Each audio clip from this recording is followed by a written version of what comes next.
say. Greetings, mortals, and welcome back to Bharat, or Bharat. Alright, so did in fact get that updated. So when last we left off, we had, it turned out, gotten a lot more progress than I had originally anticipated. I didn't think I was going to be within sight of a world conquest in this.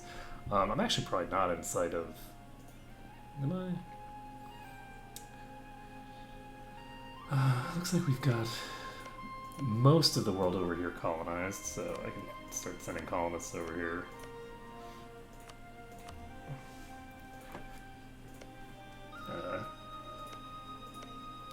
But let's see. So right now we have a few things to do. So first of all, I noticed that Portugal is not going to actually honor any of their alliances. So we can declare on Spain, and Portugal will not help them. So we're going to go ahead and declare imperialism casus belli on Spain, because we can, and we have some work down here to do, and we're basically just going to be trying to take control of all of their colonial holdings and that kind of stuff. I could do Crush the Revolution, but I don't think there's actually any reason to do Crush the Revolution. Because I'm not planning on taking a bunch of their stuff, I'm only planning on taking a few things. So since I'm only planning on taking a few properties off of them here, I don't think we want to do too much. We're basically going to take all of these holdings, we're going to take those with a client state directly, which will mean that we'll be able to form a new client state over here in Morocco, and that'll be nice. I just realized that I'm not actually in the chat. One second. There we go. Now we should be. There we go. So we'll take these. That'll allow us to create a client state to eat Morocco with, and that will be useful. And aside from that, I think we are probably set. Gascony and Friesland will join the war. Friesland is allied with who now? Friesland is allied with Bremen, Lorraine, and Revolutionary Spain.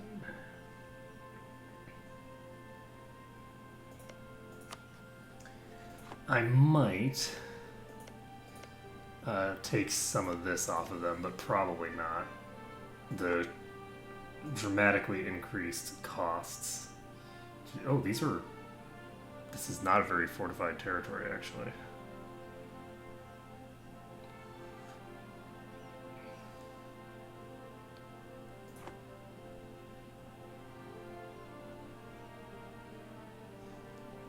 I'm actually wondering whether I want to declare it Friesland instead.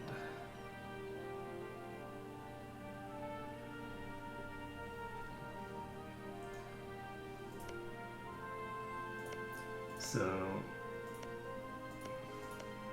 this stuff is almost exclusively in the process of coring. There's very little that isn't coring over here.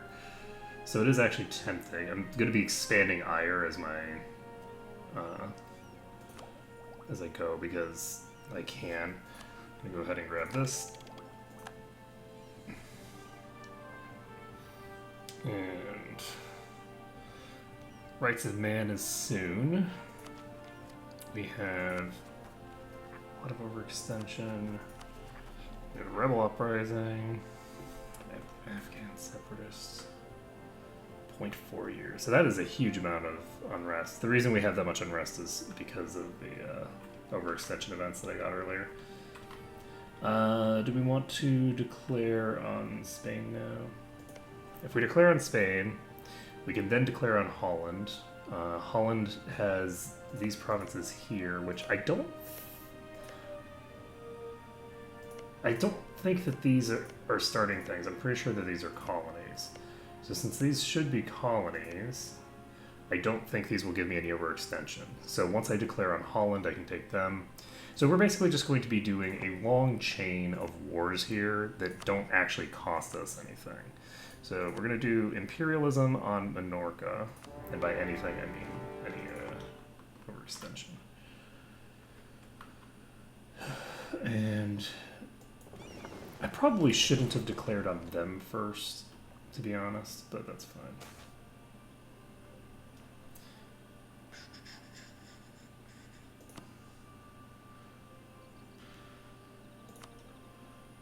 Alright. You are going to head down to here and take out their thingamabobber. Where is their capital? Ah, their capital is here. So we're not going to go to Africa. We're going to just dive their capital first. We don't need that much from them. Let's take a look at how much we can't yet. So I guess we're going to have to wait either way. So we have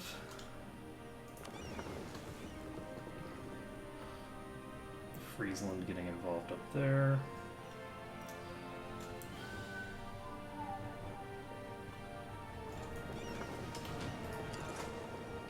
Let's get over here so we can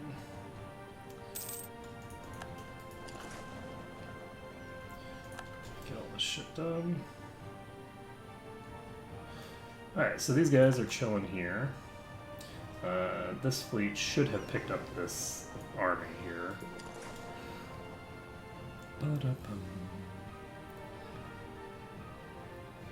That's okay. So get over here, pick up this army. We'll drop this army off in Africa.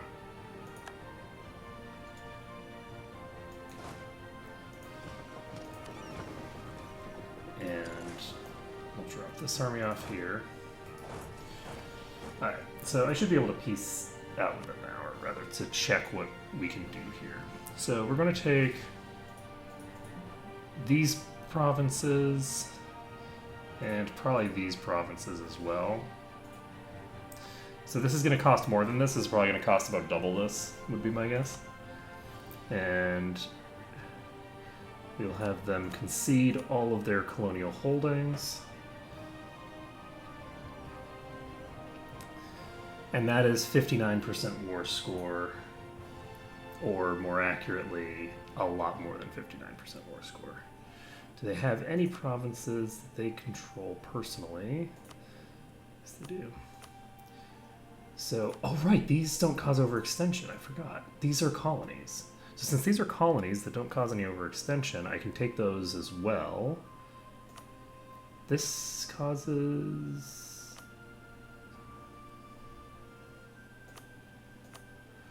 These will cause overextension, but I don't need to worry about that because those are not things that I'm actually planning on taking. For myself, anything else that causes... Kumasi is apparently... Okay. Nice, nice. Nice.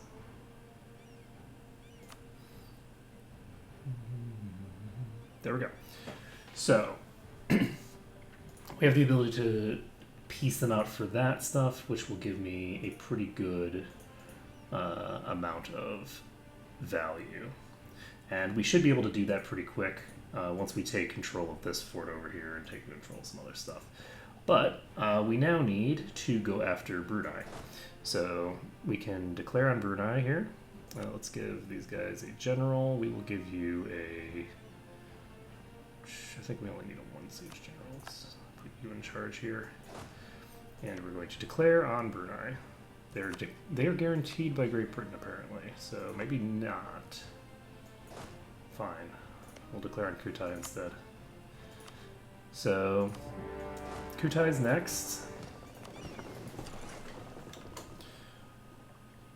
And we can take control of all of the Kutai territory because it's all colonies. Interesting. And these guys are going to pop over here and dive straight at me. And that's great. We do have the Afghan separatists that have spawned now. And we won this battle of Samarinda. And we can just annex you now. So when we're at war with Great Britain, that's when we're going to want to... oh, that's not good.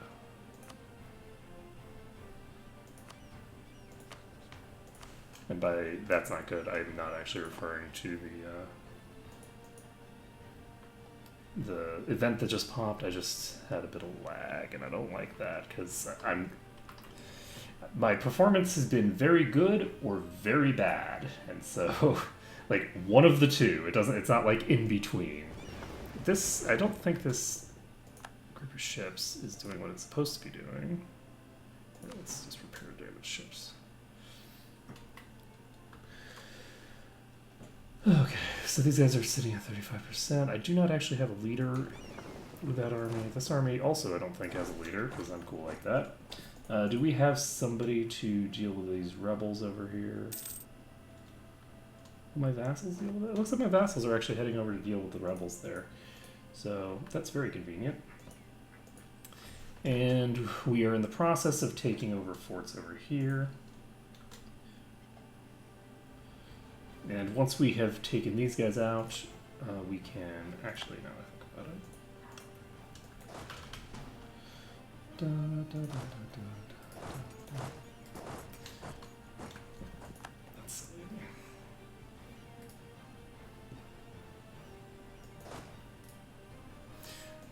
You know, it occurs to me that. Oh, okay, never mind. I did, in fact, have a leader here. There we go. Okay, now. Kutai will be pieced out soon. Who do we need to declare on next? Next is going to be Salish, I think. So Salish is allied with Portugal. Portugal, again, is not going to help them. So we're going to just do this. This will give us a war against them and Haida. We probably should have set Haida as co-belligerent because that makes sense. But it's not a big deal, I guess. Let's see. Haida is... I should have actually declared on them and set both of these guys as co-belligerent, but whatever. So that war's up. And what else do we have left to do? We have Pueblo. Do we need to declare on at some point? They're allied with Pawnee. Pawnee is not someone that I want to declare on quite yet. I'm going to declare on these guys over here once I have access to there. Then again, actually, I guess it doesn't matter. I have unrestricted conquest, so I can just take all this stuff for myself, and then it'll automatically transfer to my vassals, who may or may not be able to actually core it. So, Shawnee and Wichita. Portugal and Pueblo. So if I declare on you, not possible to declare war on you yet. Holy shit. Get wrecked. And we can go ahead and repair the damaged ships. And you guys can pop down here. We're now sitting at 10% war score, and these guys are fucking around over here when they should be in Tlemcen. Do we want to dive Tlemcen, or do we want to get an actual general in charge here? Where are all of my generals anyway? It's like all of them are supposedly with armies, but not with any of the armies that I'm actually looking at over here. It's kind of weird. Let's see. Oh, they're all with the Ming forces, probably. Right? That's gotta be it. So we have Permian separatists puttering around over here.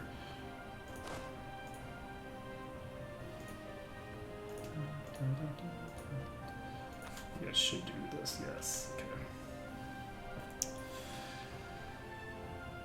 So, the Afghan separatists are about to get into a fight, so that's over. Don't have to deal with them. And this is going to tick quickly. Once that ticks, we can move on. It should have been a month at this point, so we should be able to declare on somebody. We're in a trade league with Shawnee and Pueblo. So if I declare on you, then I can set Pueblo and Shawnee as co-belligerent. And will that call an Idlinook?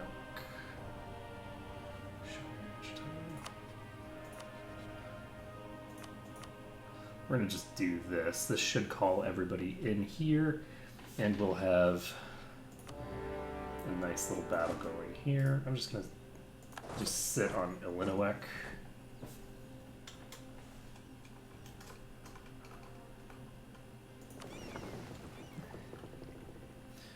So War with Kutai is going smoothly. Battle of Visa is going very well. So we're gonna just pop back here. Straits of Dover, we just lost a bunch of our fucking privateers. And these guys are going to repair damaged ships again. I don't know why it is that these guys just are so weird about the way that they go in.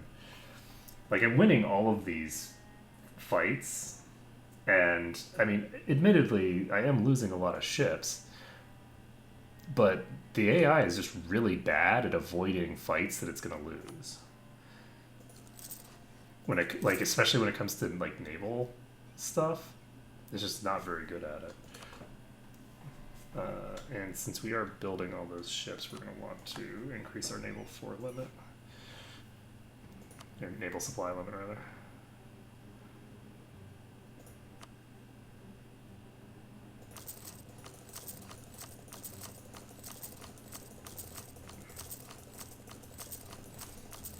That should be plenty. One less siege of Burrito, and that's it. So Kutai is pieced out. We can send these guys in 7 days.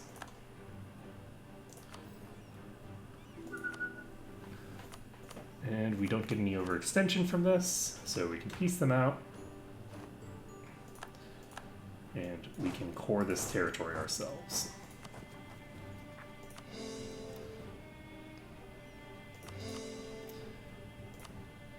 You guys can pop over here.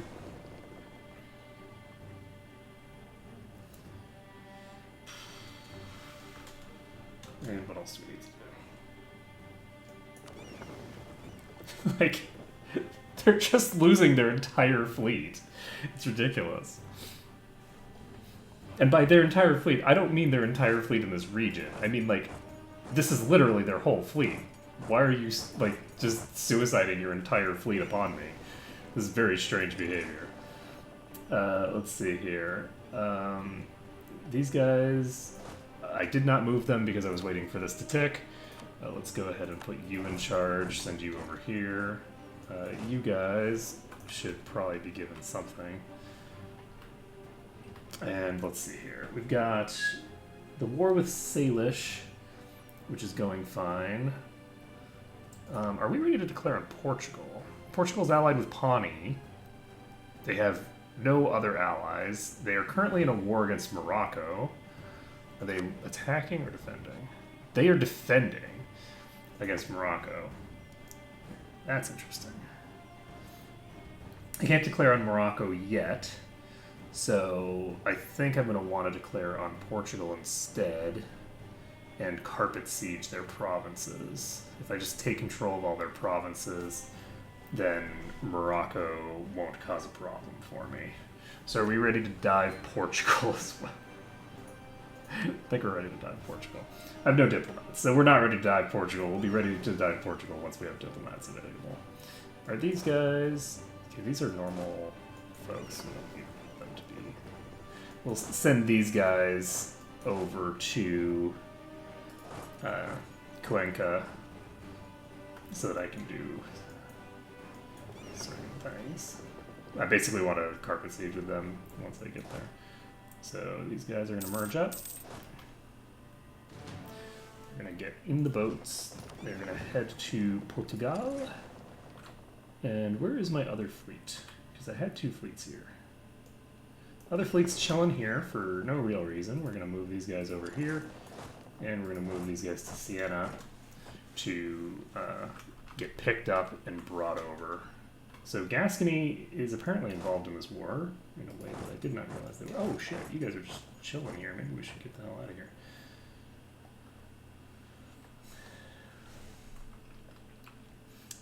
Let's see. Are we ready to declare on Portugal? No, we're not, because we don't need to declare on them until we have troops in position. These guys over here should be easy to take down with just this army here. That army should suffice, I think. These guys up here will be doing their thing. Are we now at war with all these guys? Yes? Question mark. We are not at war with you, interestingly enough. So, these guys are doing some carpet sieging nonsense, and we can declare on you. Pawnee will join. Pawnee is apparently not in the war. Oh, they're at war with Morocco. Okay. So, set Pawnee as co-belligerent. Declare this, and now we have all the wars in the Americas. Well, not all of them. We have one more war that we need to declare in the Americas as well, actually. Okay, these guys are mercs, so we will actually send them to here. These guys are also mercs, so we'll send them to here as well, but we're not going to be as relevant. This fleet is going to Huelva and Portugal. Portugal, how are you doing, my friends? Portugal has 56,000 troops, and we are, I think, ready to chunk them. We have... we're not quite ready to chunk them yet, I guess. We have a few ships that can be upgraded here. And these guys are here with the ships. We're going to go ahead and pick these guys up. We are going to give them an actual leader because this is silly. Give them this person, I guess, and send them straight over to wipe the Gascony army. We are now winning the war against Spain.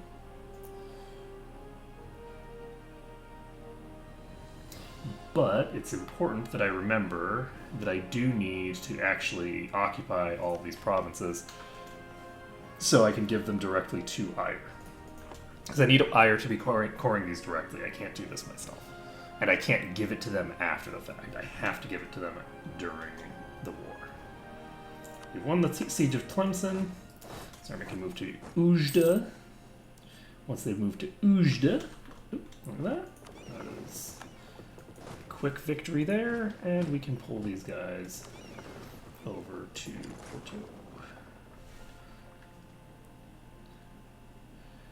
And these guys are ready to go with you. So we're going to declare on Portugal. We are not going to do colonialism, we're going to do imperialism. They have Portuguese Louisiana as their only ally, and we should be able to win all of these wars very easily, but there's no guarantee there, I guess. No, we're fine. We've got 40,000 troops here. We've got another, like, 20-some over there. So we should be in good shape. So we have 5 wars going simultaneously now. This is what happens when you start getting into the sort of smaller fights.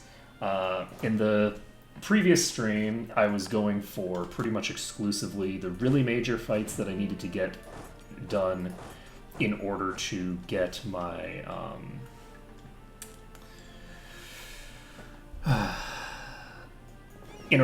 truce situation in order. But we're currently waiting on a truce with pretty much the only large nation that we need to worry about. And we won this siege. We can now move on to the next one. So we need to fully carpet siege all of these peeps. And once we've done that, our truce with Bunyoro has ended. So, hi Bunyoro. So you know that thing where I keep declaring war on everybody in the world? Congratulations, you're next. Are you next? I am actually going to wait on this. We can't give this to Central Africa. We are too close to finishing here. We're going to finish in January of next year, which means they're not going to have a chance to core it, which means that I'll have to core that territory manually, and that will add to my overextension. So we do not want to do that right now, because we actually have quite a long time before we finish this. We're not going to finish this until... we have 1 year in which to finish this, so actually that's fine. We have like 6 million wars going on. Having this war... one of these wars is going to last for at least another year. we're not going to finish all of these wars in a year. That's not going to happen. So these guys are going to stop doing autonomous suppression of rebels and move over here. These guys are now going to go over here. We are going to give all of these provinces to Bharat the Iyer. The reason that I'm giving these provinces to Iyer is because I feel like they are the nation that's going to get kind of the shafted the most with regards to expansion. So using them as the tendrils that I then make new new client states out of is, I think, the best usage of their talents. So that's my thinking there, and I think that it makes sense. But if I didn't think it made sense, I wouldn't have done it that way, so that doesn't really mean much that I think that it makes sense. Alright, so these guys are going to go here.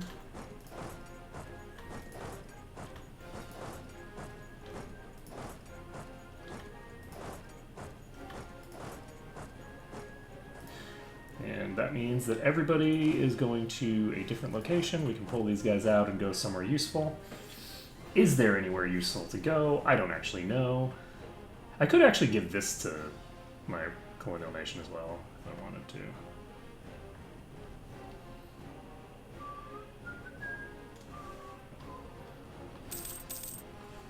And we can't take all of this. I think we can take some of it, though.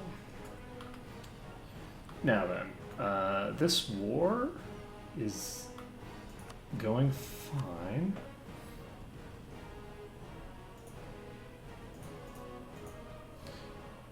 This guy's 85% war score now. Jesus. It's so expensive to take territory with the client states directly. So we've taken that. We've won the Siege of Lisboa. And so that... the Portuguese war is going to go very quickly now. Who are we at war with other than Portugal? I need to figure out what we're going to do when we piece them out. So we're sitting at 24% war score. We are going to have them concede Louisiana, concede Cascadia, and what else?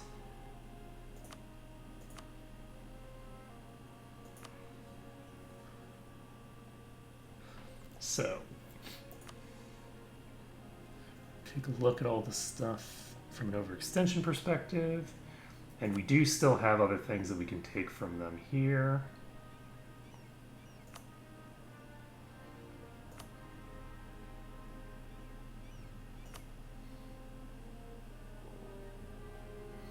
Okay, that's, I think, all of the colonies. So, that's all the things that we're going to take from them in that capacity. So if we do this, we will have secured most of the Americas, and we have the ability to give some of this territory over to Iyer if we want. The question is, do we want to? I don't actually know. Okay, let's see. We could give it to someone else as well, but I don't think I want to. The other nations are going to be getting pretty big. Did I not send somebody there? I was pretty sure I sent someone to Vero, but apparently I did not. Let's see. Won the Siege of Omaha. We're just going to keep moving on. We've won the siege in Shawnee, so we do need to take control of all of these capitals in order to accomplish our objectives. And we are not apparently at war with everybody over here. Are we at war with Salish? So Salish is... So this is the Linowek War. Where's the Salish War? Salish and Haida. We have not taken control of any of the Haida forts, so we're not going to go after this yet. What are we going to do? Oh no, my corruption's rising. Not by very much, though. It should get purged off pretty much the second that we finish up our extension. Let's see here. What else do we have left? So Hungary is declarable in December if we want. And we might want to just do that because I think they make a lot of sense as a next target. And I think... Do we want to help? Yes, we'll help. Oh no, Parliament refused to pass a bill. Whatever shall we do? Tolerance of heretics and heathens up is nice. Let's go ahead and do this. Support the war effort is really nice, giving us free stability. Assuming that I don't take it up to 3. I'll just take it up to 2 instead of 3 when I finish all these cores. So how close are you? April of 62. How are things going over here? We're at 42% on this.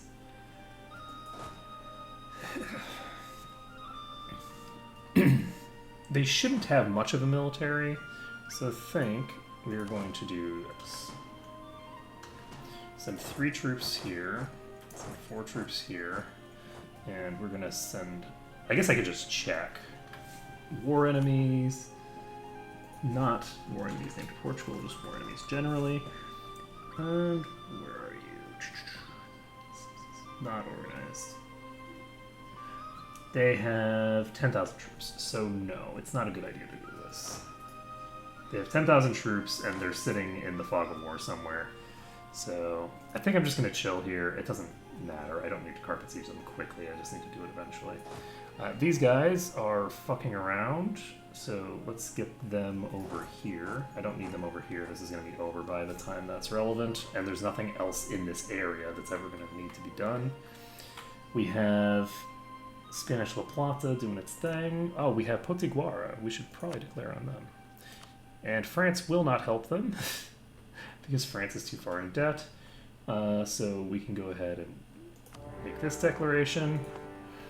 And everything is just going to keep escalating until things go quiet and half of the nations in the world cease to be on the map. Basically. That's the basic gist of how things go in the late game. Is, you have some, really major fights, but predominantly you have 100 different fights going on simultaneously while you just sort of take control of everything all at once. So we have control of these. We don't have...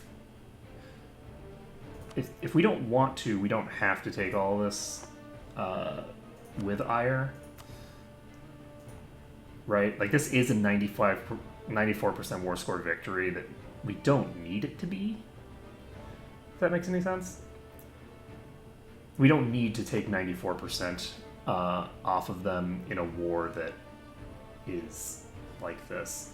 Let's take a look here. How do they have so much... Oh, because Friesland and Gascony are still in the war. So I forgot about Friesland and Gascony. We fought 9,000 troops over here, but that doesn't mean that I'm going to remember that Friesland and Gascony exist.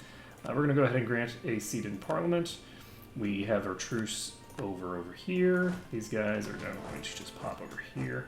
This fight is not going to be ended until we finish coring.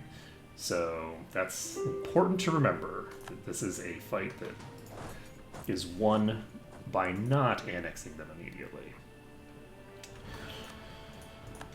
Okay, so they've sent some troops over here, no big deal. We're going to have this at 100%. We've won this siege over here. These provinces, I don't think, are going to cause me overextension, as long as I give them to the right people. So, Shawnee, what colonial region are you in? You are in Louisiana.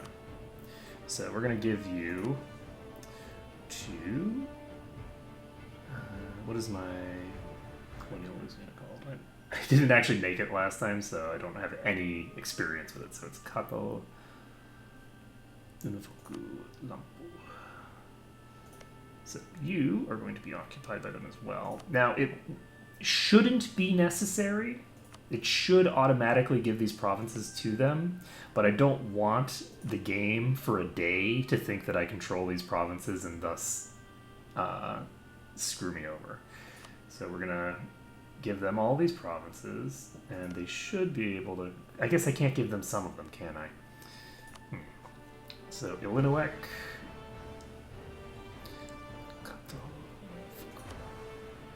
So we might not be able to piece these guys out yet. We might need to piece out Portugal first.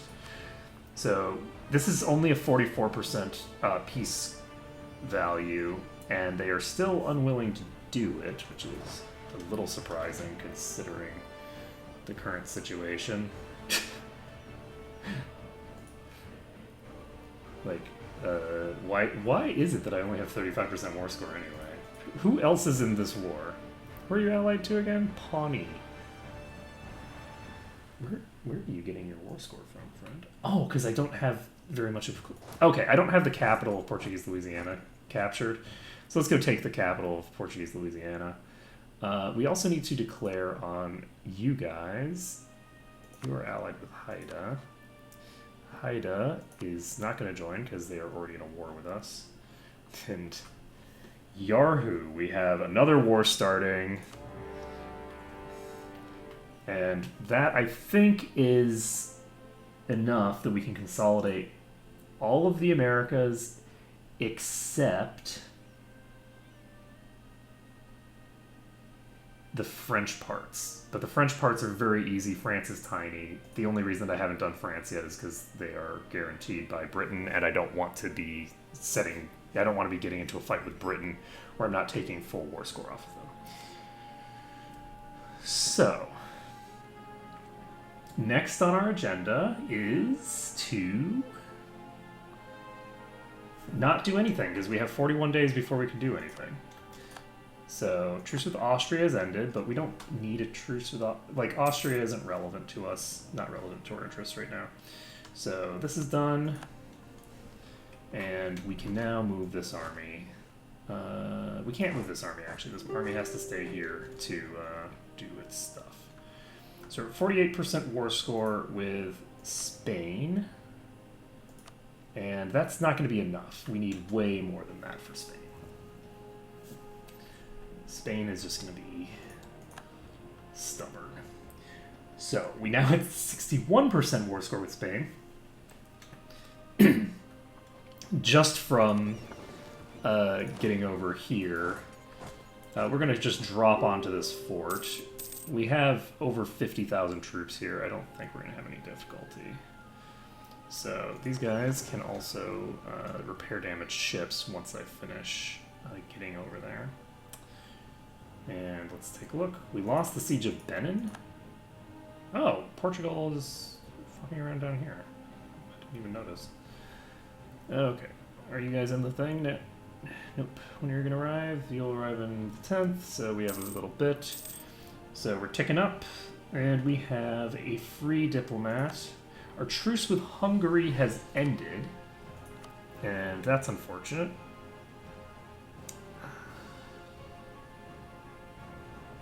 Am I taking this with me? No. Not acceptable. So, because I'm not going to be able to take that much anyway, I think I'm probably just going to do that. Ooh, that's interesting. We'll see how this goes. I'll make the decision once I've pieced out their allies. So, right now, who is it that they're allied with? Friesland and Gascony. So these guys can repair damaged ships. They still have 133 ships here. And we're at 99% war score with those two entities. And we have the ability, if we declare war right now on Hungary, then these guys are going to get black flagged, which I do not want, because Bharat, Central Africa is really fucking far away. And actually, this army is going to be just deposited into my care in mere moments. So, like 2 months, maybe 1 month. And let's see. Portugal, are you willing to peace out now? You are not willing to peace out yet, so we're just gonna sit on you for a little longer. We're at 100% war score with these guys, which means that we can annex them. And again, it shouldn't be relevant, but just in case it is, we're going to give this to Thulumani.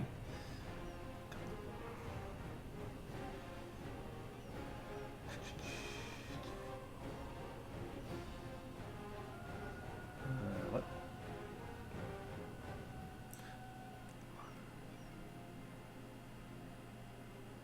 Aren't these in alphabetical order? Shouldn't it be right next to Taro? Oh, do they already have it? They're the ones who are occupying it right now. They didn't give it to me, so we're fine. So we're going to take that. That's why it's 8% war score. It's because they're the ones occupying it. All right, so we're going to piece them out. That's one of these wars finished.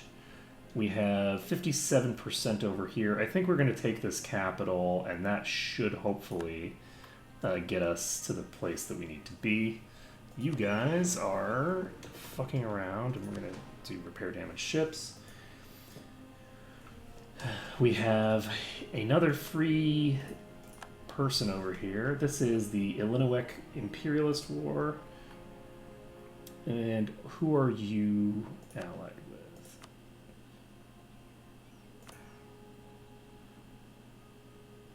Yes, so in order to piece this out, we are going to have to either take the province ourselves, which, again, shouldn't be a problem, but it might be. It's almost certainly not a problem. But again, I am paranoid. So we're gonna do this first because that will give us the ability to piece out the others freely. Let's see here. Once we've finished this siege, this fleet should be in good shape. That's 78% war score instantaneously. So we now have the ability to do this if we want. And we can't do all three, but we could just do these two. If we do these two, that should be sufficient for our needs, question mark. Is there any meaningful reason to take more?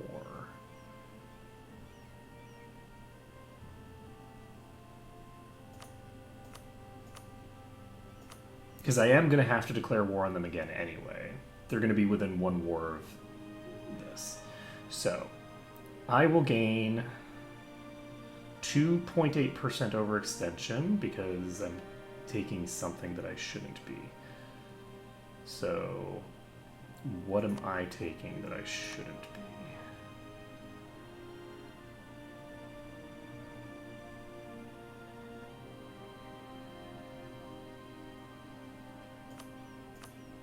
Oh, these provinces down here, actually, it's 0.7% each. That's actually fine. I can just take those. But I'm not going to anyway, just as a matter of principle. I'm not going to take these. Can I then take all three of these? No, not quite. All right, we'll just take these two. It's fine. So by taking all this, we are going to get Ire coring now. Once Ire starts coring shit, that will be good. I will take 1.2% overextensions. Still, what am I getting the overextension from?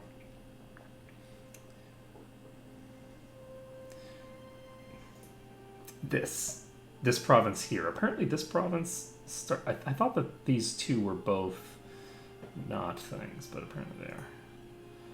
Alright, that's fine. We'll take this. This is 0% overextension, and we are all set.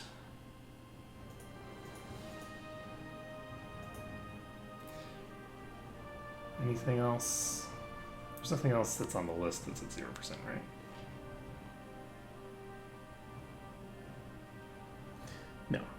Okay, so we're going to send this. That will piece them out.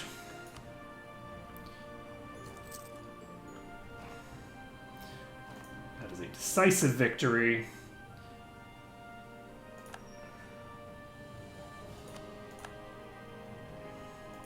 We've lost the Crush the Revolution Cassius Belli against Spain. Interestingly enough, Spain is probably going to accept a new war. They are not right now, but they might actually, because they are allied with nobody. Their alliance with Portugal has been ended because Portugal did not accept the call to arms. So Portugal, you done fucked yourself there. So we can now core all the rest of the stuff, and we are in good shape. So we have the ability to declare on Hungary now, and I think we're probably going to go ahead and do that. Now, interestingly enough, because we don't have full humanism on our vassal necessarily, though maybe they do. Do they have humanism? They do have full humanism, so they should have reduced separatism as well. Let's see. We can go down here, and we have gigantic chain. Oh, it's so glorious. I don't know where they're going exactly, but it is very amusing to see. These guys are fingered. It's fine. Portugal is... I don't have any diplomats. We're at 100% with these guys, so we now have the ability to make a new vassal. And my thinking is that we are going to make the new vassal out of some of this Hungarian territory. So Morocco we still have a thing with. Hungary we do not. We don't have anybody here. Oh, this person's turning average countries. Okay, so we have integrated Africa, and they have in fact cored all the shit that they were supposed to core, so that's good. We're at 100% war score with you. Portugal is gonna wait for like a month. And there we go. So, Portugal, you should be... You are still not... Ceruleo.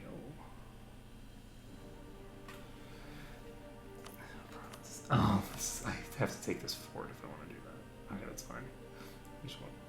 What is... So, we can't take these two provinces. Is that the whole reason that these guys weren't willing just now? It might actually be. That's fine. So we just don't take these two provinces. That's not going to add a meaningful amount of war score to the fight, I don't think, in the future. And we are taking control of all of Portuguese Louisiana. We're taking control of this area. And anything else that we need to do with them? I don't think so. I think we're set. We're taking a couple of provinces, and we are getting complete control of the Americas under our belt. So once that's done, that is a lot of stuff to... Oh, shit. It's a lot of stuff that's about to disappear because it's not actually part of my nation.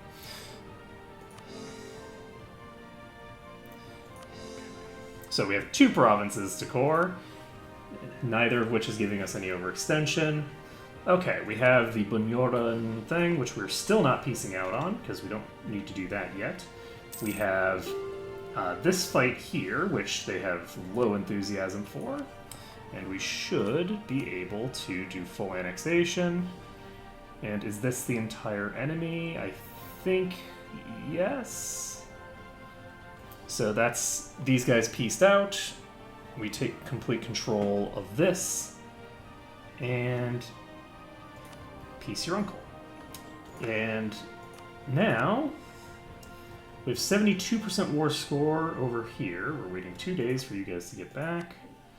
And we're fighting against these guys. We cannot take all of these provinces unless we finish this siege. So once this siege finishes, we should be able to peace out here. Here we are still at war. That's fine. And let's see here. Can I... Okay, these guys are now under my control. I have assumed direct control here. Hungary is allied with a lot of people, actually. And Scandinavia will not help. They are too far in debt. So Pomerania, Württemberg, Venice, and Morocco will all help if I declare here. Does Venice have someone else I can declare on that will help me get in against them? Because they should, I think. I just need to figure out which one of these cities I haven't declared on. So the city of Zagreb is sitting on a truce with me. Because when I declared on them earlier, they had all of these cities that they were allied with. So they are allied with... I guess I could declare on... No, Württemberg is allied with the others as well. Zagreb, Novara.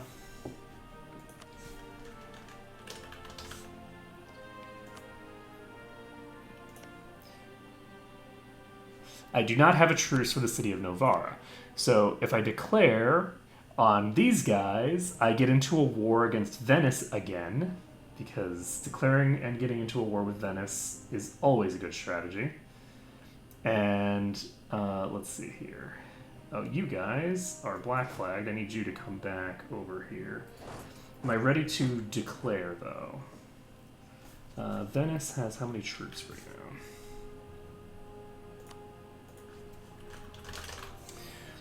Venice has 115,000 troops. I'm not entirely comfortable having 55,000 troops chilling down here alone. So I think I'm going to wait for the rest of the army to arrive. And these guys are going to pick up this... Oh, right, this is not my... it's not my territory. I can't just send them in there. These guys can actually just get picked up and brought across. And what this will allow me to do is take some territory for Germany. And these will give me some overextension, except they won't. Bharat. And we've got 64% there now. I'm going to just set these guys to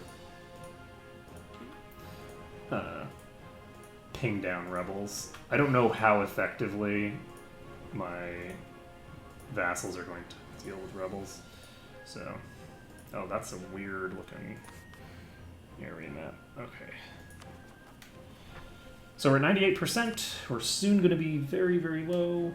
We need to take down Pueblo still.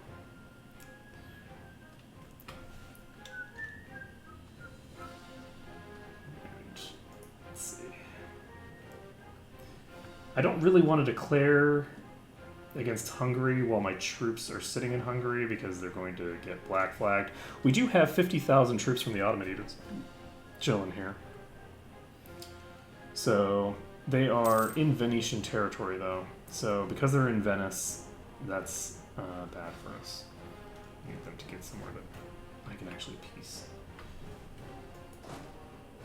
Where the fuck are you people going?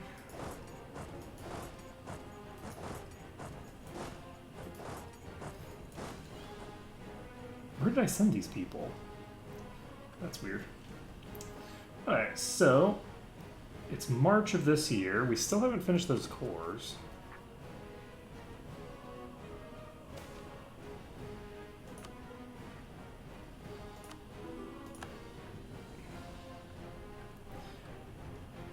I don't know why we haven't finished those cores. So this is the Salish War. We should be able to full annex now. We're going to go ahead and do that. Yahoo.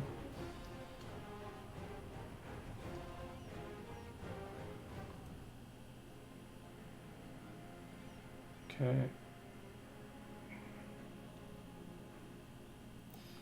And actually, because again, let's check the polluted regions. So these are all in Cascadia, so we're going to give all of these to...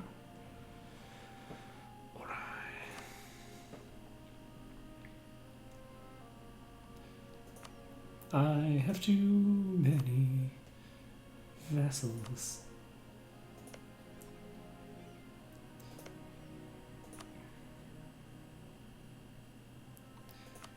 There we go.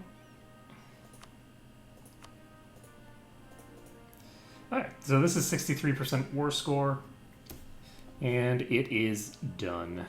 They're actually willing to do it just barely, strangely enough. Now, this war is still going on. We should be able to dive them, get that done. And once we've taken the capital of Pueblo, we should be all set. So we need the Pueblo capital, and we need the capital over here. And then we have gotten everything. So if you can see, we're now sitting on pretty much complete annexation of the Americas. It is in two colors because our color changed, but that's fine. We do have a couple of provinces up here that we still need to do. I don't really care that much about getting it to be a like pseudo one tag. So and one faith is basically impossible right now because the colonies will not convert. So yeah. Doing a one faith basically requires doing a complete true one tag and moving your capital over to the Americas right now because they screwed up. Basically. Paradox screwed up when they were making some of the new mechanics. Well, it's not exactly that they screwed up. It's that there's an interaction there that basically makes the achievement impossible. And it's intended that they behave that way. It's unclear why it's intended that they behave that way. Because, like, that's... So basically they've changed it so that colonial nations no longer receive any penalties from being, from cultural... having the wrong culture and the wrong religion or something. And so they never convert. And they are intended to never convert. The issue is that there are achievements that are associated with converting the whole world, and you can't just not form colonial nations. That's just not a thing you can do. So, since you can't just not form the colonial nations, it basically makes those achievements impossible unless your capital's in the Americas, because if you're in the Americas, you can't form colonial nations. So... it's a kind of weird interaction. Let's see here. So where are you guys going? This army over here. And I can't piece you out yet. So we just lost a couple of ships. And where is the rest of our fleet? It's over here. And they are transporting troops. So we have 200,000 troops that are about to get here. We have finished coring all these provinces, and that is... oh my god, that's a lot of provinces. And that is going to mean that we can now peace out with you, or we can in 30 days anyway.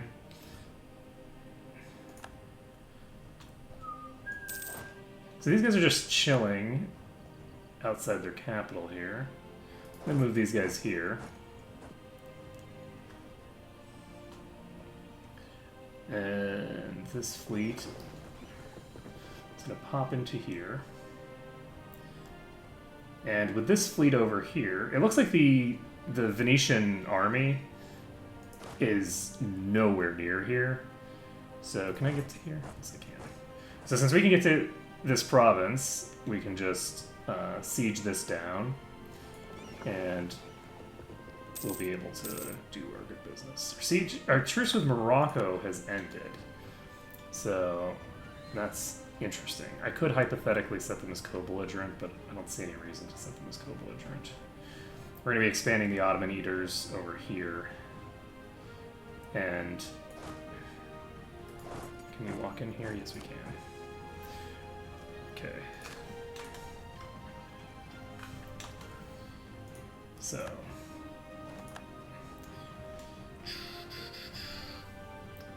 Alright. These guys we can peace out with. And they are not willing to peace out with us? What the fuck? Are you kidding me right now?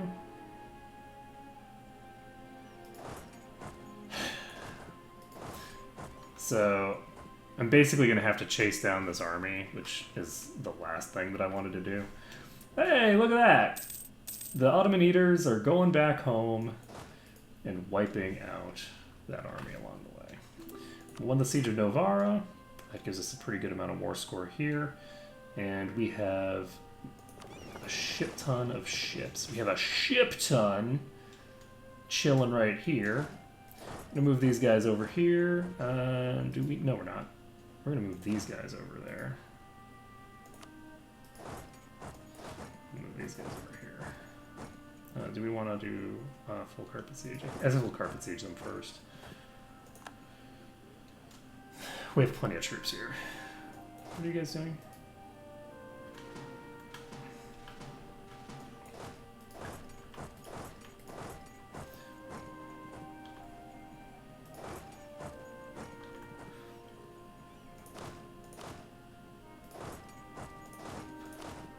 I forgot to actually set this to apartment first. Okay, so we are all fine.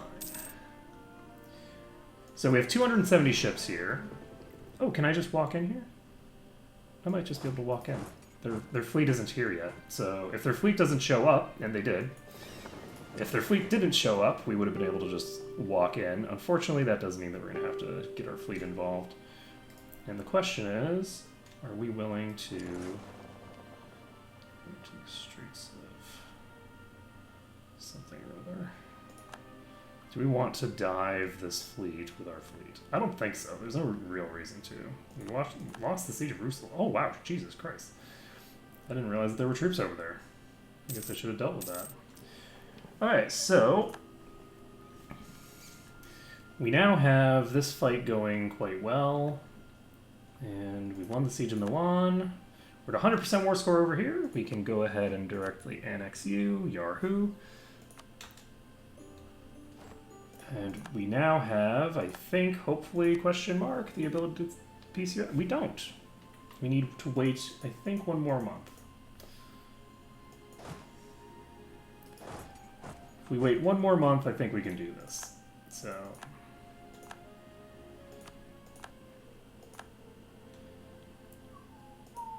Alright. So...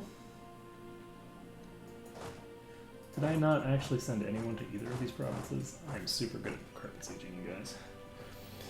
So, we are at 99% here, but we can't peace out. We are at...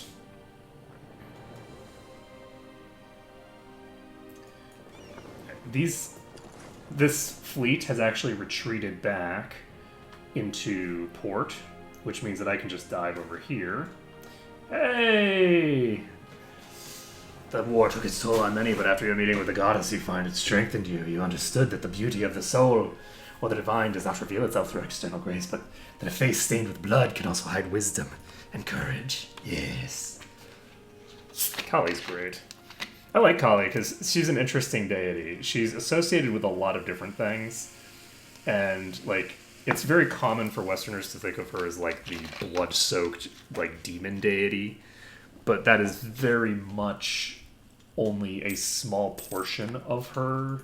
Like the whole vengeance thing is a small portion of her total repertoire, and she gets a bad rap. Well, not a bad rap. She gets a pretty cool rap, but it's not. It's not entirely. Hesitates to say accurate because she does have. That is one of the aspects of Kali is being very full aggro. And vengeance is one of her, core parts of her portfolio. But it's not her entire portfolio, and it's not even representative of what the rest of her portfolio. The rest of her portfolio is things like motherhood and stuff like that. And if you don't see the connection between motherhood and vengeance, then and like super aggro Yarhu, then that's that's a problem with the way that you think of motherhood. But yeah, because mama bears be scary. So we've now pieced out in the Americas, and I think we now have all the American nations under our control. We have locked all. We do not. New Providence, you still exist, you filthy, filthy bastards. Do we want to peace out here, or do we want to actually keep this war going while we go into Hungary? Venice is not willing to join. Morocco is only allied with Hungary, so I can't really peel them out of here.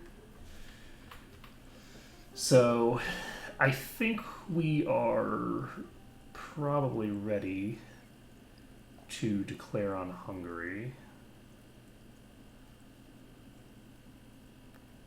The question is, and this is actually a pretty sizable, significant question, I have all these troops here. Do I actually want to piece these guys out first so that I can just take more territory?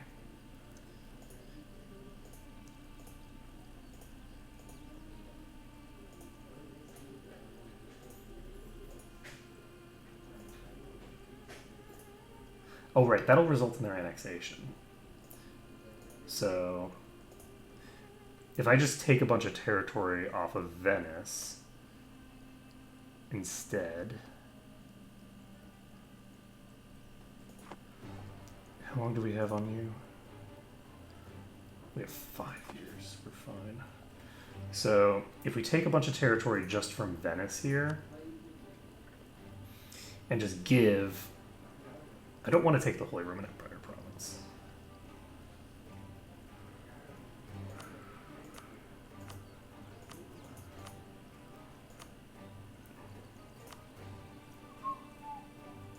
I think what we're going to do is we're going to wait on these two occupations.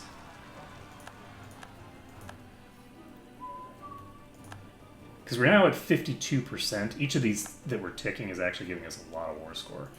And the peace treaty that we're getting out of this is completely irrelevant because I am almost positive that Venice will be willing to join Hungary when Hungary makes the call to arms. So this is 56% war score. They're almost willing to do it. I think we are going to siege down those provinces and call it a day. So the rest of our troops, do they need to move anywhere? I don't know that they need to move anywhere right now. Oh, that's not great. So if they tick one of these sieges while I'm waiting on this to tick down, that's going to be unfortunate.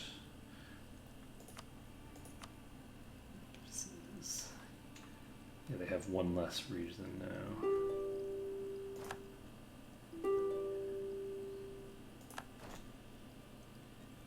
Okay, they're at 55% now. And they're now willing to accept 56%. And this is going to give me a pretty large amount of AE.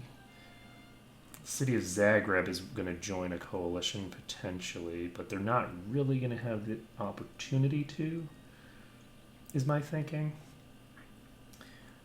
So we do need to be a little careful with our AE over here. So it's tempting to just not take Trent, but I think we're going to take Trent as well. We're just going to take all of this, and we have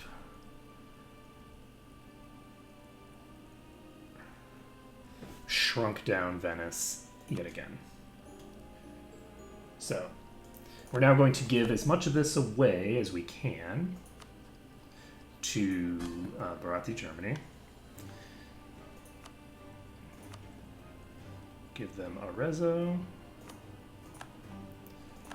They're already overextended from something else. I forgot about that. And actually, now that I think about it, I'm not going to be able to core any of this at all until I piece out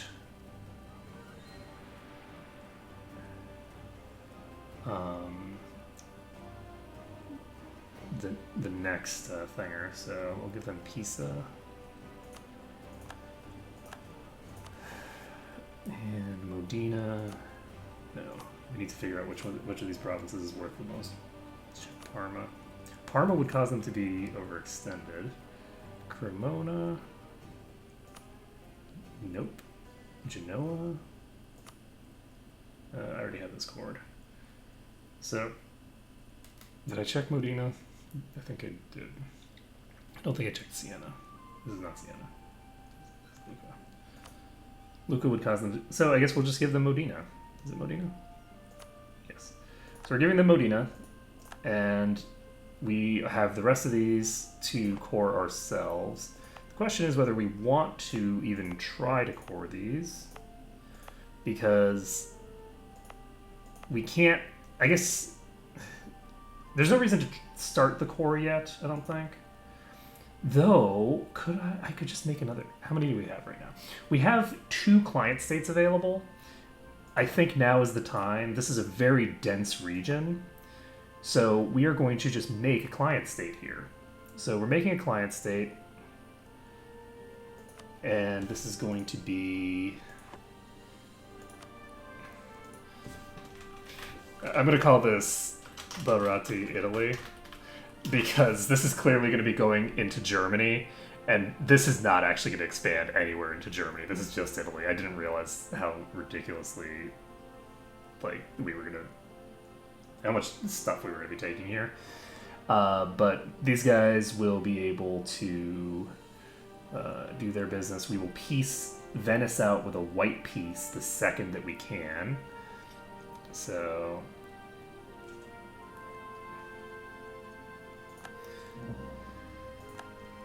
my map color for these guys,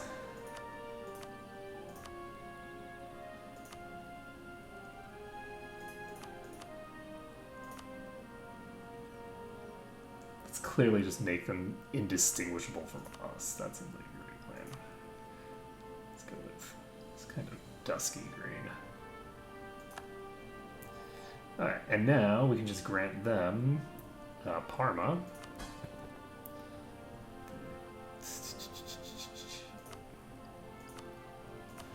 So we'll give them 15% overextension, and then we can give them Lucca. And they're already sitting at 32% overextension. In addition, they got a free core on their capital, which means that's another 26 they didn't get. So that's about 45% vassals worth of overextension dealt with instantaneously and Yahoo. So now we have the ability to do anything else. Do we have anything else that needs to happen? We need to start coring all this territory. I don't know why I didn't start coring this. And we have to boost our stability. I'm going to boost it twice. That's going to help us quite a lot, I think. And these guys are occupied by Songhai. So Britain is getting its ass kicked, question mark? Songhai, Kong, and Revolutionary Spain. So they're attacking to reconquer Moshi. Okay, well, have fun with that. Meanwhile, we have a truce with you for a while. And we have Croatia, which is a vassal of Venice. So that's just a province that will be taking off of Venice eventually. These guys are going to go to there, so we're going to move these guys back here. I'm going to move these guys into this province to sync up with this army. And we are going to, I guess, declare on Hungary. So Hungary, Scandinavia is willing to help you now? Where'd all that debt go? Do I want to do this differently then? Yes, I do. I have a lot of territory to take off Morocco. So, since I have a lot of territory to take off of Morocco, they're currently how close to one-shottable? Do I know a Dutch EU4 streamer? No. I actually don't know that much about the EU4 streamers, honestly. I'm not really that engaged in the community. I mostly just putter around with my own machinations. So I'm not going to declare on Hungary, actually. Hungary has way too many allies for me to bother going after them. So we're going to go after Morocco instead, and we're going to probably make a new thing over here. Do I need to start annexing someone first? No, I don't, because we're still annexing Malaya. Oh, is Flurry Worry Dutch? I didn't even realize that.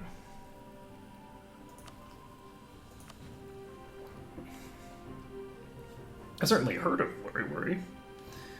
Let's see. Morocco is fighting Portugal. It looks like they're probably going to end up losing this.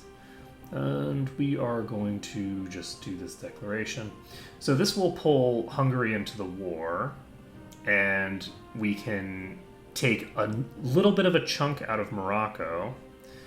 And I think what we're going to do is we're going to do a bunch of conquest that is indirect on Hungary. So Hungary has... We're basically going to do the same thing that we've been doing to Venice, because they have all these allies, right? So Pomerania is tiny. So if I declare on Pomerania... Oh, actually, maybe I should declare on Pomerania instead of Morocco, huh? Just do the small ones first. So if I declare on Pomerania, then I'm getting an effective declaration on Hungary. That being said, Hungary... That pulls in Gelre, who is the emperor. So I'm probably better off declaring on the emperor directly first. Who else are you allied with? Scandinavia, which I can't declare on yet. Pomerania, Württemberg, Venice, and Morocco. So if I declare on Morocco, I can take a little bit of a chunk out of Hungary and a lot of a chunk out of Morocco, or alternatively, I could do it the other way around. Either way probably works, and then I can just declare on Pomerania. Yeah, I should be able to take pretty close to 100% here. We have so many troops in this region right now. Let's take a look. Britain is sitting at a truce for how long? We have 5 years of truce with Britain. Who else is relevant? Austria is relevant. They're going to be brought in to... Austria, I think, we're going to be declaring on their dingers first. Are you allied with... Are you part of the Holy Roman Empire? Yes. Okay, so they are actually part of the Holy Roman Empire. You have interesting alliance chains, actually. And Savoy is also a member of the Empire. Provence is allied with Switzerland. So we're going to be able to do some interesting declarations over here. It's going to be very interesting. But for now, we are just going to declare on Morocco. It'll be fine. Imperialism, Yahoo. Let's go. Now, might be tempting to dive into Moroccan territory, but that's not what we're going to do. We are instead going to look at our war enemies. And let's see how many troops you have. Hungary. Hungary has only 100,000 troops. Oh, friend. Oh, friend. Alright, so we are going to just dive over here. This is a relatively weak army, so they actually might get their butts kicked. But these guys are just going to each go to a different fort. Because worst case scenario, they attack my army, and I barely lose the fight. And... they lose half of their manpower in the process. Let's see. So these guys are going to split this fleet in half again, and I think this army of 50,000 is going to pop over to here once these guys arrive. I think that should be sufficient to handle things over here. Morocco is fighting Portugal. They're winning the fight, but they are losing a lot of troops. So they are, in effect, weakening their position for me to eat them. And we just won the Battle of Novgorod.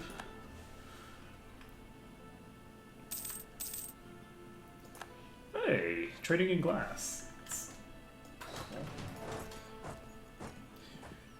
So,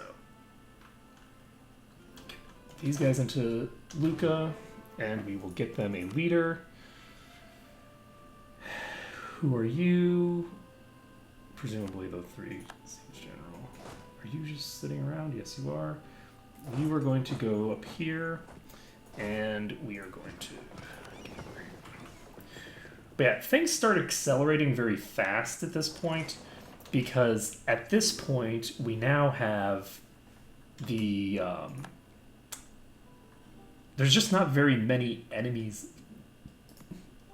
left. If that makes any sense. Like, there's really just not that many enemies left, which means that my armies can start consolidating in one location, and that leads to fun things. So basically, you know, we can see their troops here, but we have so many troops just of ours. This is ignoring our vassal swarm of doom that's descending upon them right now. This army should go to their capital. Where is their capital? Morocco put their capital back. Okay, so we're just going to sit in Fez. We shouldn't have any difficulty fighting them here, I don't think. So we should be all set. These guys are going to clamber over to their army and deal with it. We just won the siege. These guys are just going to pop over here, I guess. Actually.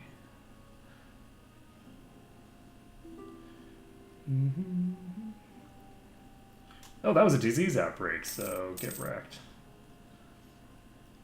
So this army is doing its thing. And we do need, unfortunately, because these guys are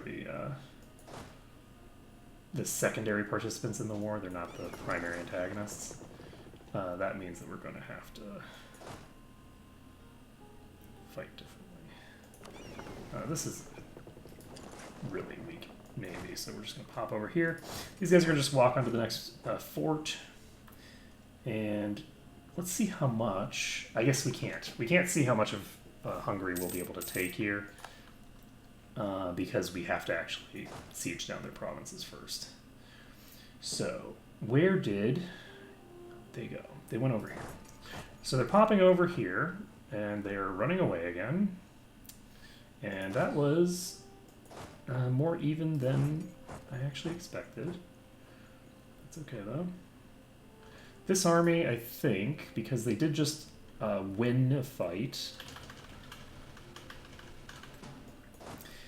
we are going to have them go...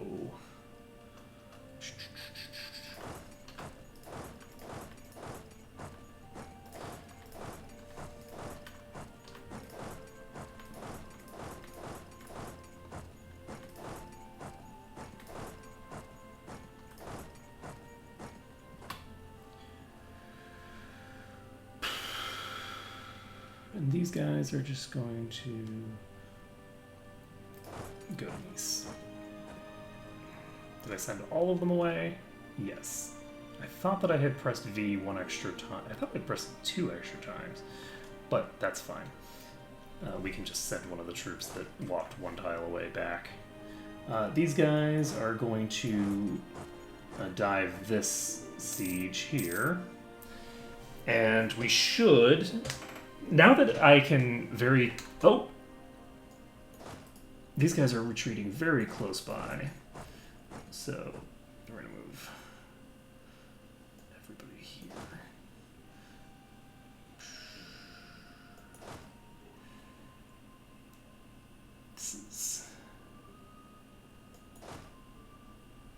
We're gonna move these guys to Zeta. We're gonna move these guys to here so that they're defending. I don't think that this army is gonna attack.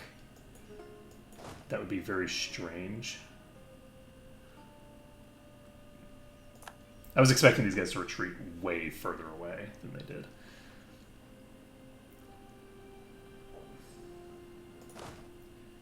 I'm just gonna leave these guys here. Nice and safe. And let's see. These guys can pop over to Epirus.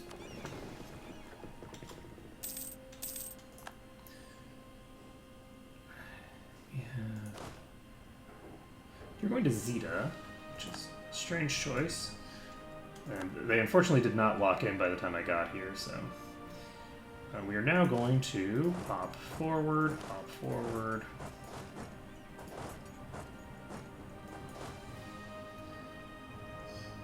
These guys are Epirus.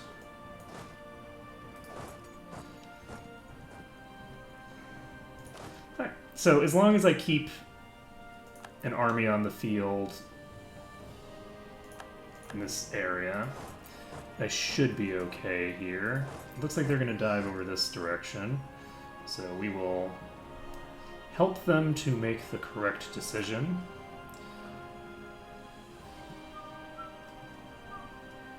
How are we doing on the sieges down here? Did we finish the next siege yet? We did not. Okay. I didn't think that we had finished this siege yet, but I did want to just come over here and check quick. Okay, you guys can pop over here.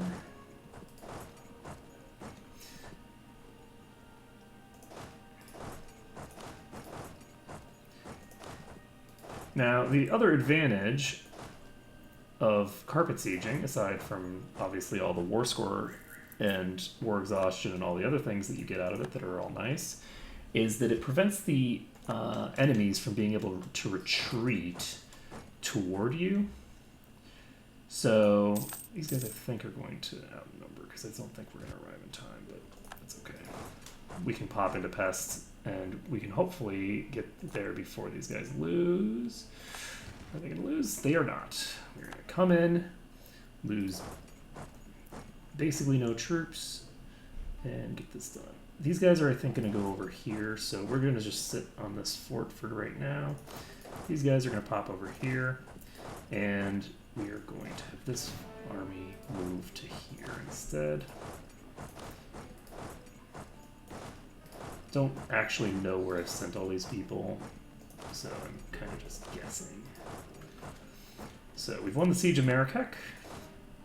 We can dive Fez again. We're at 44% war score, so not too bad. We have 42% on this. That's done. These guys are now going to pop over here, and they're going to get there in time. 5th of October, 16th. No. These guys are all going to get out. I think what we're going to do is... Do we want to dive here just to take out this one troop? If I go up here, I can't actually chase this army anymore. So we're just going to pop down here. This should tick soon, and we'll just keep soldiers on each front here as the swarm continues unabated. Luckily, we do have the Western Expanse chilling here with 30,000 soldiers, so that will keep those guys safe.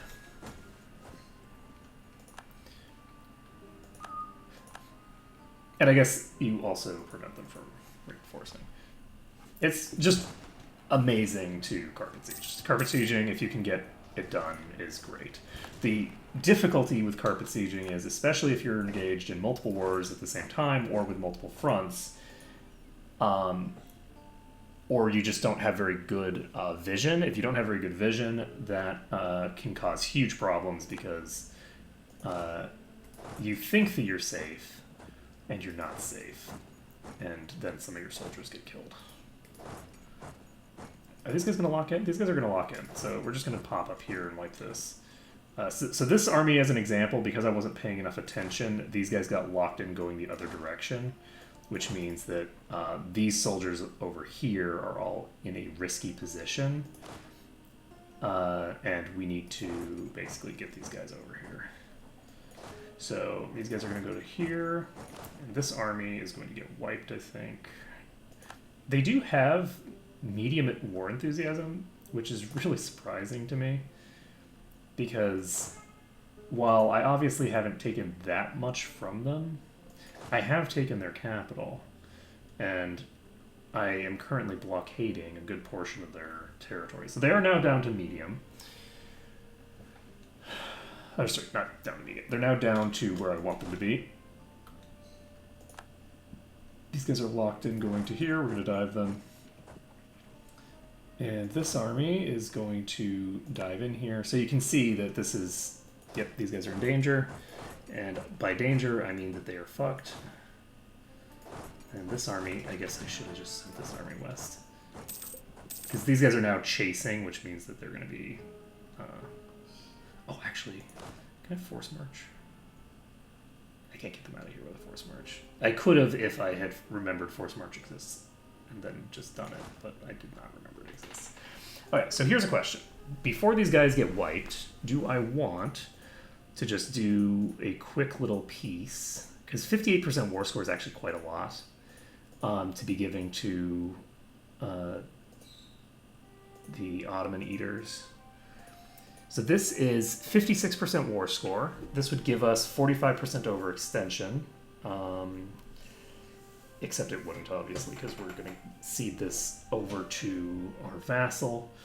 And getting any more than this is going to require taking more forts that are actually in the process of going as we speak. So, I guess...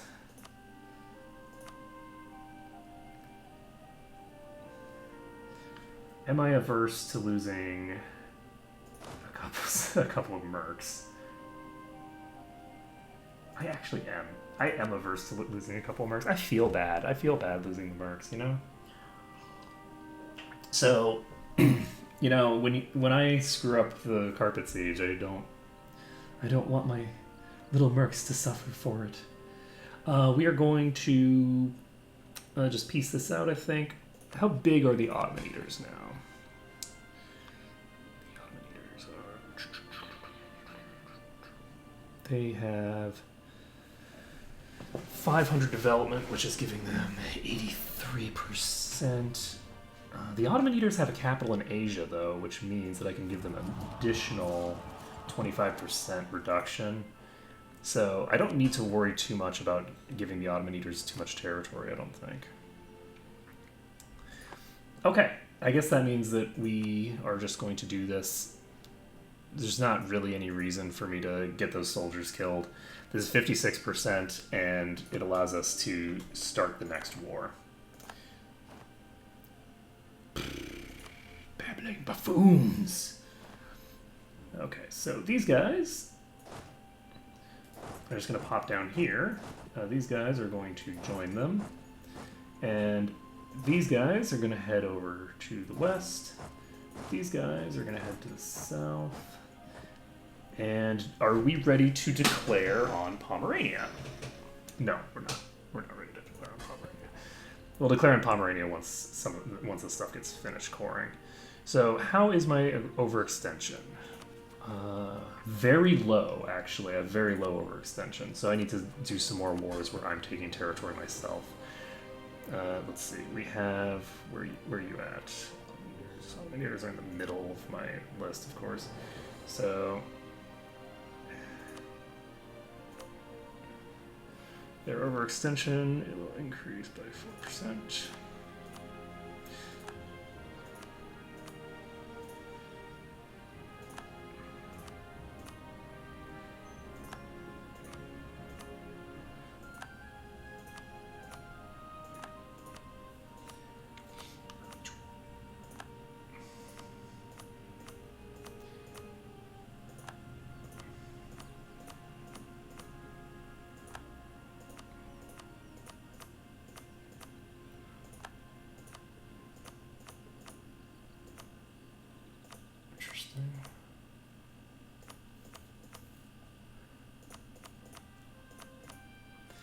89% is 86%.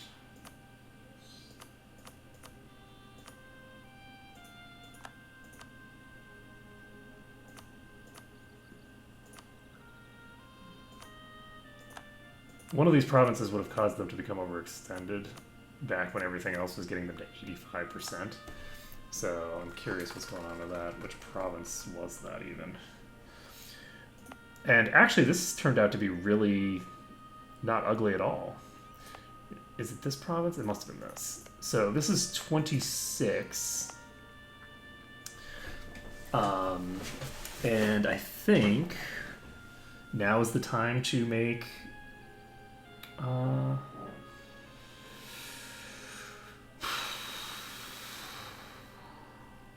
Bharati...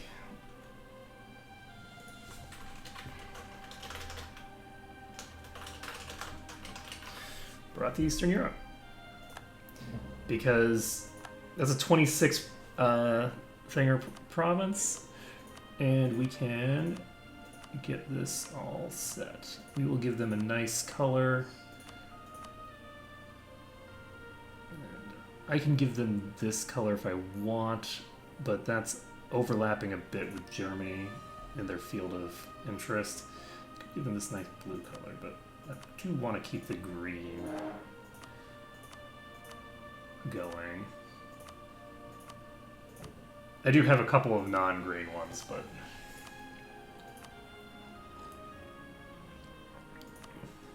Okay, this works well. Give them this. They have an elephant as their flag, and we can grant them a couple of provinces. So Bharati Eastern Europe is getting this and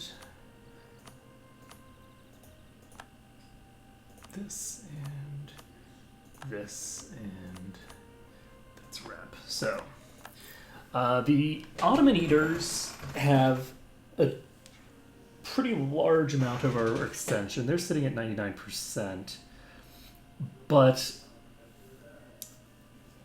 I have this whole new world here to play with. It might be in my best interest. Let's take a look at how much they have now. They're at 658 now. So that was a pretty sizable chunk eaten out of them. We have a truce with Morocco until 74. In 74 we can declare Morocco. But I think it might be time to basically... Are you... You are not allied with Württemberg, so... If I declare here, I'll be pulled in against Gelre and Hungary simultaneously. If I declare on Gelre, then I'm not pulled in against Pomerania because they're not allied with Pomerania. And I can just start annexing this territory myself. I don't need to give that to a client state because I do have territory available to me. And if I declare war on them, I can then simultaneously declare war on Pomerania. If I then declare on Pomerania, they won't call these guys in, and I won't have to deal with this war at the same time. Well, I'll have to deal with it at the same time, but I won't have to deal with the same pool of war score for both. And I think that's probably what we're going to want to do.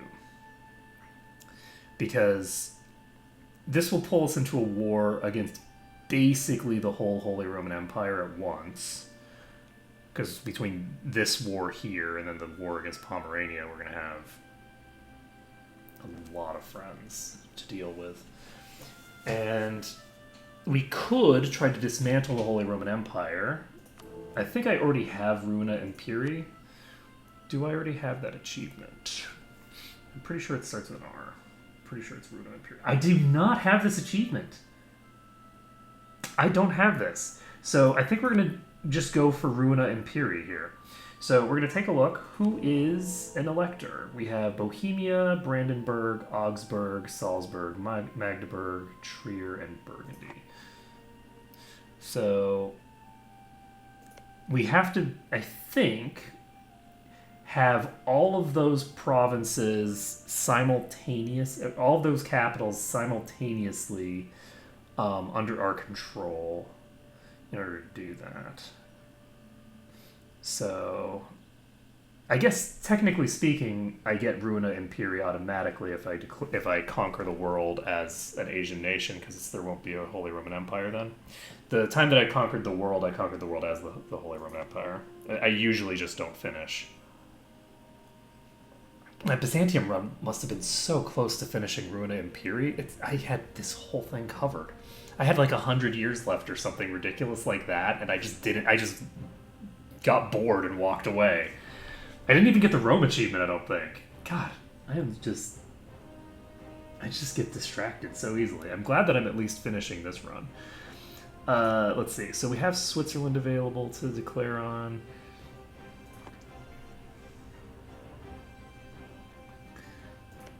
You guys are coring territory.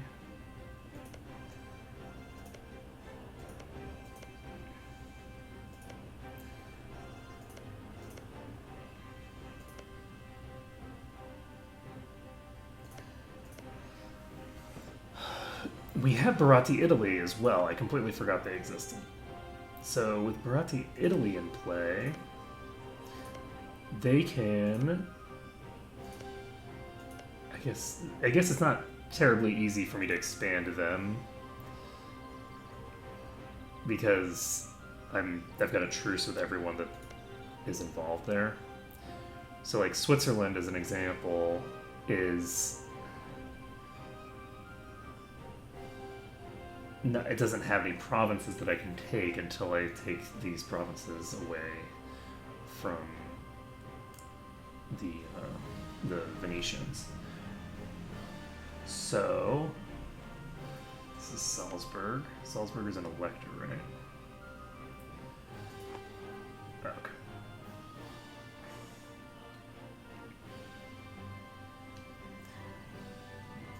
Are you a member of the Holy Roman Empire still? Austria is not a member of the Holy Roman Empire. And Britain will not join if I attack them, but Poland will.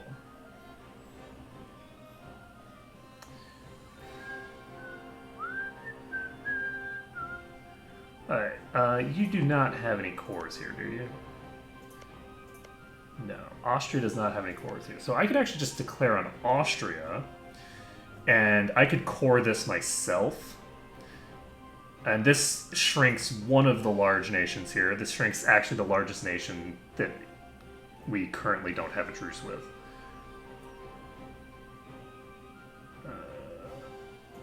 Okay, so yeah, let's just go after Austria first. So we'll go after Austria. That'll allow us to get our troops in better positions as well. So while we're who are you allied to? They are allied to Poland. So, with them being allied to Poland,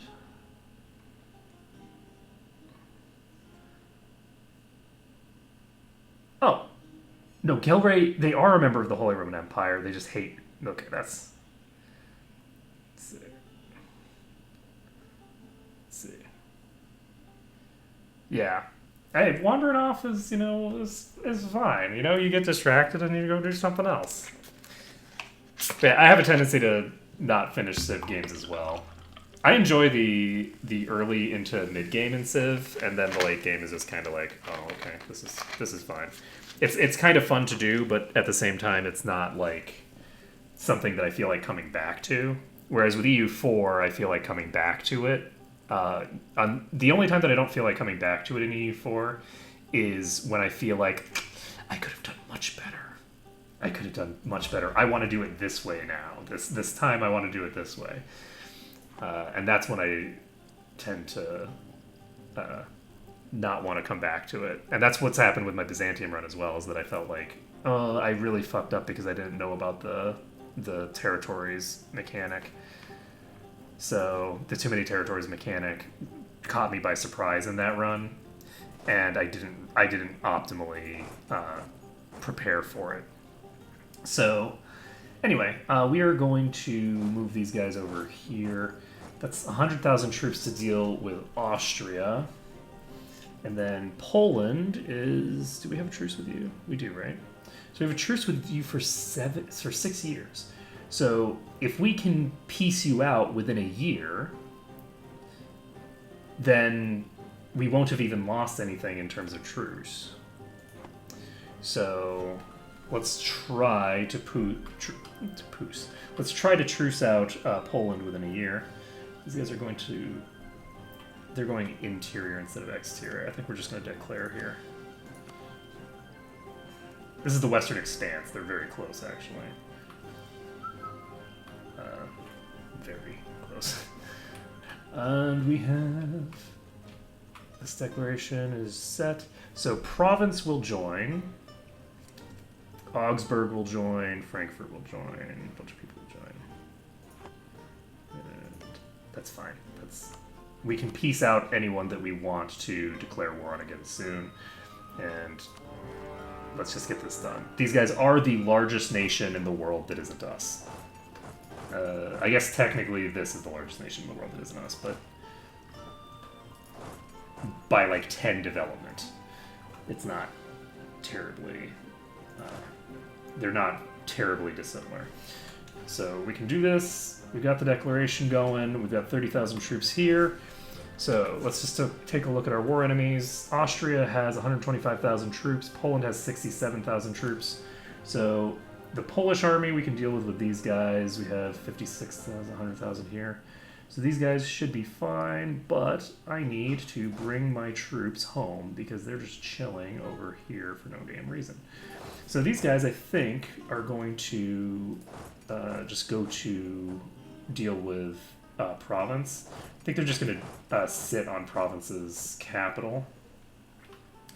I don't think I want to be in a war with Province. I want to piece them out of the war. And so that should be fine. It turns out that Lübeck is at war with Friesland.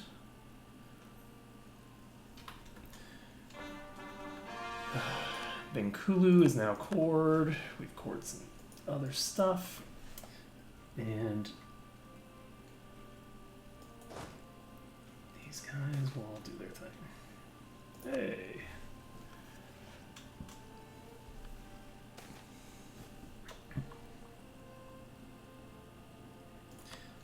Yay for naval supplies. Other thing. We still haven't taken Brunei, so let's go ahead and take control of Brunei. And we don't want to give that territory over to... Oh, actually, never mind. I don't want to declare war on Brunei, because the reason that I didn't declare war on Brunei just now is that they have... their independence is guaranteed by Britain. So we're not declaring on them until we're ready to declare on Britain. Luckily, Britain wasn't willing to come in to help Austria. I'm glad that we're splitting this alliance up. I don't like to have to deal with both of them at the same time. They're the two largest nations in the world. Why would I want them in an alliance chain? Well, I want them to be separate so that I can obliterate them both separately. So these guys are just going to chill on this fort, which means that I can just dive them here.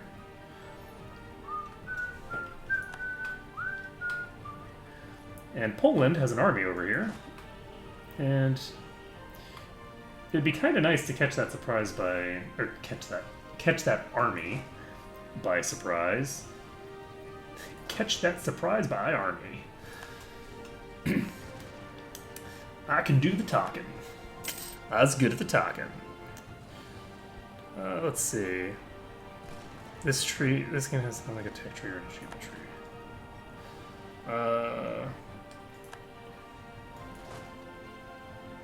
I'm not entirely sure I understand what you mean. Oh, you mean the ideas?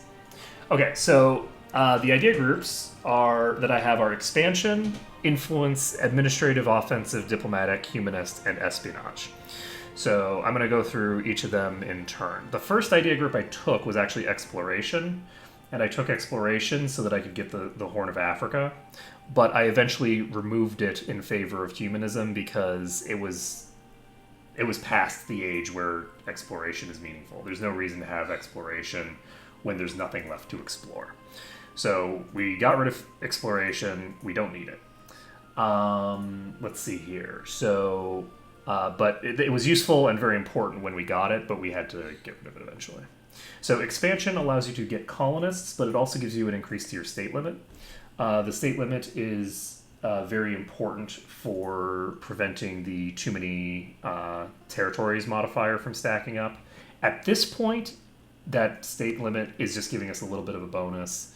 But the other thing that it gives you is it gives you more diplomatic relations, which means that I can have more client states at the same time, which is part of the reason that we have so many damn client states. Let's see here. It gives you a bunch of other random stuff that is not terribly relevant in immediacy. I do think it also gives me some policies that I'm using.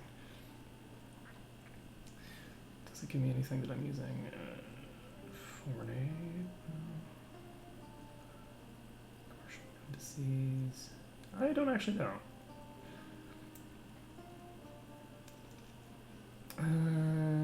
It doesn't look like I'm using any of the expansion thingers. But yeah, expansion is pretty solid, and I think that it's useful to keep that the whole game. Influence ideas basically allows you to help keep your vassals under control. The most important ones that I have are Liberty Desire in vassals, diplomatic annexation cost reduction, and diplomatic relations bonus. So again, we're getting more client states out of it. The diplomatic diplomatic reputation boost is also very nice, and it has some really, really good policies that are associated with it.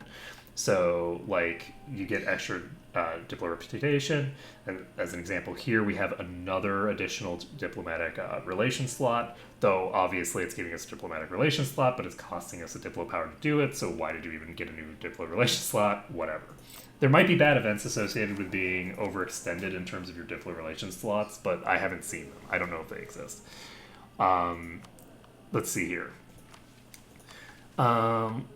So yes, that's policies. Sorry.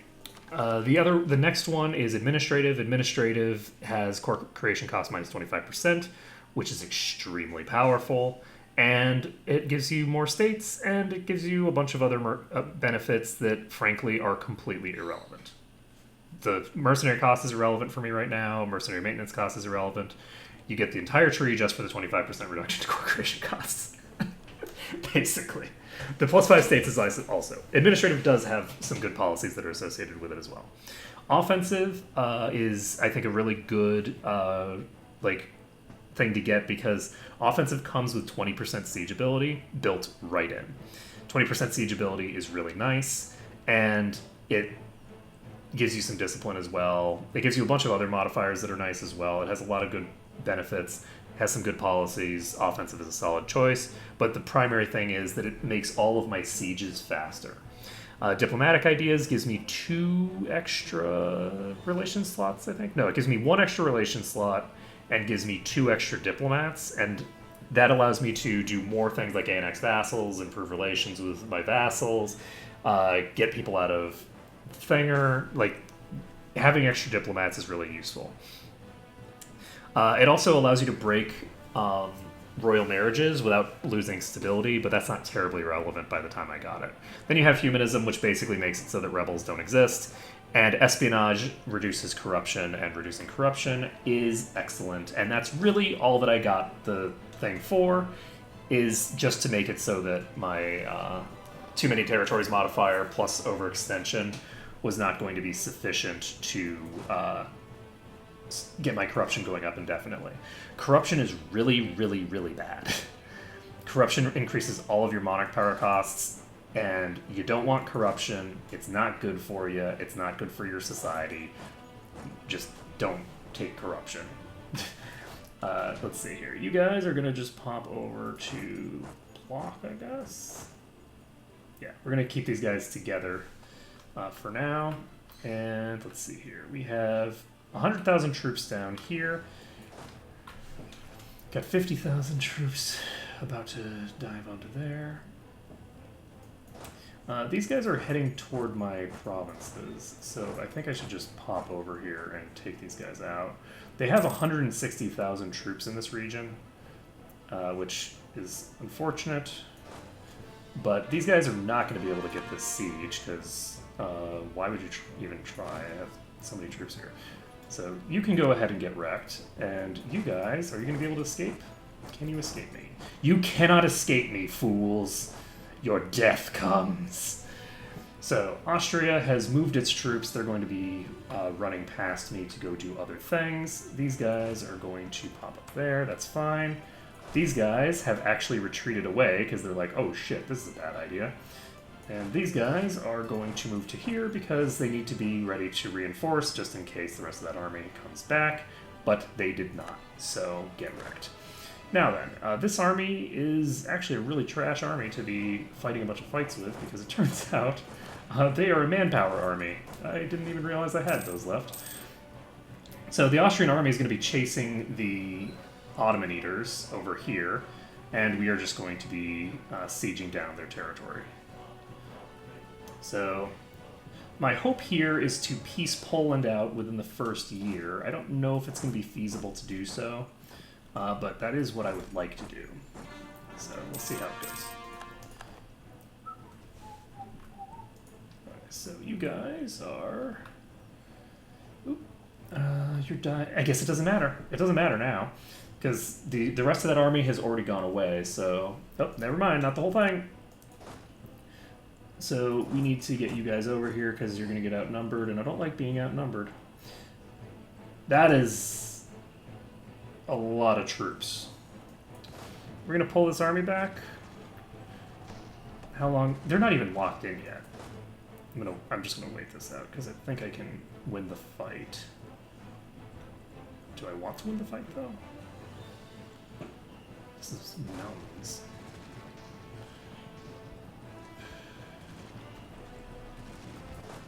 I don't think I even want to win this fight. That would be silly.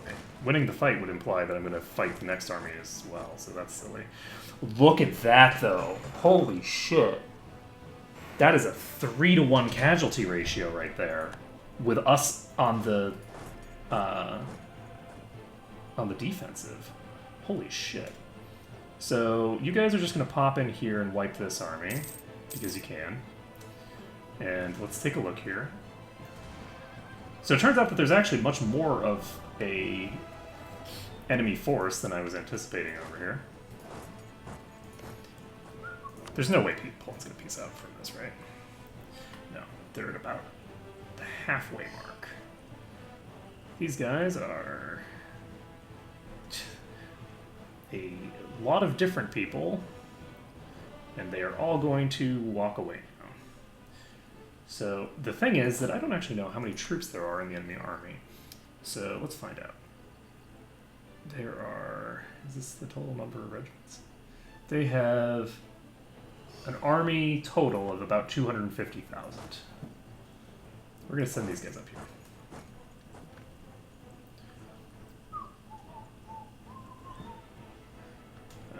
So this is interesting.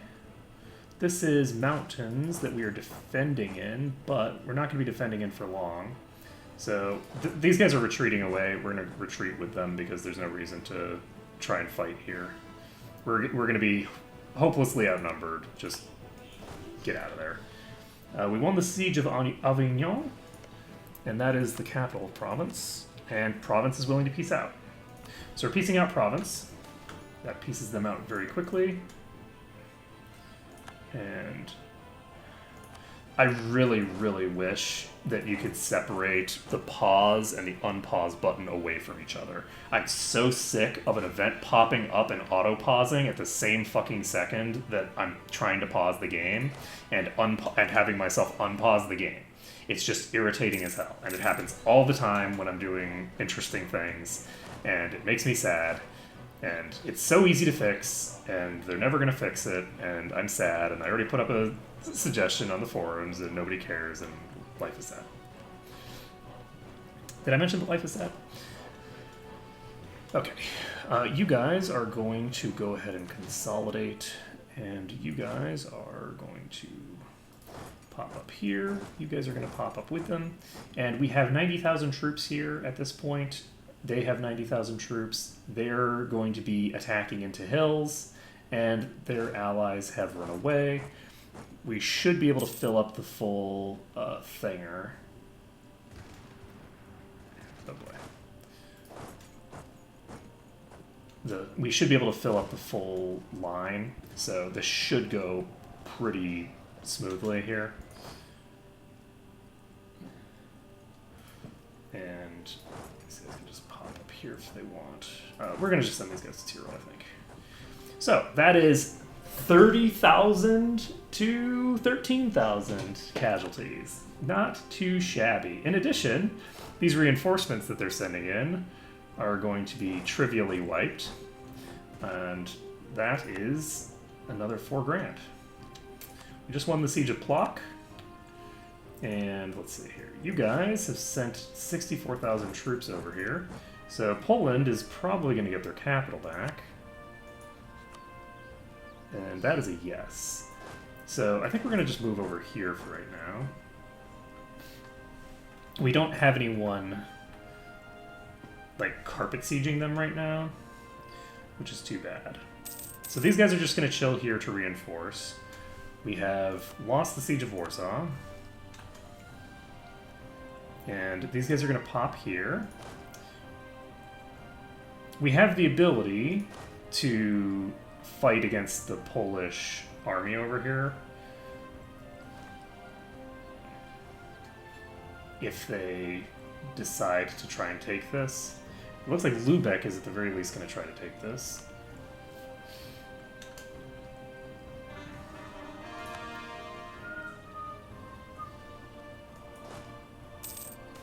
We lost the Siege of Crimea. Integration is a slow process. We just finished annexing another vassal. So we now have another slot open to us. So we can make another vassal, and we just need to figure out where we're going to do it. Am I going to do Manchu? Probably. Okay, these guys are just going to pop in here. I don't think that the rest of the army is going to be there, and I think we should be able to just dive them here and get this done. We'll just want to fight over here. These 2 sieges are going fine. I do need to keep a better eye on the situation down here, because we don't want to be jumped by a 90,000 troop army. And these guys, I think, will win the fight before... Yes, we did. So we won that fight. And we won it before any reinforcements could arrive. And these guys are popping in, and they're actually going to try to siege down Wien. So do we need to just let them take it and call it a day? I think we might. These guys are just going to pop over here. We can move you here. And let's see here. We have another fort that we're taking over there. And do we have the ability to start accruing some meaningful amounts? The issue with leaving these guys here to do this is that that is the most important siege in the war, and they are simultaneously going to do it slower and less reliably than I would. There's a reasonably decent chance that they're just going to wander off at some point, so I might want to be just jumping in there. How are we doing here? We have 12,000 reinforcements to make, no problem. This is plenty of troops to defend this siege. We're actually going to move these guys here and come defend this siege. Won the Siege of Tucholo. We're going to keep going. This is at 64%. Let's tick it. And that's a disease outbreak. God damn it. Oh, nice. So we now have loyal subjects. So any subject that is in Asia is going to be impossible to go disloyal. Like at this point, it's just not even possible. So I don't think we can piece you out until we take Wayne back, or not Wayne, whatever that place is called. And even once we've taken it, I don't think that'll be enough. I just wanted to check, because sometimes that was 2 disease outbreaks in a row. That is so sad. Nice. The Western Expanse arrives and deals with the Ottoman threat.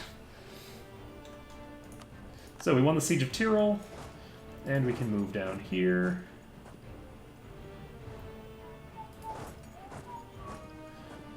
And let's see here. Who is in this war right now? Diplomatic right now. Oh my god, I am already at war with most of the Holy Roman Empire. That's good to know. Okay, we won the Siege of Warsaw.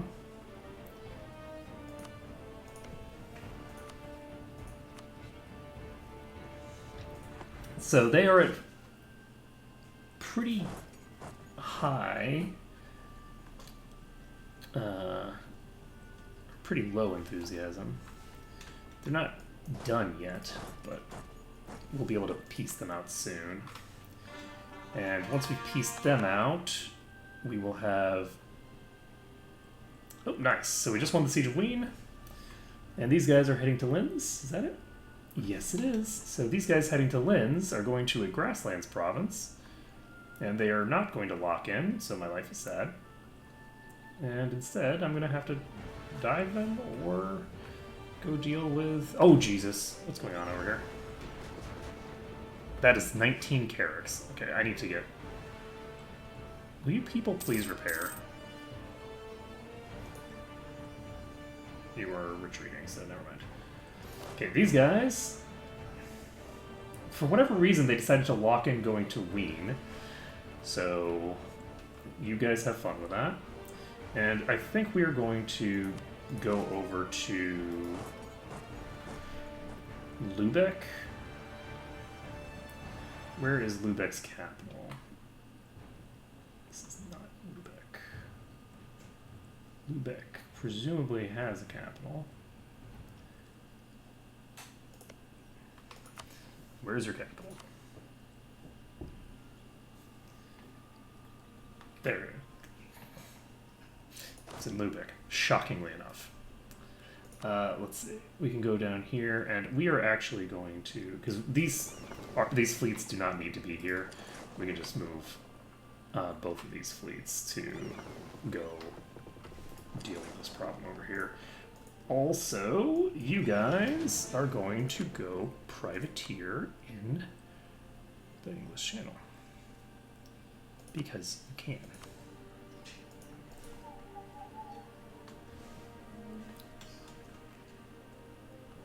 So these guys are locked in. It's going to be a thing. They're going to trivially win that fight, I think, so there's no reason for me to go in there and have both of us suffer a bunch of attrition after the fight. You know, I say that, but this is actually more even than I thought it would be. It turns out that my vassals do not have nearly as much awesome shit as I do when it comes to warfare.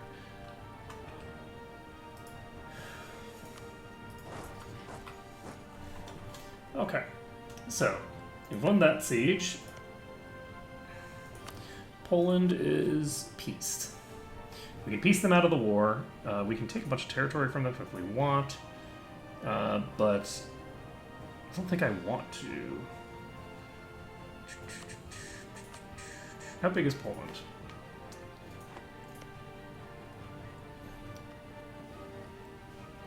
Every Polish province is 108% war score with no modifiers, so I think that there's no reason to actually take anything from them. We'll be able to declare war.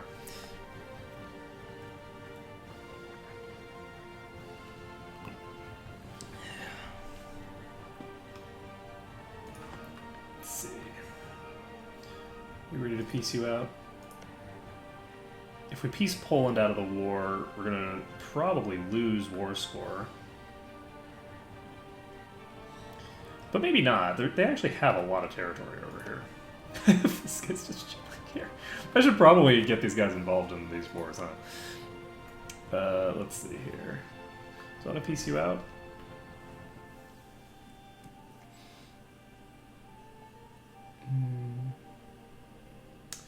You know what? I might want to just piece them out and take a bunch of their shit. Let's see how much it would cost me. It would take me... This is 27% war score, which I can take from them right now. This gives me 13% overextension, so I'll be able to immediately start using... start coring shit. And I think I'm going to do that because I just want to core this myself, and that'll allow me to start doing that. So we're going to do that. It's going to be fine. So Poland's pieced out, and they're shrunk a little bit. And they're importantly shrunk in this direction, which means that we can sort of...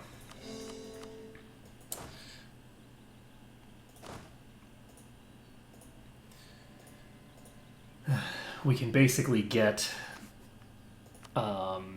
the war lines more centrally focused on sort of just Germany.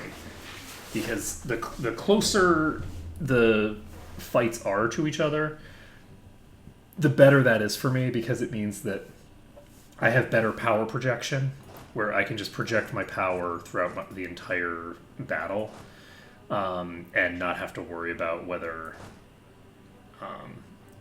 they're going to show up with 150,000 troops somewhere that I only have 20,000 troops or 30,000 troops or something. So, Scandinavia has internal conflicts to deal with. So sad for you. You guys are going to go somewhere, question mark. I should run them to here, I guess. And that does cut off a lot of war score, actually. We just lost a lot of war score from piecing out Poland. So we're going to need to...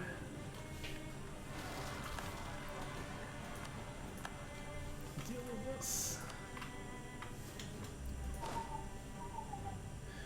So, it looks like we're going to catch these guys. We won the Siege of Lyonnais. I had 100,000 troops here for no damn reason, but that's okay.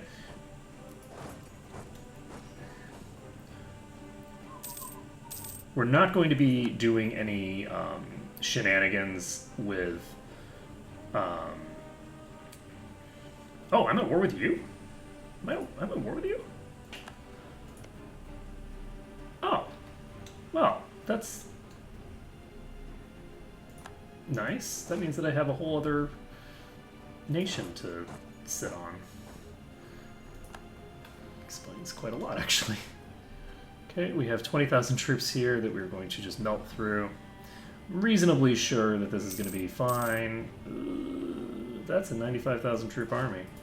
We're going to go ahead and pull on back here because we do not want those guys to think that it's a good idea to come in at my fort.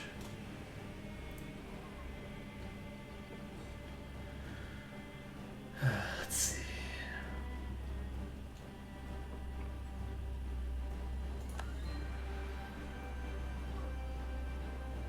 Yeah.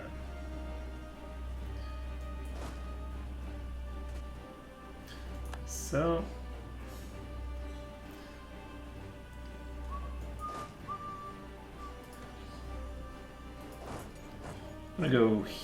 I'm actually gonna go here if I can. I cannot go there, so...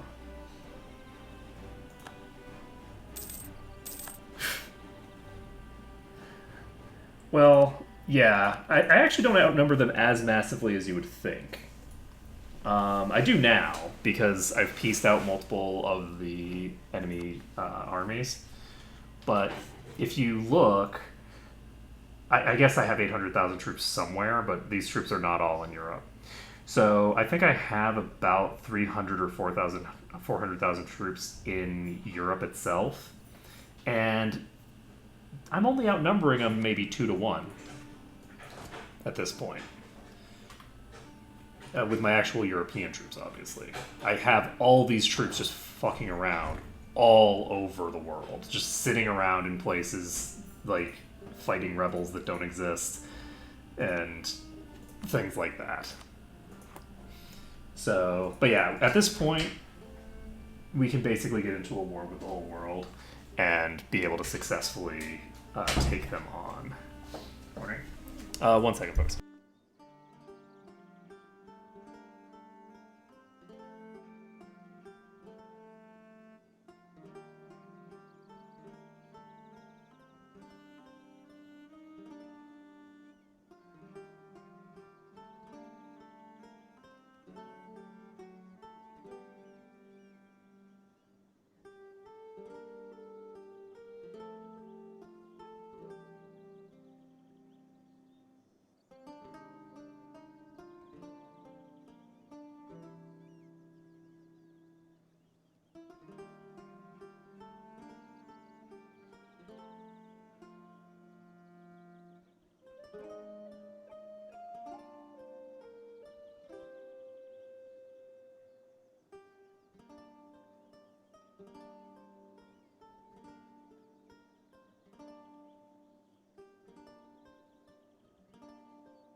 Okay.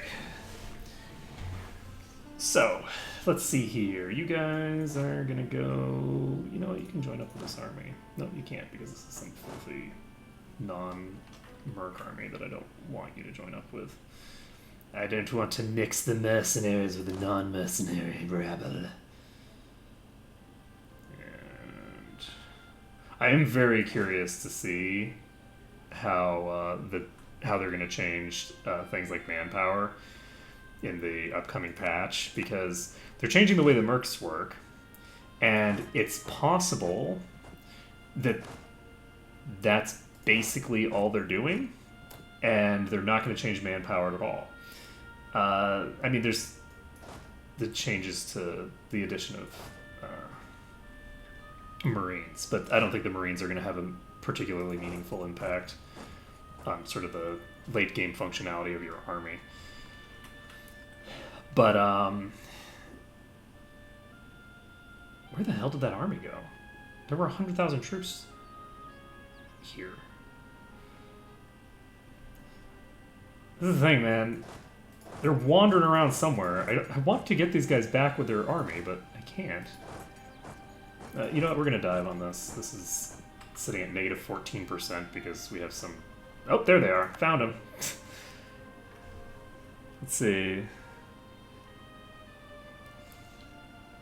The nationalist ladies.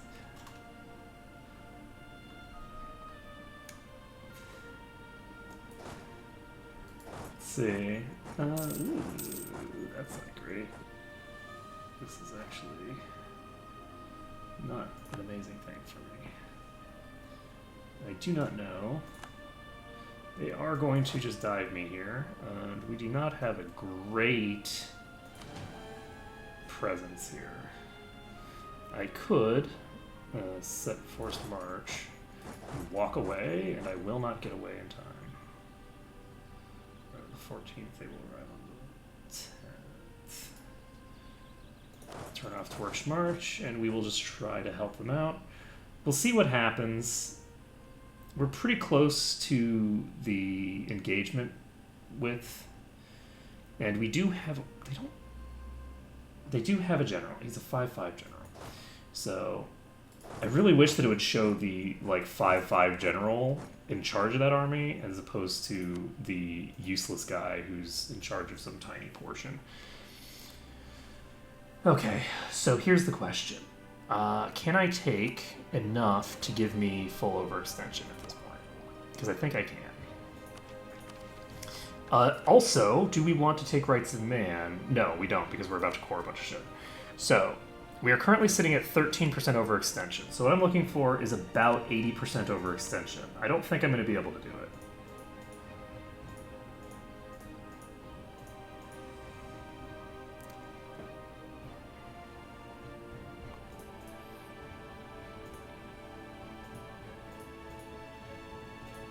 Okay, so this right here is 60% overextension already.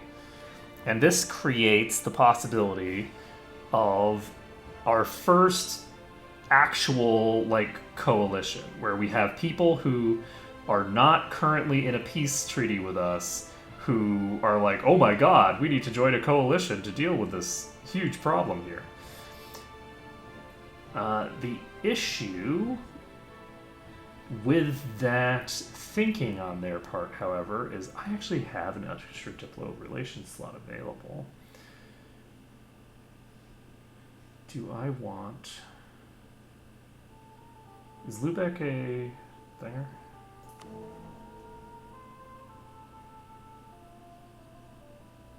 They are not an elector. So, nobody who's in this war right now, I don't think... Oh, Augsburg. Who's Augsburg? Is Augsburg an elector?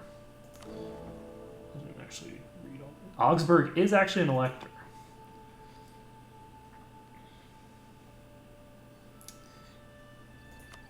You know what? I don't think the aggressive expansion is actually relevant.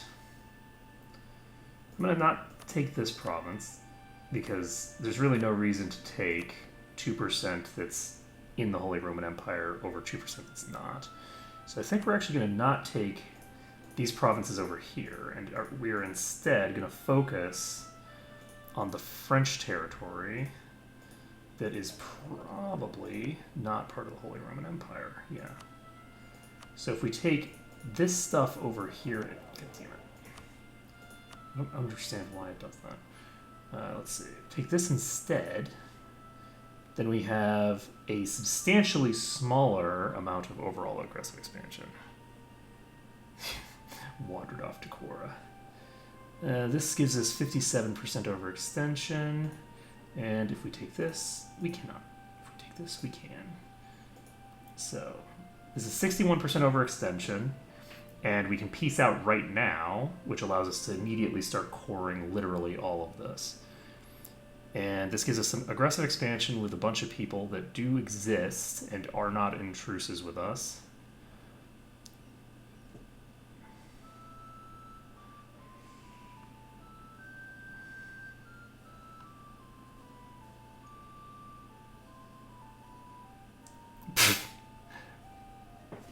Which government did this?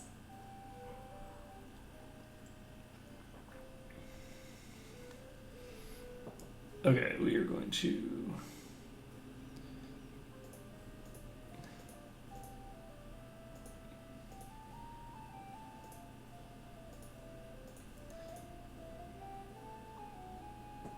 It's like, this guy smokes hella opium, man. If he says it's opium, it's opium. I think we're going to confirm this. We can get this done. Take a huge swath out of Austria. And that also sets us up to have a really quick fight against the next people on the list. So when we're going after the next set of enemies, we should have an easy time.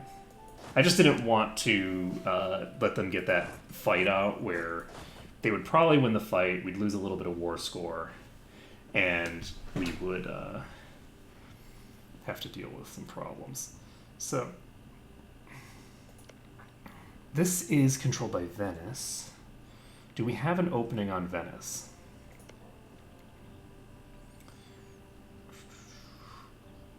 We have a truce with Venice for a long time.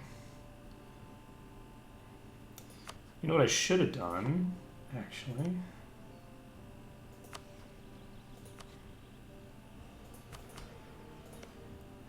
These guys have a truce. December of next year, I can declare on Brescia. We have an opening into the Trade League. They didn't accept the... I thought that somebody did it. Ah. Yeah. I mean, it makes a degree of sense, right? Like, it makes a degree of sense, but it's just really funny. I find it very amusing that they would do that. Let's see. Let's see. It's like, what would be great if it's like Florida last Tuesday, I would be completely unsurprised. To be perfectly honest. So if I declare war on French La Plata, France will be called in, and it's not indicating to me who's France is allied with. Great Britain will not help if I declare war on France, and interestingly enough, Austria will. So if I declare here, I get in against Gelre, I get in against Cleves, I get in against Austria, and I get in against France, who I need to take some territory from. So I think this is going to be a thing. Because why would it not be? We have no reason not to do this. Because we have Bharati Germany here. Looks like we have full-on, cores here. We have, I guess, a little bit of overextension. We have quite a bit of overextension. I don't know why they fully cored something that was over here before they partially cored the rest of it, but that's fine. So they actually still have a lot of overextension. That might not be viable.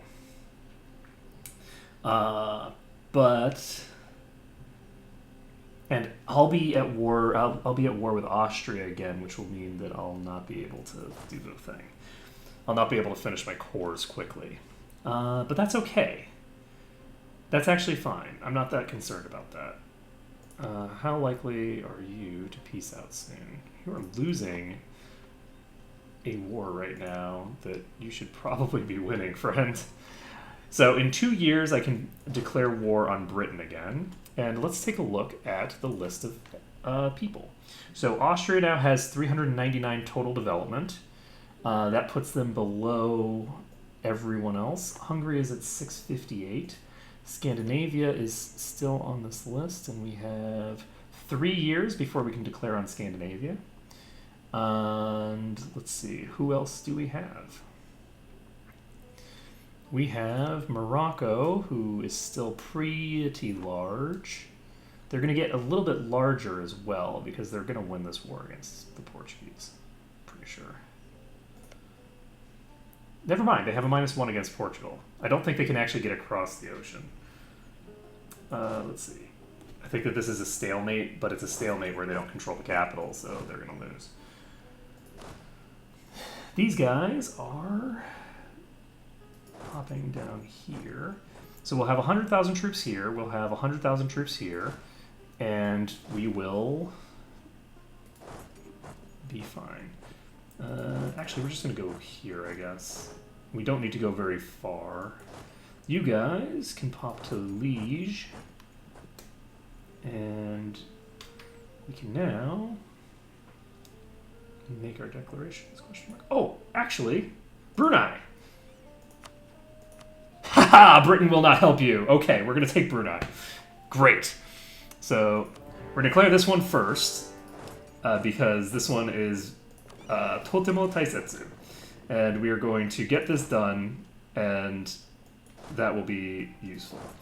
In addition, this is something that gives me a little bit of overextension, but it's not going to be very much, I don't think. So I don't think that all of Brunei is going to cost a meaningful amount of overextension. So I guess I should probably put a leader in charge here, but I'm not going to bother because they're going to trivially destroy them there. And I don't want to have a siege going on over there that I'm not going to be able to get my peeps back from. So it's now ticked over. Let's take a look at... So Austria is engaged in a war still. If we declare on France, we will have who involved? Okay. We lost 1,400 troops. So we're not going to be able to core most of our shit until we have pieced out Austria. But the key is that if we declare this, then we can get a 5-year truce with Austria instead of whatever truce we have right now. So our truce with them lasts for almost 20 years. So instead, we're going to declare on France, we're going to immediately dive their capital, and by there I mean that we're going to dive Wien.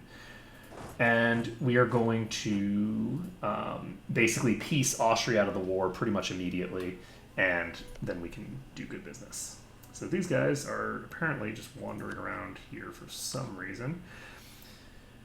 This will also pull us in against Gelre and Cleves, and we can start doing good business.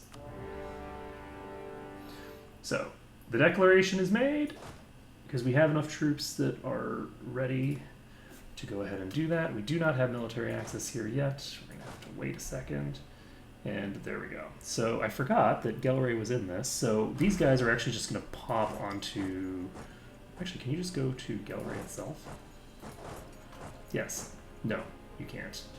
You can't do that. You can try to do that because you're black flagged, but you can't actually do it. These guys can pop to here. Let's take a look at Austria's army. Austria still has 100,000 troops, so it is probably not in my best interest to try to go over there. These guys are going to go here. These guys are going to go here. These guys are going to join them. Hey, Poutine. How's it going? We're going to have these guys actually just go here instead. No, we're going to have them go here.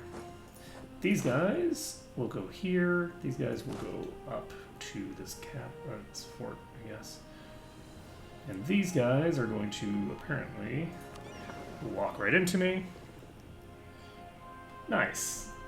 I wasn't even aware that The Witcher 2 had mods, but I guess every game has mods now. So we've got 25% more score here.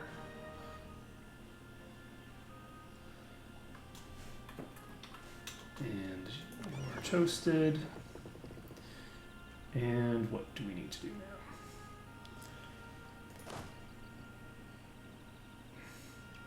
So we've got these guys fully thingered, fully blockaded. These guys are not going to go here, actually. They're going to Brussels. So we're going to pop over to here. Never mind. We are just going to pop over to their capital. They have 50,000 troops, so that's good to know.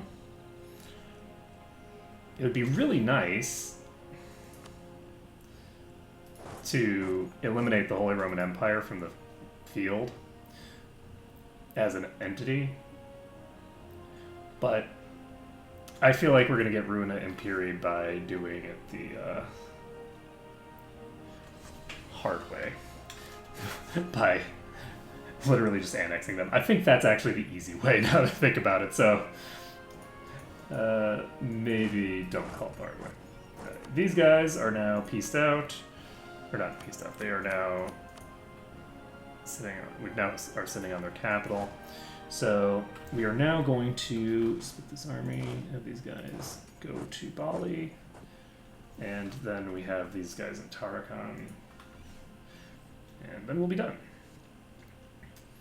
Alright, so once this ticks, this is at 7, this is at 14% already? It's at level 6 fort, isn't it? Jesus Christ. That escalated quickly. Let's see. These guys are chilling.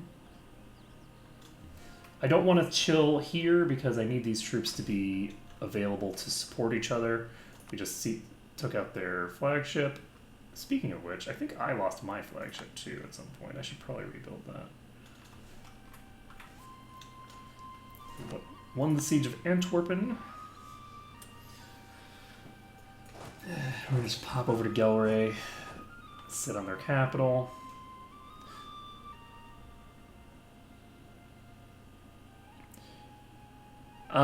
You would be able to make 100 client states because there are 100 slots available for client states. So assuming that none of the other players in the game, in this case the AI, which I do not think makes client states, you can have a total of 100 client states of your own because there's only 100 slots available for client states. So if you just keep making client states, like one province client states, it will not allow you to keep doing it once you already have 100. Fun fact. Let's see. So The French army's chilling down there. These guys are chilling up here. So with Gelre, you are...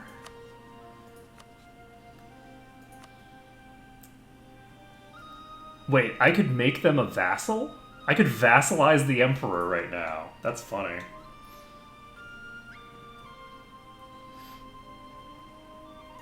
I'm pretty sure if I vassalize the Emperor, he stops being Emperor. I mean, I'm not positive, but I'm pretty sure you can't be the Emperor unless you are an independent nation. Pretty sure. Are you at war with me? Yes. Okay, so Klebs is at war with me. So who is in this war?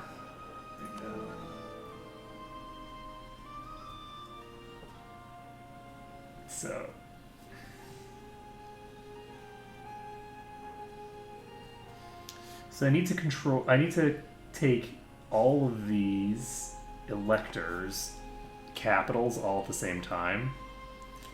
And if I take all of the electors all at the same time, I do have the ability to dismantle the Holy Roman Empire. If I do that, then I'm not currently annexing a vassal, so I'm not currently reducing the number of slots that I'm going to have. Rather, I'm not currently increasing the number of slots I have available. And I don't think I want to be... Oh, right! We were doing this to peace out with Austria, I forgot. Maybe we should keep an eye on their war enthusiasm, huh? So, hey, Austria, you ready to peace? Nope. We need to take control of their capital. You guys can't just get to Wien, can you? I mean, that would be... You technically can, but these guys are going to finish first, so...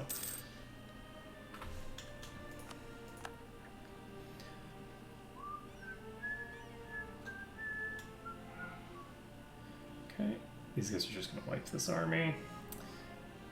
And actually, we don't need this fleet here anymore, do we? Okay, this fleet can go pick these guys up. And... let's see.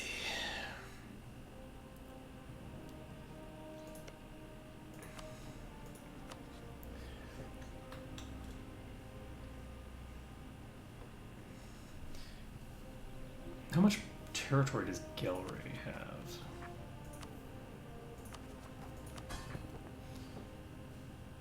This is not how I look at them. Is Gelre a great power? They're not even a great power. The Manchu have just popped up onto the list of great powers. That's kind of cool. So, let's see.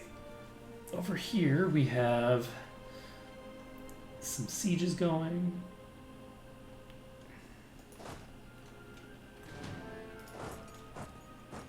Looks like these guys are going to dive this. Never mind, they ran away. They kept in there till the last second, but no, they are in fact going to pull out of that. So these guys are just going to pop up to Banjar, and from Banjar they're just going to walk to Tarakan.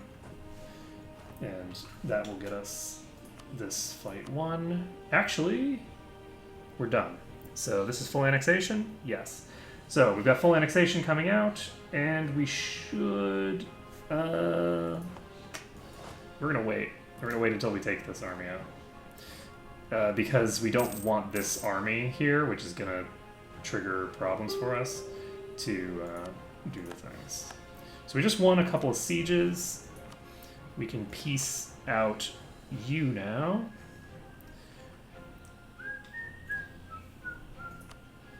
Assuming we desire to. I think we do. How much war score does it take to piece you? Total war score cost for all Austrian provinces is now 80%. Let's see. Yeah, exactly. You know, my viewers and me are basically the same people, right? Let's see. It's like, this land is your land, this land is my land. And these guys are pieced out, and that leaves us with these guys the Elector. And interestingly enough, do I want to actually just annex the Elector? I have a few options with how to proceed here.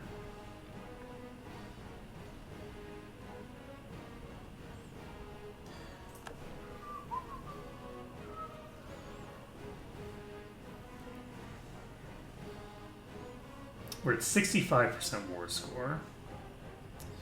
So let's start looking at what we're going to do to peace out. Oh, right. These guys. Are you ready? I'm going to wait for them to get to this province here. Once they're here, I will peace out. Because I just don't want the separatists to tick down that province. So this is going to be pieced out. This gives me 18% overextension. And that's fine. I can take 18% overextension with no problem at all. So Brunei is annexed. They have some separatist rebels that are not going to be relevant. First province is under siege. This province is also supposedly under siege. I have 2 provinces under siege right now. Oops, no. That's the wrong place. Tarakan and Palawan. Oh, shit. Palawan is a thing. Gotcha. Oh, right. I already have that as a core anyway. So now that I think about it, don't need to make quite as many cores as I thought I did. Okay. So Gelray is doing their business over there. For right now, what do we want to do in this war? We want them to concede La Plata to us. This is 5% war score. And then we want to take control of all of this. This allows me to make client states over here. So I can decide whether I want to get Egypt all the way over here, or if I want to make a new client state. We are going to take all of the provinces that have 0% overextension, and that is none. And so now the question is, do we want to make a client state out of this French territory here?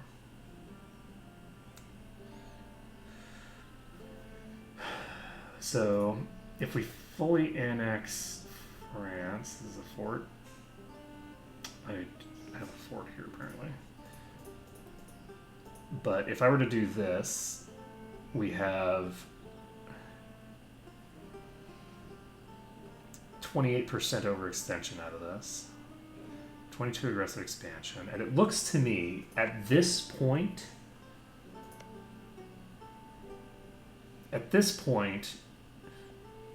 we've reached the point where everyone is going to join a coalition if they ever think that they can win. If they ever think they can win the fight, they will just join a coalition against us. There's no stopping that now. So, I mean, there is, by just not continuing to annex territory, but there's no stopping that now. The annexations will continue until morale improves. So, let's see here. We can go ahead and do this. That gets us a nice corruption bonus. This is Merchant Man. And what else do we have here? I'm wondering, since we do have all of this aggressive expansion coming out either way,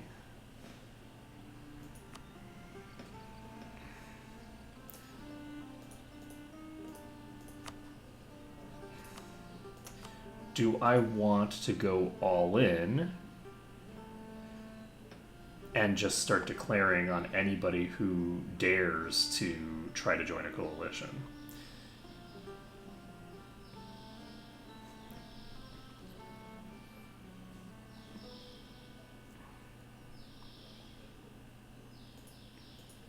So let's think about the world map right now.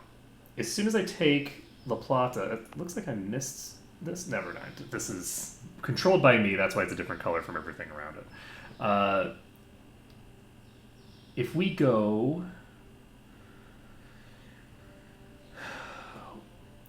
I guess we have still a few nations that we need to conquer that are not in this specific region. We still have to go after Manchu.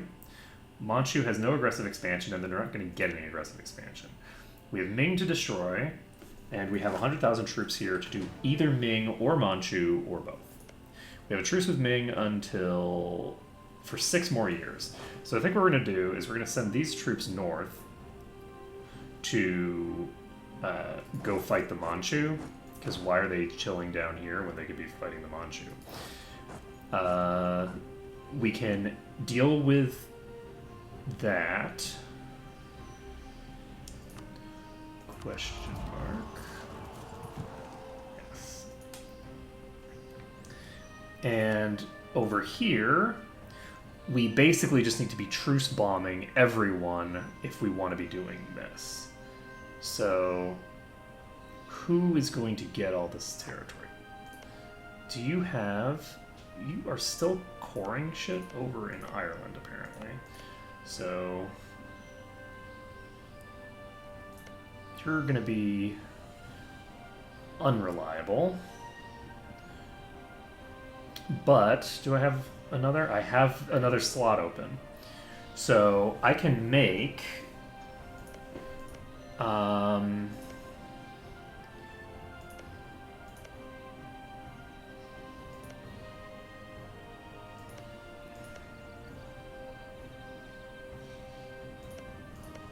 And this is actually pretty much 100% overextension for one thinger, I think.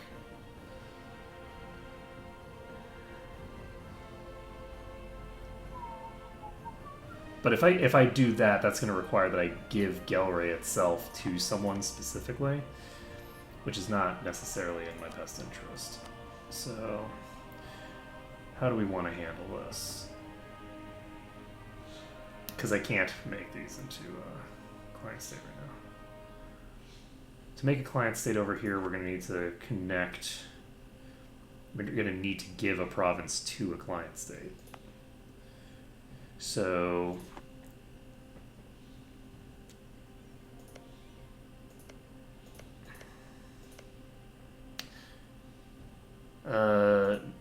no, I didn't vassalize the Holy Roman Emperor. I have the ability, if I want, to vassalize the Holy Roman Emperor in this war, if I desire. But it's going to cost me 200 Diplo power. It's not worth it to vassalize the Emperor. It's funny that I can, but it's not something I'm going to do. Let's see. So, what do I want to do here? All this French territory can't be done like this. And we have a fort down here. So I don't think I necessarily want to annex France right now. I think we want to give...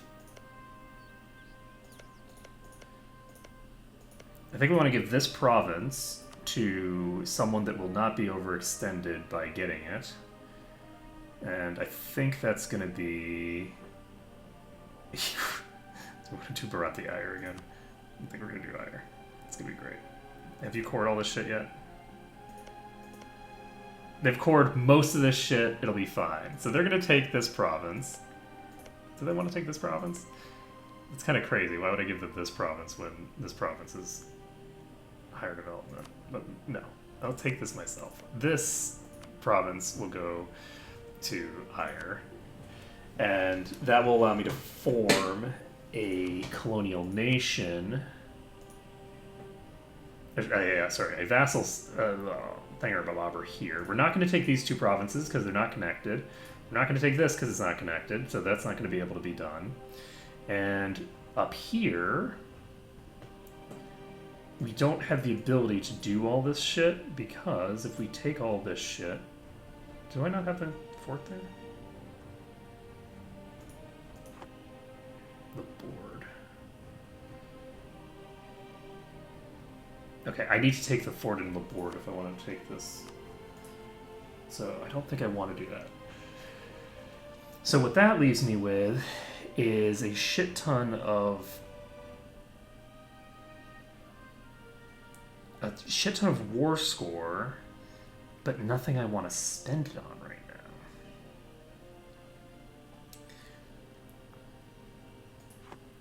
Unless I want to literally just give a bunch of territory over to the Frozen North. Frozen North should be fully cored at this point. How long is our truce with Scandinavia? We have 2 years before we can declare on Scandinavia. The Frozen North probably has no things to speak of. No overextension. Oh, the Baltic! I completely forgot that you existed. So the Baltic is going to take this. Okay, there we go. We have our in. So what I can do is I give control of this siege to the Baltic. Let's see. Where is the Baltic?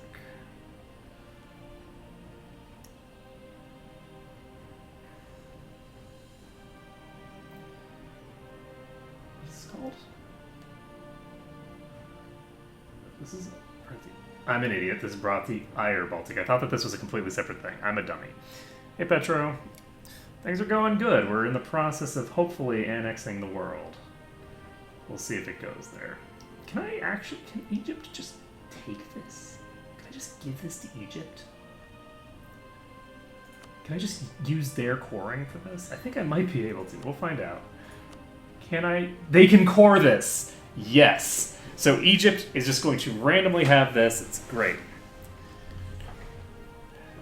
Yes. Denmark had a jolly good time right up until the point where they were in a war with me and were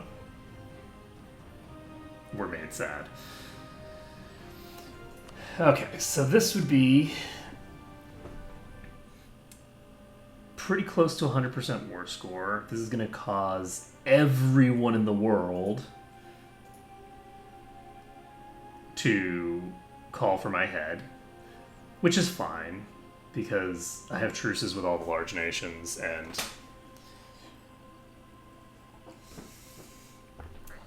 I'm actually not sure that it's fine. I think we're going to just take what we can get here. If we take just the capital of Gelre, that is still going to lead to a lot of people potentially joining a coalition against me, but it should still be fine. My current overextension is at like 90-some%, but none of this territory is actually going to be going to me. It's all going to be going to client states. So I'm going to be creating a new client state down here, and I'm going to... Actually, since I'm making a new client state down there, I don't want to be making one up here. Oh, I don't even know. I don't remember what Twitch extensions I have. I just have a couple of random things that are on there. There's like some point thing that I have on there. I don't know. Twitch extensions. What even are Twitch extensions?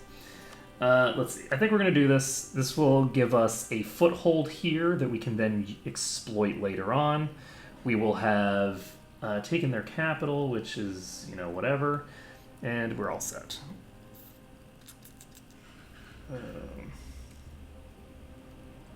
Let's do it. Okay, so these provinces are going to be turned into a new client state. And this is going to be France. It's actually going to be named appropriately. You know what? No, it's not. We're because I got Germany and Italy confused again. We're going to call this... this is the second time that this happened, by the way. It happened with my Byzantium run, too. That I'm like, this Italian thing is going to go into Germany, right? No. So this is going to be called Bharati Poland, because why wouldn't Poland be in France? And let's see here. We're going to have their map color be some flavor of green.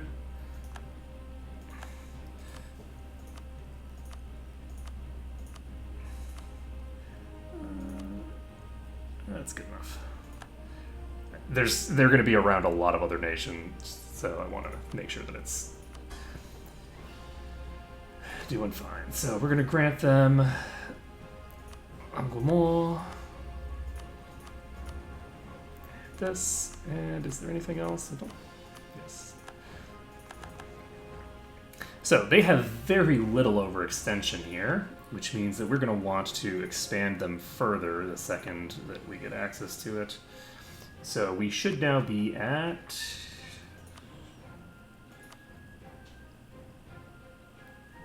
We're going to be at less than 100% overextension, because that's a lie. Yes. So we have 91% overextension. So we can go ahead and core these. And we cannot core these yet because we have to wait for these guys to arrive and pump those guys off. And then we can declare on whoever we want to go after next. So who is next on the list? So Egypt has the ability to actually just take a bunch of territory if we want up here. Friesland is allied with Bremen and Lorraine and some other folks. We have a truce with you, actually, so never mind. Let's see.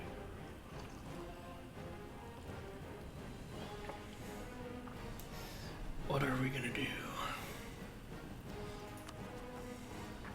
Paper. Hindu. So I basically I started as Orissa, and it's very classic Orissa into Bharat run. I generally don't do anything fancy with religions where I'm actually swapping around. I like to keep sort of the classic feel of whatever region I'm playing for. So if I'm playing in India, I'm going to be probably playing as Hindu. I'm very unlikely to actually start as one of the Indian Muslims, because I'd probably rather just form the Mughals out of the one of the Timurid miners and call it a day. That's not good. Why is this loading? Okay, we're fine. Let's see. We're all fine. Gascony exists. They are in a trade league with HN Nuremberg. So they're in a pretty sizable thing right here. This is interesting. So, we have a truce with them, apparently. Who don't we have a truce with? Scandinavia is 2 more years. Hungary is... we're going to need to get around this truce. Yeah, we're going to be declaring on Scandinavia in 2 years, and that will allow us to also go in against Hungary if we so please. Question. Who are we annexing next? Bharat to Egypt is tempting, but there's no reason to do them. The Ottoman Eaters are a good choice, actually, as someone to start annexing soon. So, I think I might be annexing the Ottoman Eaters next. Do I actually need to do this? We have... we actually do not need to. No. So, come back. We don't need to improve relations. We'll just send a gift, and then we're actually going to wait 2 months and not declare war on anybody. This is insanity. Let's see. Let's see. Oh, of course it is. Like, a lot of people do, like, religion swapping and things like that. I just don't. Do that. For me, if I'm going to play as an Indian miner or an Indian country, I'm probably just going to be playing as a Hindu nation, because if I was going to play as a Sunni nation, I would probably play as a Mughal forming nation. If I was playing, I'm not that interested in Sikh. It doesn't, as a religion, it just doesn't interest me at all. So Sikhism is sort of out just because of that. And though I will say that I'm probably going at some point to form Bharat as as Kandy. The reason that I probably am never going to play Sikh is because it's a religion that's formed in the process of the game, which means that you would have to actually convert to it, and I just don't want to. But also, I just really like Hinduism, so it's like... given the choice between Sikhism and Hinduism, I would just prefer to be Hindu. Because Shakti OP, man. Yes, as Candy. There's actually an achievement. There's like a really big achievement for Candy, but the problem is that you start out as a vassal as Candy. That's going to be a achievement that I get eventually, but Shakti is gives you plus 5% discipline and siege ability. In addition, as soon as you get an heir, she gives you an event that gives you +2 to your current leader's administrative skill. Or your diplomatic skill, as long as you have an infant heir. And it's very powerful for the entire early game. You're going to have an infant heir at some point, and it allows you to get free monarch power that is always useful. The other deities are good as well, but the advantage of Shakti is that freaking siege ability never gets old. I have not actually been using the coring cost reduction because I love the siege ability too much. So, we have H in here. Could declare on you if we want. Question is, do we... No. No. We're going to be good. We're going to remember our purpose. Our purpose to annex the Ottoman Eaters. They've been a wonderful vassal for a very long time. And, oh my god, this is going to take so much money. Go. And we will influence nation. The Ottoman Eaters are not actually going to finish eating the Ottomans. There's something a little depressing about that, actually. They've been so busy doing other things, they have not actually eaten the Ottomans completely. Let's see. I actually have... The Western Expanse is right here. Let's see. But they don't actually have those at the same time, do they? Don't they get those at specific time periods? When they have an actual thinger? But like 10% morale is fine, but not like a really major bonus, honestly. Because I never have any difficulty winning fights. Like, that's not like a concern of mine. I don't feel like, oh no, I need more combat ability. Because I don't play on the higher difficulty settings. So my concerns are always for things like efficiency. And so for me, wanting to take the sieges faster is there. Oh, that's their baseline bonus. Okay, I didn't realize that they had that as a baseline bonus. The 10% military tech isn't terrible, but at the same time, I forgot to swallow the Ottoman Eaters. It's fine. Just, do all the things. Let's see. We can, I guess, get...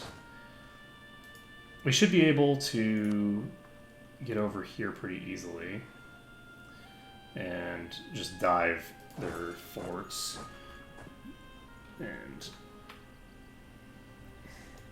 if I wasn't a dummy, I would have an easier time, but that's definitely a fan fiction situation. So, we're going to try to win this war fast. We can probably win it pretty quickly. Just take a little bit of territory for the Western Expanse and then start annexing peeps. And let's see.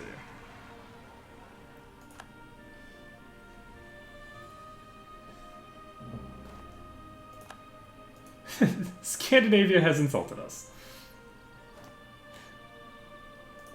Meanwhile, they are buried in bed. Are you kidding me right now? Can you get here? You're not going to get here in time. These fucking ships are going to get... I'm going to lose a three-decker because I'm an idiot. I just had these ships sitting out there, and my life is sad. Well, bye. Barg! Life is very sad. I will say the naval combat in this game and the naval mechanics generally are super clunky. It's just so clunky. Oh, man. Let's see. These... does Holland have any overextension, actually? Did I get any overextension for taking Holland? I don't know if these provinces start out colonized. I don't think they do. So, since I don't think these start colonized, I think I'm going to go after them soon.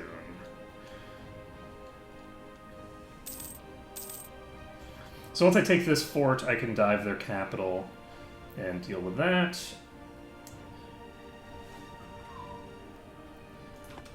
And what else do we need to do now? I guess we can just... Truce with You is ending in a few months, so we're going to want to declare on Britain next. They have no allies, so that is excellent. That's very excellent. So we need to get this war dealt with immediately, because we are on a time limit for piecing out. Because I want to piece them out so that I can get the thing going. Ports are blockaded. Oh no. 99%. It says 99%, but that doesn't make any sense. It can't get to 99% chance. Because if I roll a 1, it's a disease outbreak, and there's a maximum of a 1 in 14 chance, or sorry, a minimum of a 1 in 14 chance of failure. There's no way to get it to 99%. So that's a complete lie. It's a complete and utter lie. It's a fabrication. And I don't know why they are lying to me, but they are. Okay, I'm going to do this.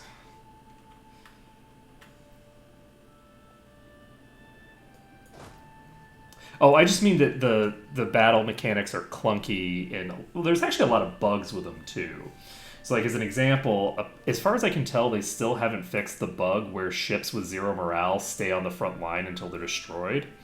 So, if you have a good enough, quality of your ships, what will actually happen is that you can take out an infinite number of ships in a naval battle, because by the time you have destroyed the ships on the front line, all of the other ships that are going to replace them have no morale left. So you can just win any battle because you take a ship, you take out a bunch of their morale. Once their morale hits 0, they stop fighting back, but they stay on the front line. So since they're not fighting back, you're going to guaranteed destroy them. And then the next ship comes in but doesn't have any morale. It's fighting back for a few seconds, and then it stops fighting back completely. Like, the whole thing is just this, like, cascading failure where, like, you know, it's a nightmare that dreams are made of for people who like to exploit those kinds of mechanics, which, you know, I delight in, but I actually don't do very much. That is a 4 siege pip general. That's nice. So we're going to keep that guy. And we actually are going to give... Let's see. Who is...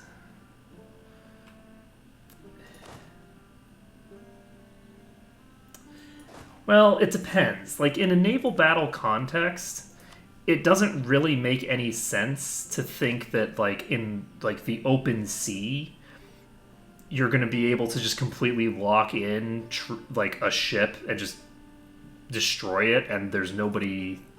The enemy ships have literally nothing that they can do for days and days and days of battle.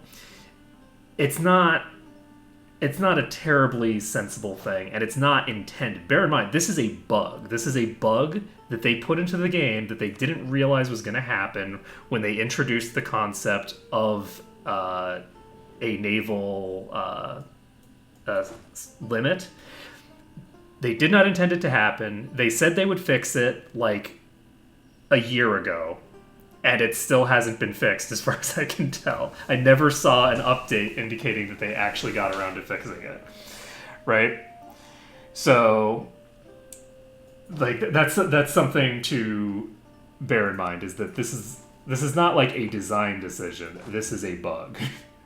And it results in some really ridiculous things where the key is that the cascade failure there basically is such that like you destroy this one ship, and sure, maybe you can lock that one ship in a position that's a bad position for that one ship, but because you locked that one ship in that position where it's unable to fight back, you're now in a position where all of your other ships will also refuse to fight back. So, and because it's like, even if your ship is at 0 morale, they're going to fight back, right? Like, 0 morale armies still cause damage. 0 morale navies do not. And that, in and of itself, I think, is, like, demonstration that there's a problem there. Because if you have a 0 morale army, they are fighting back. 0 morale navies do not.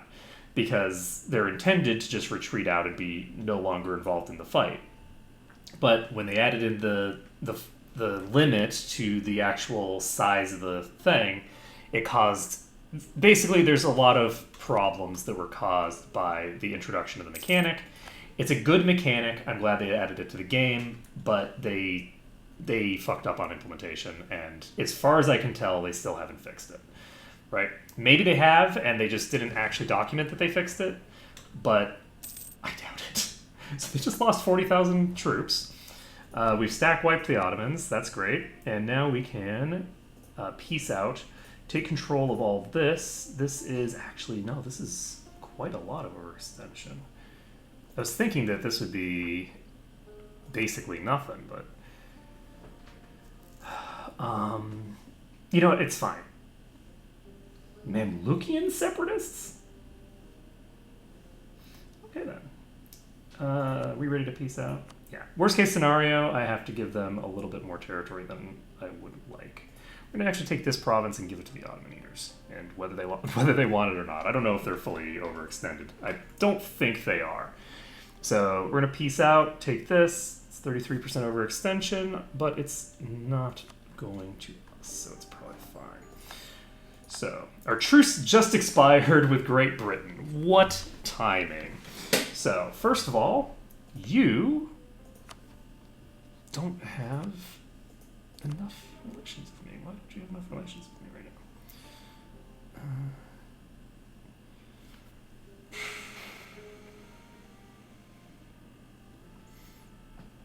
That's weird. Before I declared, I had 195. Where did I lose 15 from? Did my influence wear off? Yeah, my influence wore off. Okay, so we're going to influence nation on the Ottoman eaters. That means we are going to have to wait a month before we can declare war on Britain. It's very sad, I know. So Bharati Egypt is going to be granted a bunch of provinces.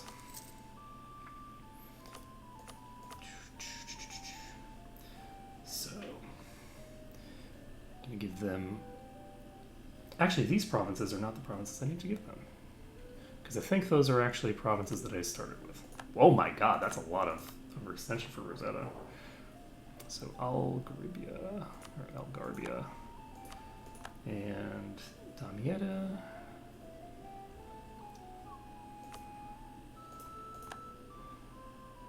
Let's see. Yeah. Well, I mean, there was the 100 Years' War. I actually don't have a huge objection to the way that they handle like the time that it takes for battles to take place, because while obviously soldiers are not actually going to be killing each other in like on the front line for, you know, day after day after day in these in this time period, most battles actually took place over the course of hours, I think. And a lot of them were won because some random guy decided it would be a good idea to get his army drunk, and then, oh shit, the enemy army just showed up on the horizon, we're all gonna die. Or they just decided over and over again, oh, we're winning the fight. We're going to charge them. Oh, shit. Over the next hill, there was a shit ton of troops that just blew us apart. Oh, no. And then they do it again. I'm trying to remember which war that was. I don't even remember. But it's probably a bunch of them. There's probably a bunch of wars where that basic series of events happened. But you guys... Common Eaters can take Homs. And they're at 56% overextension, so I actually could have taken more territory there. They have a lot of debt. Poor babies. Poor babies. We need to start improving our relations with you. Oh, never mind. We don't, because we're going to keep you around for a while. You guys are going to have to...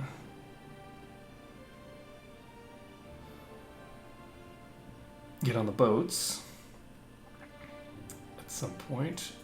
These guys are going to go over to here. How many troops does Britain have? Britain. That's not how you spell Britain. They have 13,000 troops. So Britain is a weak minor power at this point that I think I can annex in one war. I think I can annex them in one war. So I should be able to just dive Britain here. Do we want to spend this to get the next military idea group? Yearly army tradition isn't terribly relevant right now. We have 15% morale that we would get immediately. Morale is vaguely useful. We have a lot of stacked morale, though. I feel like stacking combat ability is going to have more of a multiplicative effect than stacking any of the other effects that we have. So I think I'm going to go for quality. It also gives me ship durability, which is not super relevant, but is marginally relevant. So I think we're going to do that. You guys are going to get out of there eventually. You guys... Oh, actually, I already have 100,000 troops here. I stand corrected. These guys are not going to need to do any of the things that I just said that they were going to do. So you guys are going to go down here to Suez. From there, hopefully you can deal with that. This army over here is going to go to where? So, do we have the ability to annex you? This certainly doesn't help when I forget to core things. Oh, right. I'm not forgetting to core things. I'm sitting on stuff that I'm not supposed to core. Okay, so we're going to give man to the Ottoman Eaters.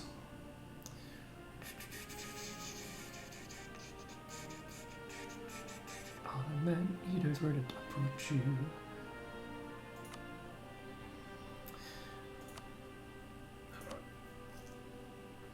So, Mon. Grant them Aqaba.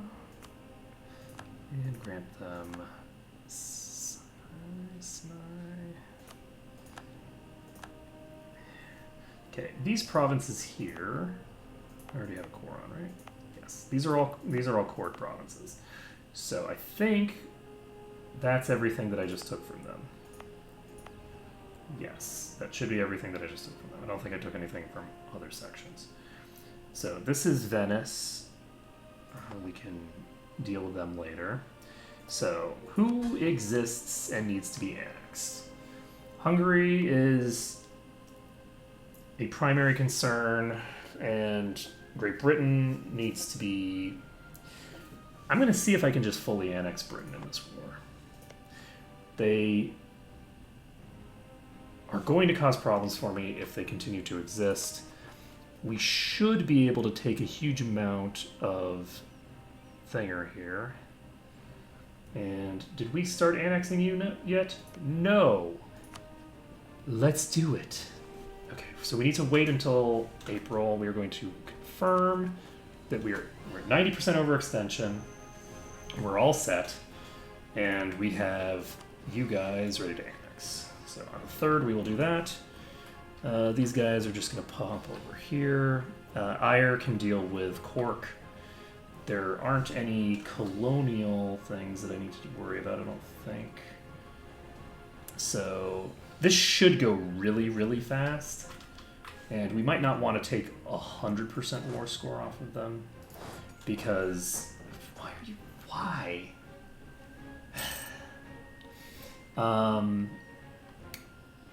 We might not want to take 100% just because we're not in a rush. So we don't necessarily need to. I think we're going to wait until next year before we get the next technology. We don't actually need the thing right now.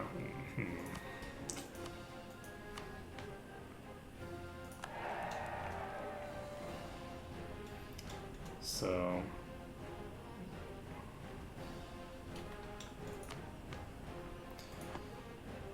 weird. I don't feel like I should have 100 max absolutes installed, but it's fine. Oh, are they going to get there? Are they going to get there in time? Oh. I guess this is going to take either way.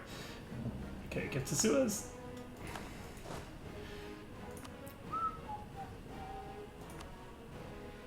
Okay, so we're diving here. I'm pretty sure we'll arrive in time to pick them up. These guys can pop over here. And how many ships does Britain have still? Britain still has a ton of ships. But that's okay. We have 300 ships chilling here, just doing their thing. And we have the annexation going out? Yes. Let's do the thing. Okay. Not forgetting to start the annexation, we are now going to be purging off another one of our vassals. That will slowly give us the ability to expand further. We have Bharati Iyer here, we have ourselves here, we have a lot of available options here. So, Iyer is... Are you finished coring all this shit yet? Please tell me you finished coring all the stuff we took from Britain 1,000 years ago. Because I just checked a little bit ago and they hadn't finished coring Ireland. So just, Ire hadn't finished coring Ireland. And in we go. So we're taking the capital of Picardy. That's somewhere. And that's where it is right there. These guys are going to pop here. We are going to give them the 4 siege general. These guys are going to just go to Paris, I guess. And it turns out that there aren't any actual fortifications that they have. So we can now have you guys... Do you have any fortifications over here? I don't see any.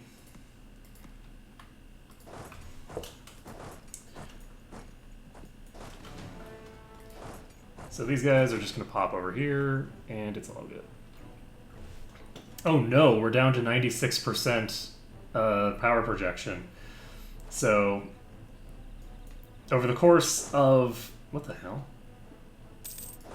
That's weird. None of these forts were actually showing up as forts. Wow, that's a lot of separatists. Alright. And what are we going to do now? We're apparently going to dive their fleet here. They have a lot of carracks. Do I want to give them a general? I don't think so. I don't even care. Once I deal with the English army here, I won't actually need to be privateering over there anymore. I guess I should still be probably dealing with the Holy Roman Emperor, so there is that. And it looks like we caught up to this fleet that we probably shouldn't have engaged. Look at those ships go away. But again, I just don't really care that much. So if the ships get destroyed, the ships get destroyed.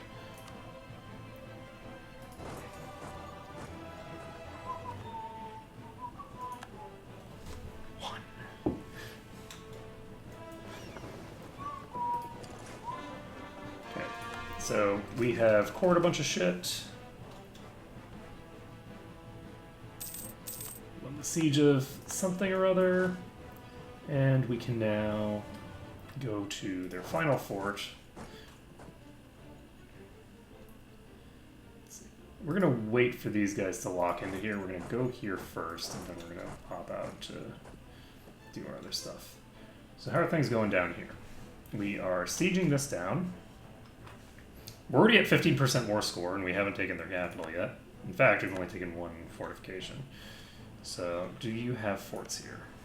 That's the easiest way to check is to do this. They do not have a fort here. This is not a fort. This is not a fort. No forts. No forts, easy game, easy life. So...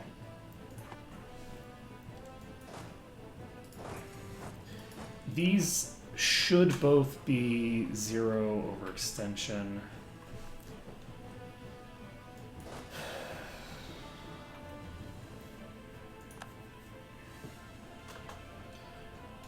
So once this ticks, we will be all set and ready to go. So, first confirmation. We do have complete control of the Americas, right? No, we still need to take out Holland. I need to remember that Holland exists, because I keep forgetting, and it's causing trouble for me. They might actually be the last person that has tropical wood. They probably aren't. None of these are tropical wood. Who has tropical wood? That's my question. You! That's me. I accidentally clicked here instead of here. Kong has tropical wood. Okay.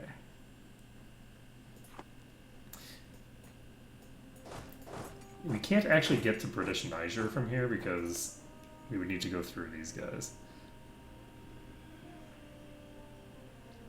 Interestingly enough, I could if I wanted. Get some work done there.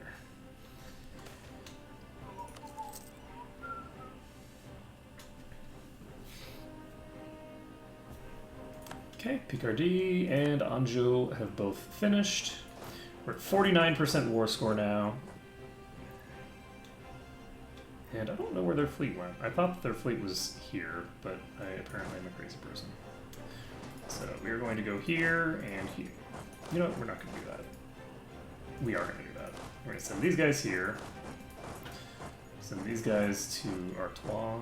I guess we don't even need to do a carpet siege because our vassal's going to do it for us. But that's okay.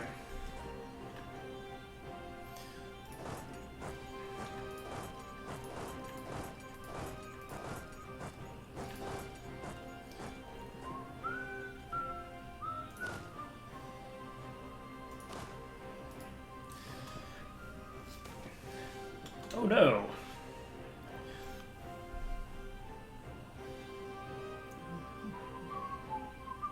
Now your armors are attacking. Yes. Let's do it. Do it. 'Twill be glorious. Yep, we got the war elephants.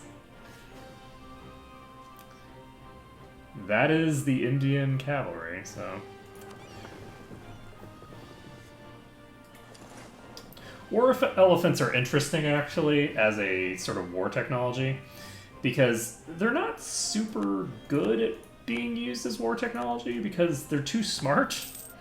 Turns out that an animal that's smart is going to try to not die, and that's not good for a war animal because war is a good way to die. So elephants are notoriously difficult to get into combat situations effectively because they have a tendency to just go berserk and start disobeying orders because they want to survive and not die. Whereas whereas horses are really, really stupid. And so they don't realize that they are in danger.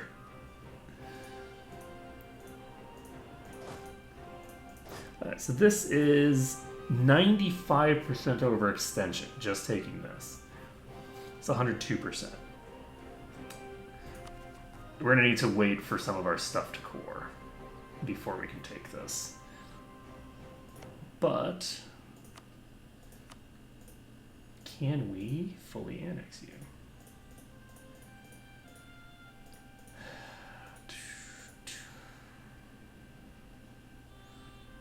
I need to find the rest of your provinces. Ah, yes. Oh god, there's a fort here too, is there? There's a freaking fort here. Okay, well, yeah. Okay, well, we're gonna dive this fort. You don't need to be suppressing rebels. It's fine. You guys are gonna go over here as well. And these guys are gonna get over there eventually as well. Okay. So we need to siege down that fort if we want to take Brunei from them. Alternatively, we could just leave them as Brunei. Pigs. It's interesting. I feel like there's a lot of ways to counter war elephants. The thing about war elephants to bear in mind is the reason that war elephants are not necessarily great in warfare is not because war elephants are not horrifyingly terrifying, right? War elephants are a terrifying threat. It's just that the elephants are going to disobey you. And there's nothing... So a war elephant is as dangerous to its own army as it is to the enemy army. And that's just not what you want in a war animal. A war animal you want to be dumb and placid, so it'll do exactly what you want. Let's see here. So we get 86% war score on them right now. I guess it makes very little sense for me to...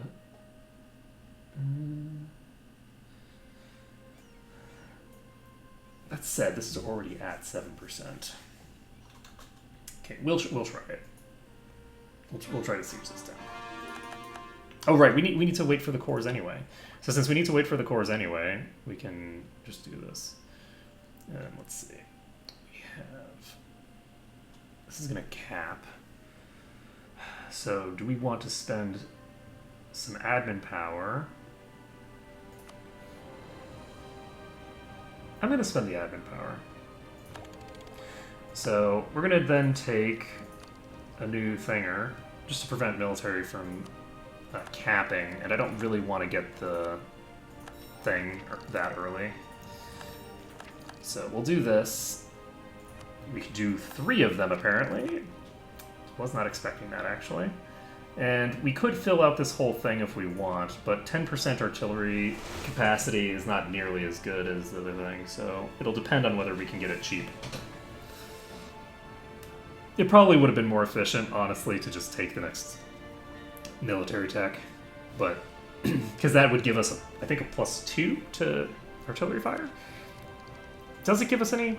No, it just gives us some extra pips, so never mind. We need to get to 32 for that, so yeah, we're fine. Getting a few extra pips for our artillery is not going to be influential enough to justify it. Okay. So... we have Greek separatists in Thessaly, and we can get these troops over there, I guess. So this army is going to get sent over there, and they're going to just pop into Epirus, I think. And what next? The Ottoman Eaters will probably just deal with that fight. I don't necessarily need to get involved myself, but let's see. Who is next on the list of peeps to annex?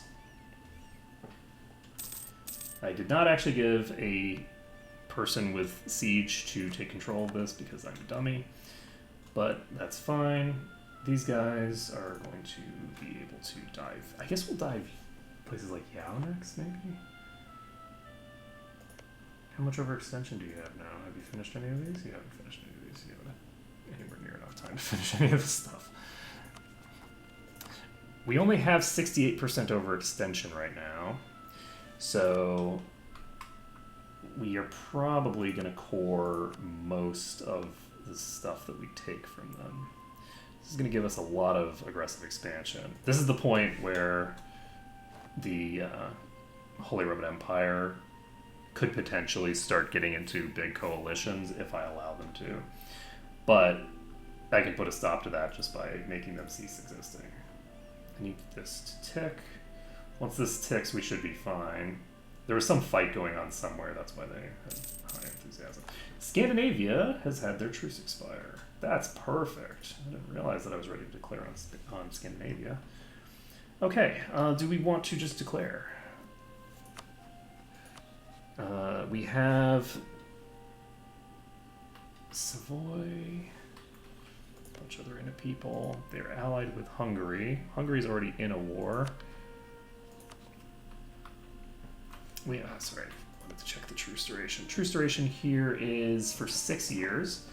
So I think we are just going to declare on Scandinavia. We will try to white peace Hungary out of the war. And I don't think there's very much reason to delay this. So I think we're just going to declare and Nuremberg and Savoy.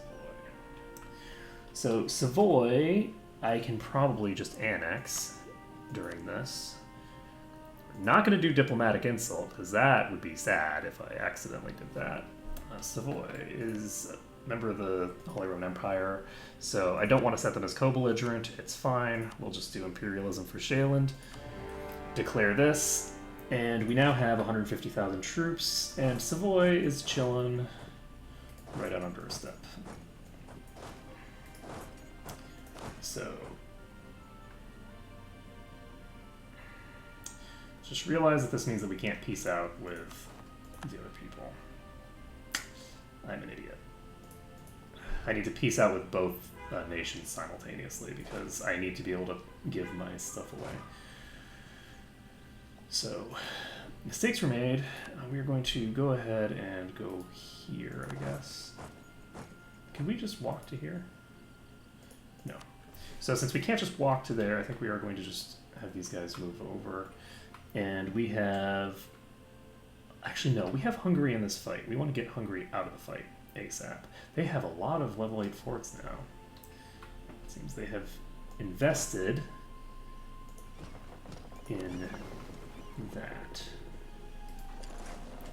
Get these guys over here. We have another set coming over this way. And we now have, hey, look at that, that's the Hungarian army. So we have the ability to deal with the Hungarian army on the west side, while on the east side we are just going toward their capital. Their capital still does not actually have any forts. So where's my fleet? This fleet is actually going to go to here. Who is the least destroyed? Right now, the least destroyed nation in the largest nation in the world is Hungary. They still have 658 development, which is a respectable amount of development. We're going to be getting a white peace with them so that we can take more territory off of them later. And then we're going to annex Scandinavia, question mark? No, we can't annex Scandinavia because we have too many thingers here. So these guys are just going to pop down to take out this army.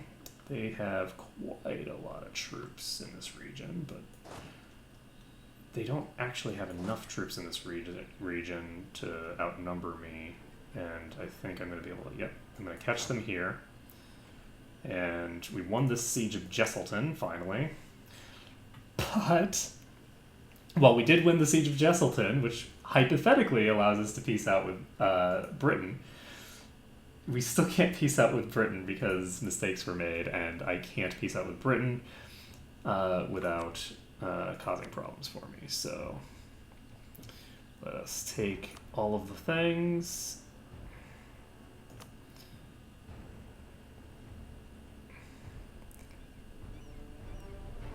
Oh, we demand their full annexation. So That's perfect. We now know that we will be able to do their full annexation. This is a 147% overextension, which is a lot of overextension. So that is Trubs.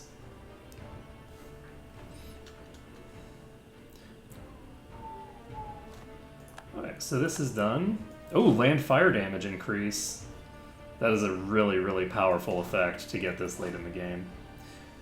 And let's see. Who is in this? Savoy. So do we want to just dive into these hills here? I think we do. Because worst case scenario, they decide it's a good idea to come at me. And that might actually just be best case scenario. No, wait. Okay, we're paused. We're not unpaused. Set here. These guys are going to run away. And they're going to run to this, which is Highlands.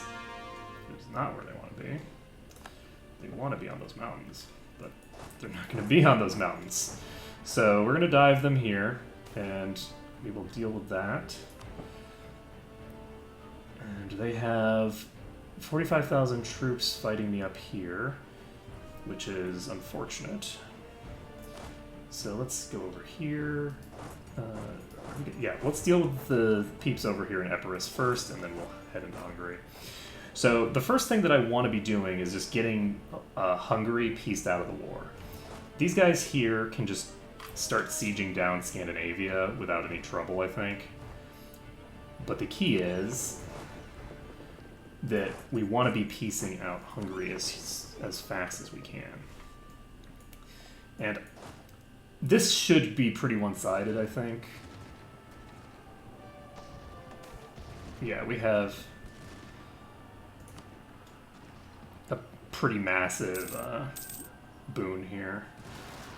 It's not quite as one-sided as I'd like it to be. I'm used to my fights being more one-sided than that, but yeah, we only took out like 30% more troops than they did. That's just depressing. So these guys are going to pop to province. No, they're going to pop to. These guys. Oh, this is the army that has the thing. Never mind. These guys will pop over to here. These guys actually are just going to go to Almeri. We've ticked this higher. We have cored liege. We've gained all of these cores now.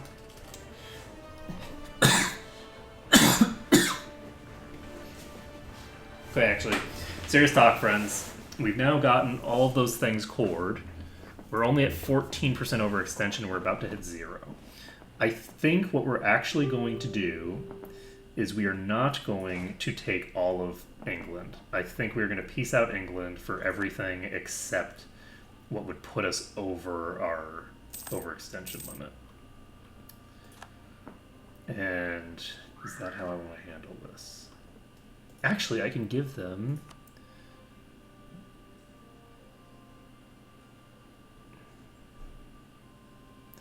Okay, Telugu is accepted.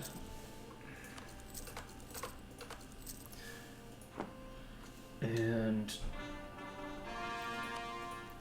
once we finish all of these provinces here, which is August, question mark?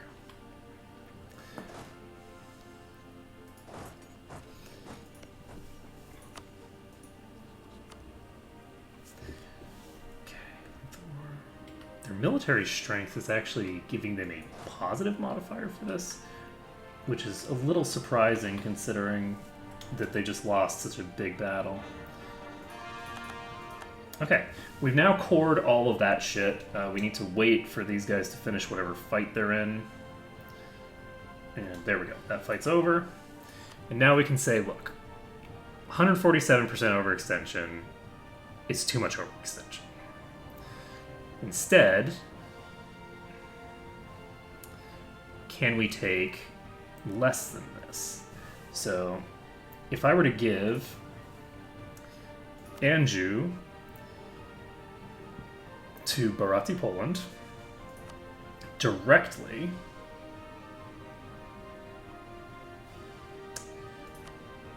How does this influence the cost? That increases the cost by a lot.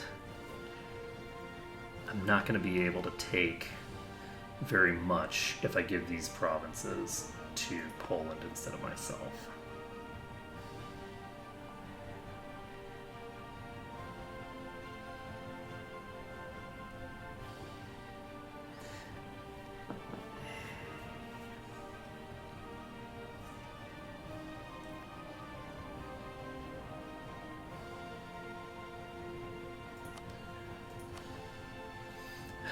If I take everything outside of Europe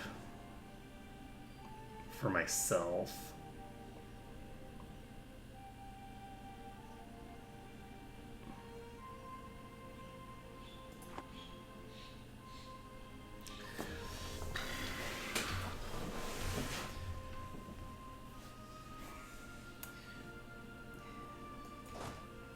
you know what? I think I might just need to focus on getting this war done quickly.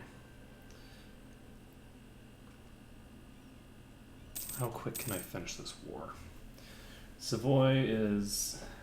Actually, I don't even need to finish the war necessarily. I could consume some of my Diplo power in order to just be able to spend on taking control of some of this.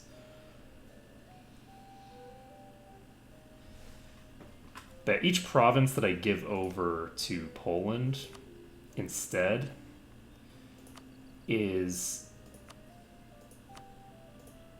going to dramatically increase the cost. So this is all I can give to them. It's 137% overextension.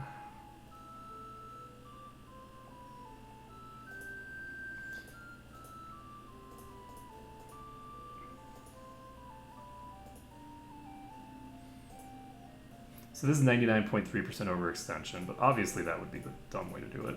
We want to take all this. This is part of the English Channel. So don't take Paris. Don't take Namur.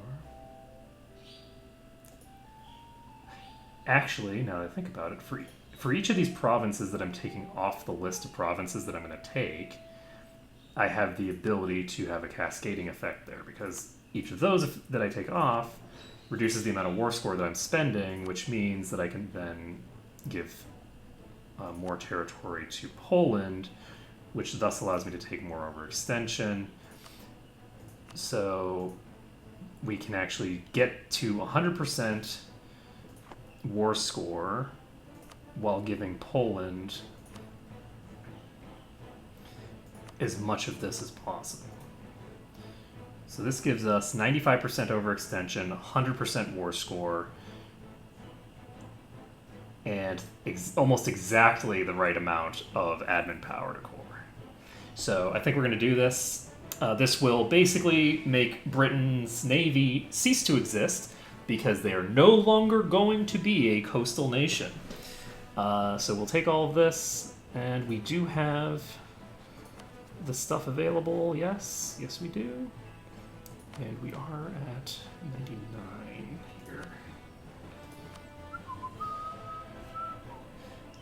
Okay, we're going to do this. It's fine. So, declaration of war. Finished. So, we're no longer at war with England, and we can now core all of this personally, and that means that we are not wasting time that we are not coring. We are coring everything. Cancel that, because I do not actually technically have enough, so I'm going to make sure that I'm coring all the things that have overextension before the things that do not have overextension. Is that everything? That's everything. So now we can just core all the stuff that doesn't have Thinger, and St. Thomas is going to take a while, but that's fine. I don't need to do St. Thomas. St. Thomas is part of a colonial nation, so this is going to go away now. There we go. So, and St. Thomas wasn't going to give us overextension anyway, so we are all set. So this is the Scandinavian fleet, actually, not the Thinger fleet. Do we want to go sit over here? Yes, we do. This army needs to actually have a leader.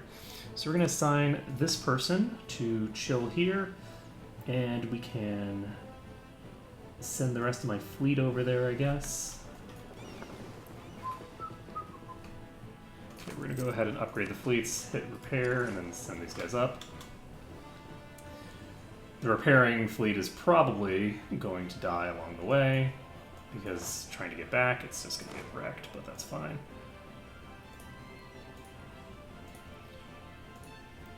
Do this just because we can. Take out their rebels for them. We've won the Siege of Savoy. And who else do we want to declare war on?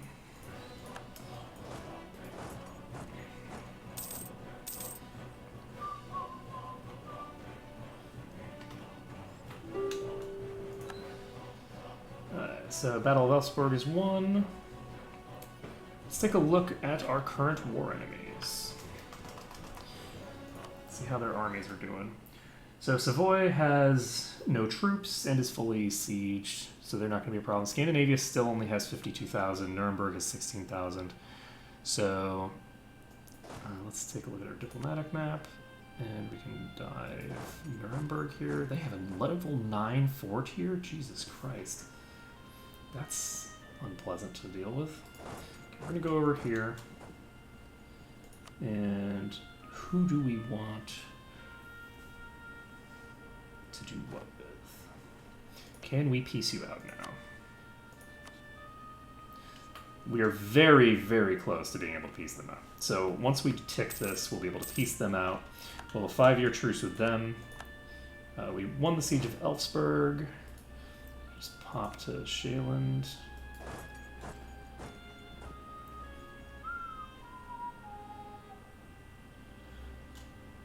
And we've won the Siege of Thames. So there we go. So we can piece Hungary out if we want. How much territory? We've only got 11% on the Ottoman Eaters. I don't think this is going to cause a huge amount of overextension for them. So I think we're just going to give them this province. And is this a fort? Yes, it is. We're going to give them...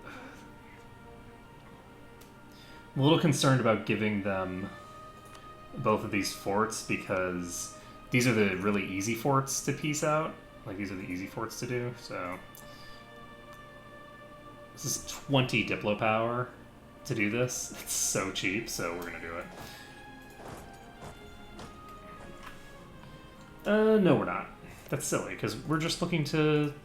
We want to have a shorter truce with them. So we're just gonna piece out. So Hungary is going to stay the same size for now, and in 73 we will be going after Hungary. So Britain still exists. They are almost off the list. They're off this list at the very least. Portugal has 528 development, so they are now one of the world powers because the world powers just keep disappearing off the map. So we have shrunk our truce with Hungary by a little bit by doing this.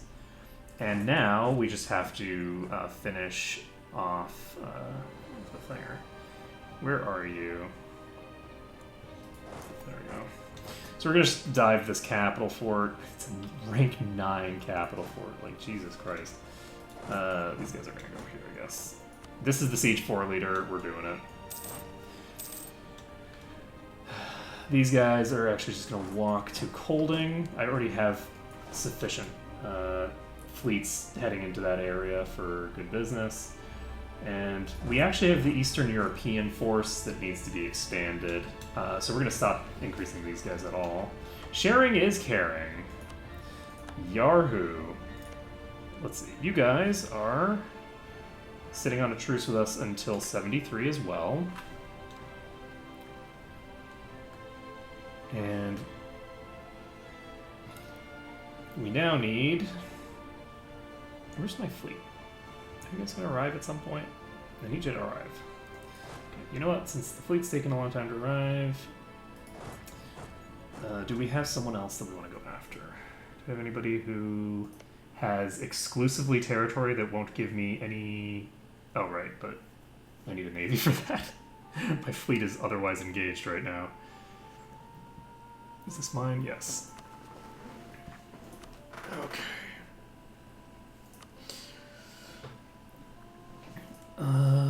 We could go after Manchu if we want, but we have too many diplomatic relations right now. We have a truce with Ming until 72. We have these guys to dive eventually. We have Kalka, Gouge. We have a lot of people to expand into up here, actually. Do I want to declare on Astrakhan so that I can increase the size of the Western Expanse?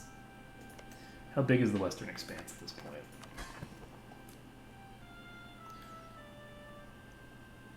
I guess it doesn't even matter what size they are, honestly. They have 715 development, but it doesn't matter. They're sitting at 0% thinger.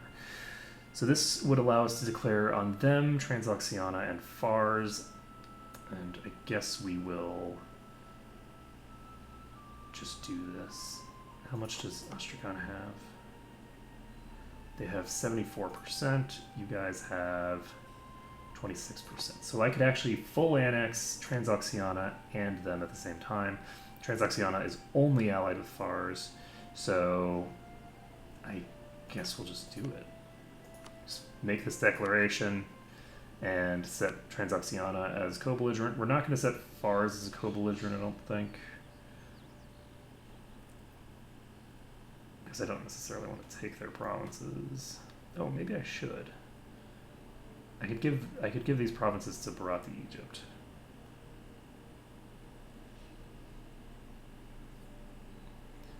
Let's do it. Fars doesn't have any weird people, do I? No. So, do we actually want to do that? Yes, because we need to actually get this area started as well. We only have so long, and it takes a decent bit of time for us to siege down provinces. So this war will go on in the background. This war over here is going to take probably longer than it takes for me to take whatever territory I'm going to take off of them. I'm probably not going to take anything from Fars, to be honest. I'm just going to dive Astrakhan's capital. This is their capital, yes. Alright, and we can take a look at what's going on over here. We are taking control of some of their provinces here. We have arrived. Nope, we have not arrived. I thought we had arrived because the fight happened, but that fight happened elsewhere. And this fight happened somewhere.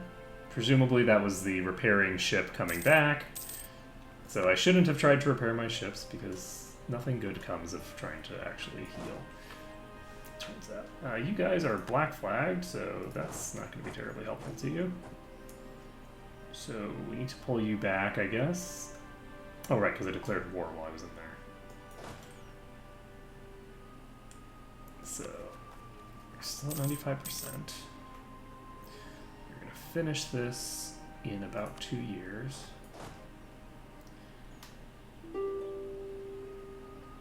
Okay, these guys are now ready for me to come into their capital, and we're all set. Oh. Why am I having difficulty connecting to chat and things like that? It's kind of weird. Oh shit! There's a fight going on over there. It's a one-sided fight that we're going to easily win, but it's a fight that exists. We've won the Siege of Shaeland already. That escalated quickly. So these guys are already selected. They're not going to be able to move here because these guys are going to pop out, but we'll pretend. And there we go. 51% war score actually should be sufficient to give ourselves what we want here. So I guess declaring over here was kind of a mistake. It's fine. We'll just sit on the fight a little longer.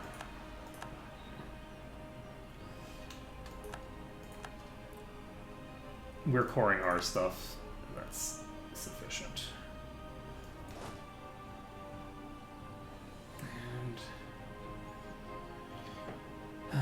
These guys, I guess, are just going to jump over here. The plan right now is to control the rest of the world. You know, there's a big difference between controlling most of the world and controlling all of the world. And once we control all of the world, we'll be ready. So, do I want to... I guess I'm not going to get very much of a truce with these guys either way. So, we'll just sit here on Ostrakhan, and I think we're going to take whatever we can get, like, immediately upon finishing this siege, and maybe this siege. Once we finish those 2 sieges, we can peace out with them. Because right now, we have Scandinavia, which needs to become part of the Frozen North. Actually, how much overextension do I have? I actually have very little overextension. As in, I have very little overextension that I can still add, but I do have technically a little bit. So if I were to take all of this, this entire nation is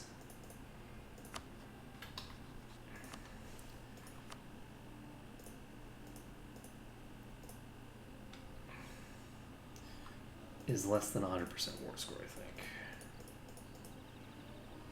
Is that accurate?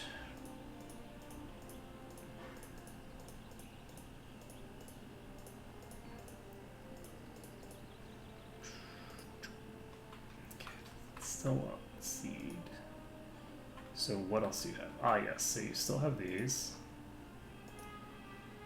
So, it's 84% war score to fully annex Scandinavia.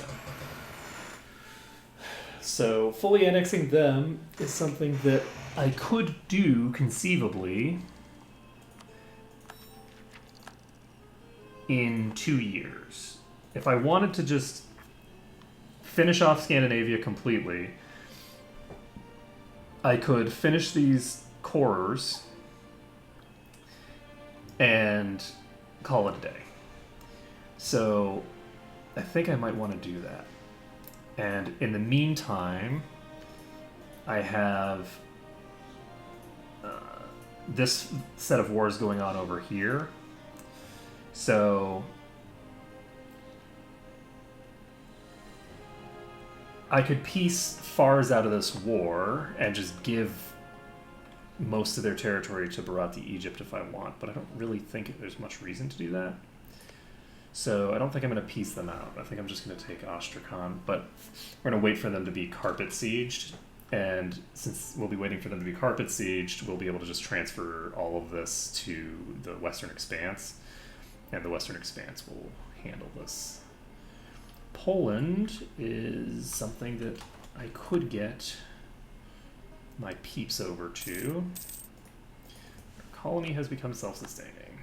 So I think we're going to be able to finish this up. Is there any other provinces around here that need to be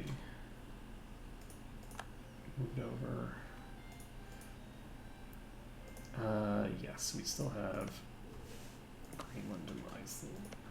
We have just Greenland. Iceland's already done. And what next? We have Holland down there. So we could declare on Holland. Holland does not require any further interactions. These guys can send half of them to I guess here, and we will send you to go meet them, and then we'll go after Holland. So if we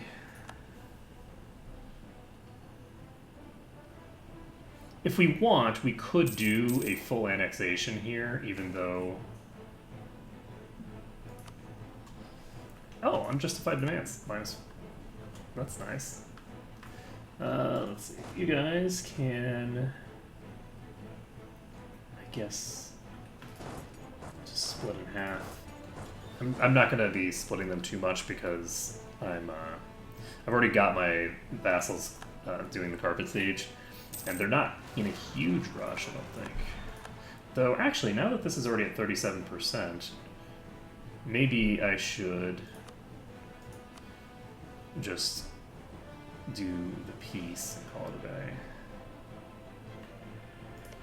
So we can give this to...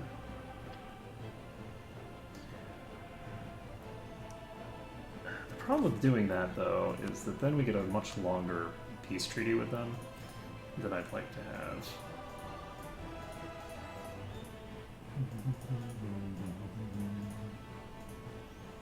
So this is 30% overextension. This is about the point where they can do the job. It's 62% overextension to take all of Astrakhan at once. I think what we're going to do is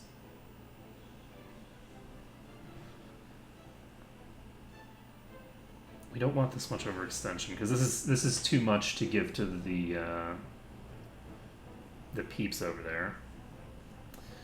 So this province is 2%. So I can take this province for myself and then give the rest of this to them.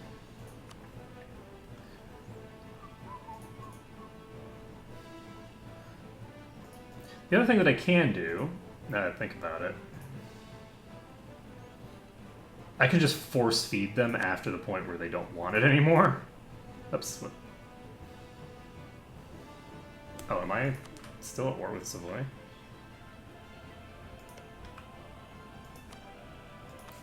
Nobody else can core this but me. That's 8% overextension. We are going to get a white piece with Savoy. This will allow us to go in against them again. I should have white pieced them out earlier.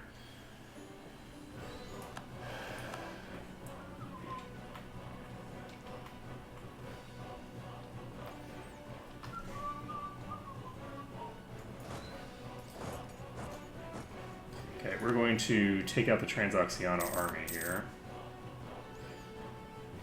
And Kuma.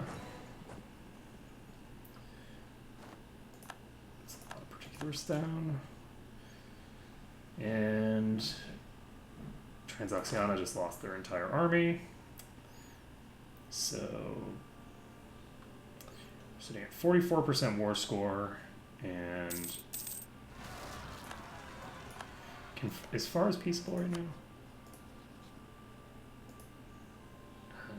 Oh, that's not good. Okay, still move my cursor.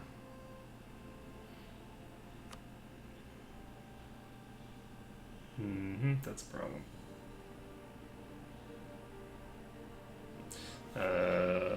The game is probably about to crash. I'm going to go ahead and save. That was really weird. Fars is not willing to peace out, correct? You really do not want to calculate this, do you? This is super interesting. Okay, so it's like trying to calculate whether Fars wants peace or not is breaking the game.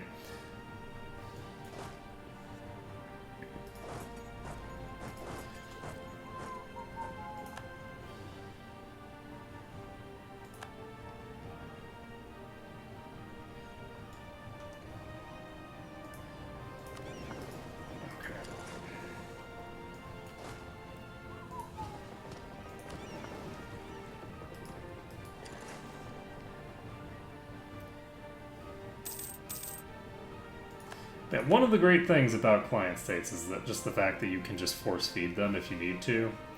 So as long as you do have a client state in the area, you can just force feed them to prevent yourself from going over 100%. It's not really optimal to do so.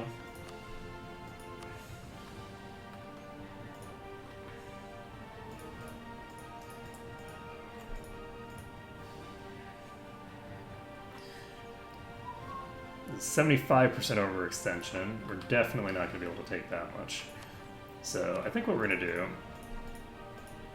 since I don't really want to take that much anyway, we're just going to take this 48% here.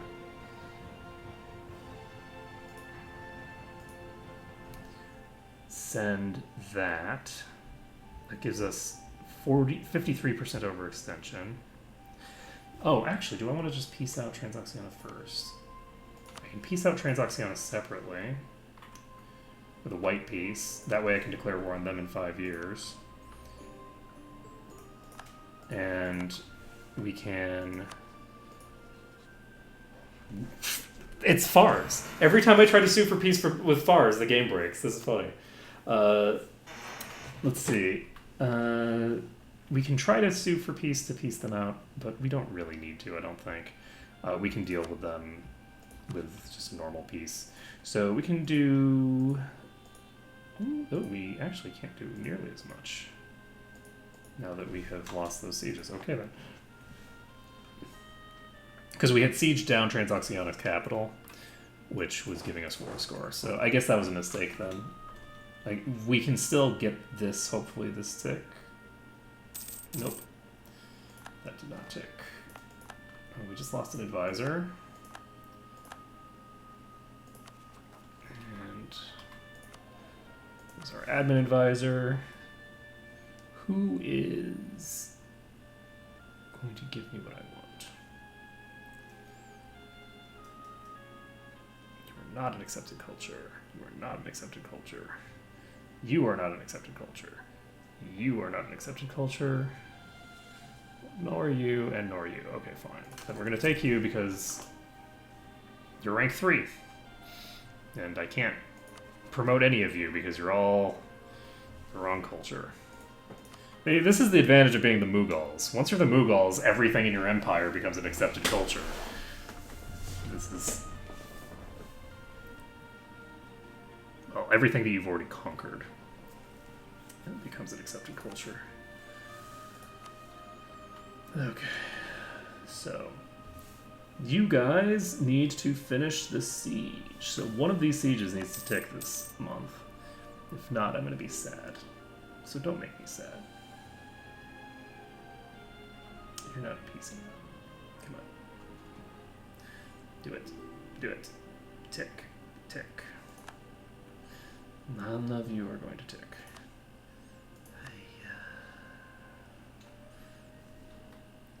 I'm taking 32% war score from friends. It's going to put them over 100%. It's not.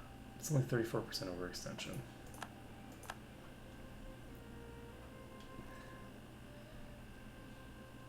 You need to tick.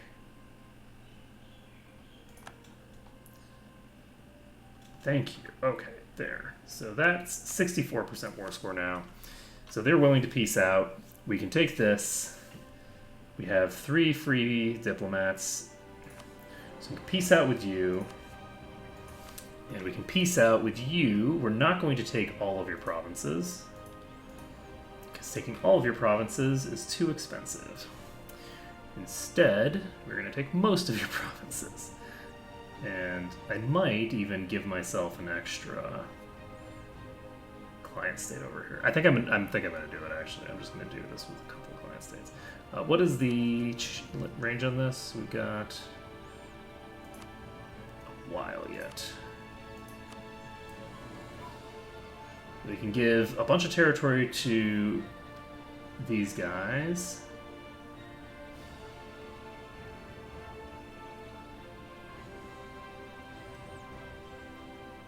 Do I want to actually take these off the list?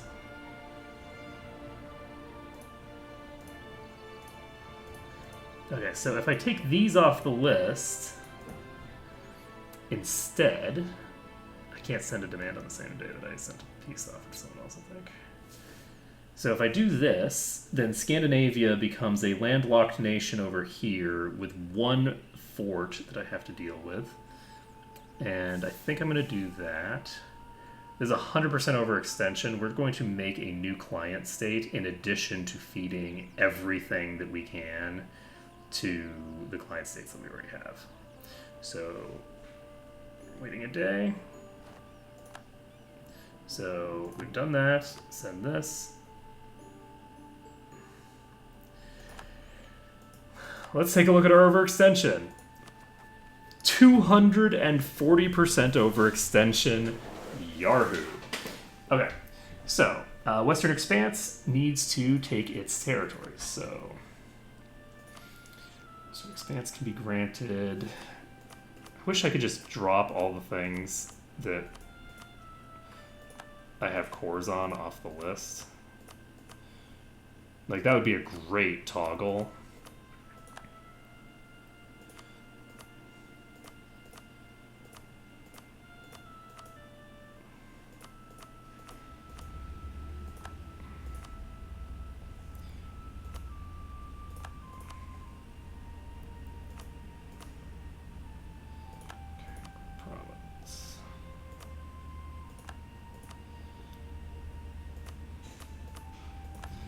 Azaraba.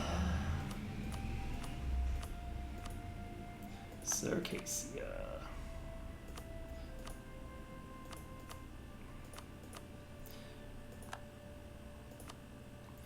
Okay, so Kuban. Kuma? And Lower Dawn. We're on M now.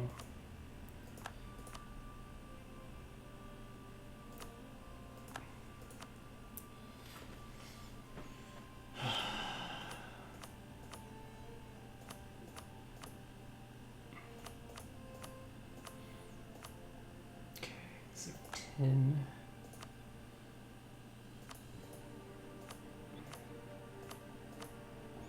Okay, so they should be done.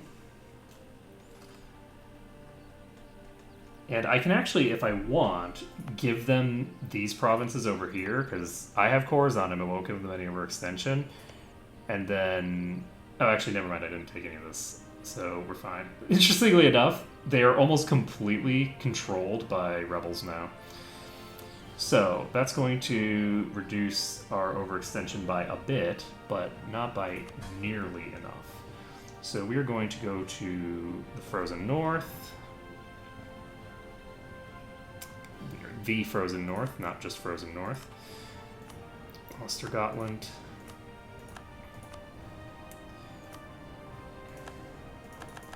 Actually, before I give them the stuff that I'm going to give to them, I should probably give Bharat Ire whatever I'm going to give. Yeah. Well, I mean, not exactly, because they are my vassal, but should just call these people the Wall.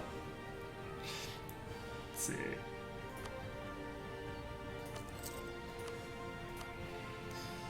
Okay. And then they actually have no overextension, so I'm going to be able to give them a ton.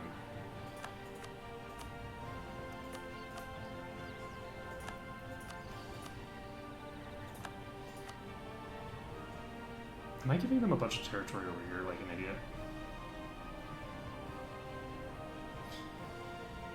No. No, we're fine. Because I don't have this stuff cored yet, do I? I did just give them a bunch of shit over here like an idiot. God damn it. Okay, well, fuck me. That's gonna screw me over a lot, actually. Should have been paying more attention. This is the problem with having them in multiple areas. Let's see. Like, these names sound very French. Okay, Ortelsburg. Kovno.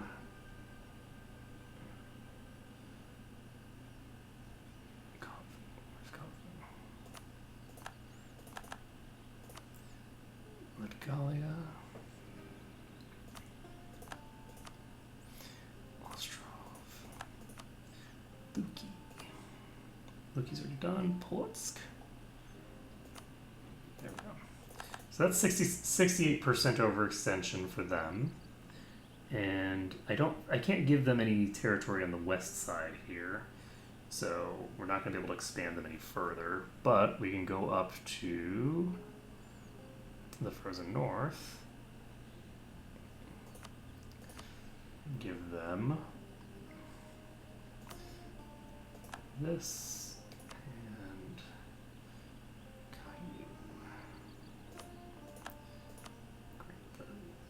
Tavastland. Grant them Pirkanma. There we go. That's a good question. I'm not entirely sure because I'm taking a long time to actually click buttons. Lapland I already have keyboard. So Vologda. Do I have... I didn't give them anything else, or did I? This is Ire as well. So I think because of the fact that they are the only ones... They're the...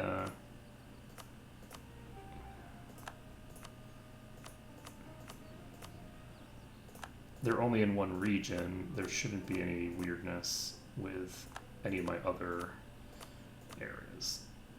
Unlike with Ire. Ire I should have done manually from the start.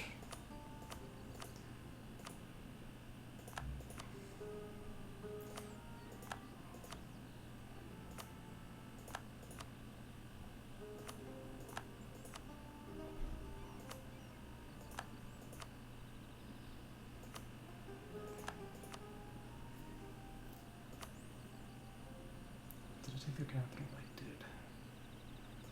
So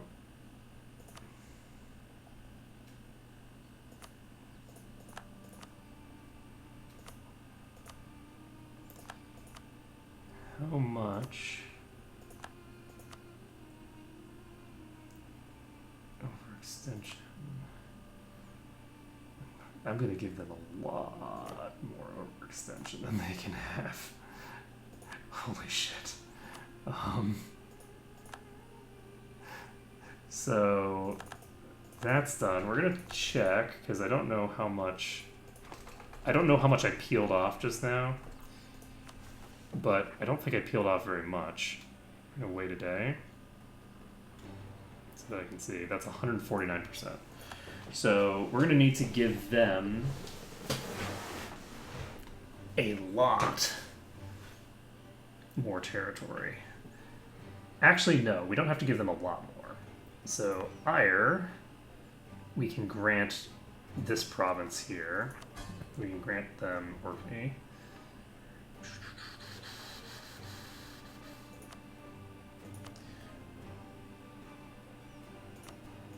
That will allow us to grant them Shetland, which will allow us to get them that thing. Da, da, da, da, da. So, give them this and Reykjavik. So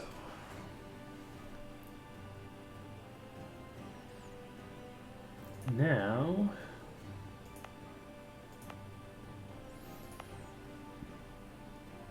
oh, right. I was intending to just form a new colonial nation here, right? Yes, I was just going to make a new one. So we're going to make a new client state. This is going to be...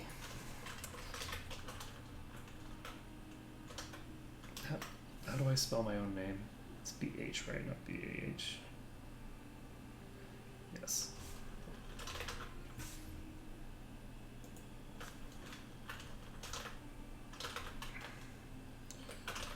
Bharati, Denmark. No, not Bharati, Denmark. This is going to be Bharati, South Africa.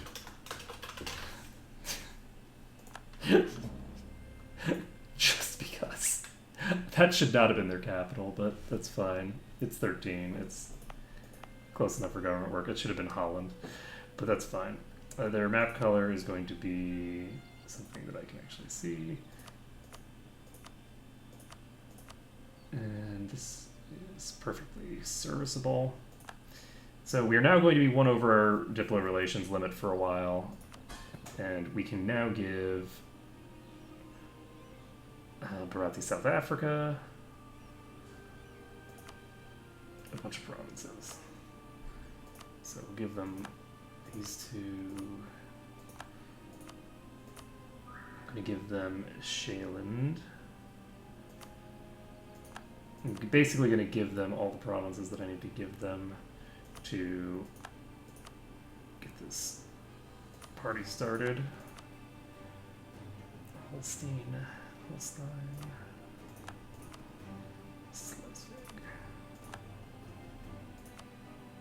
Colding, Finn.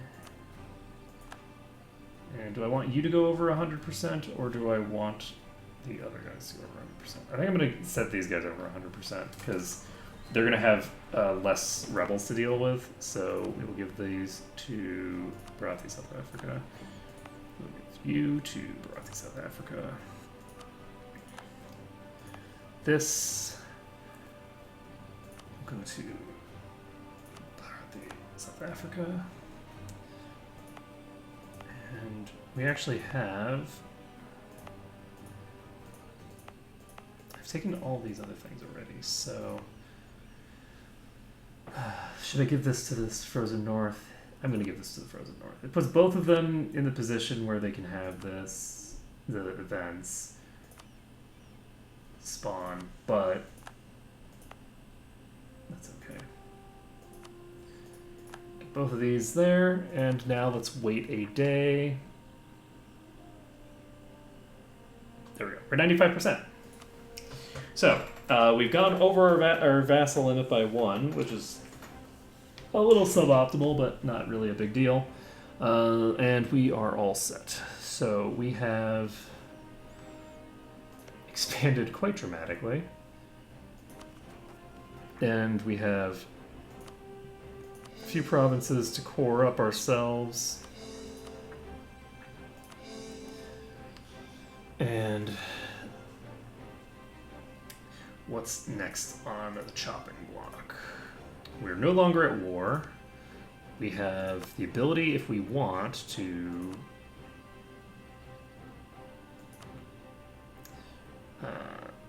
send a gift to you guys. Do I want to annex Bharat Egypt? I think I do.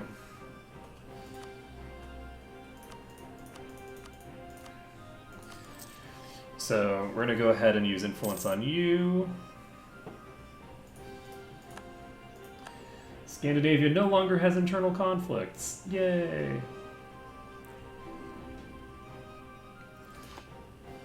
It's always good when the external conflicts put an end to your internal ones.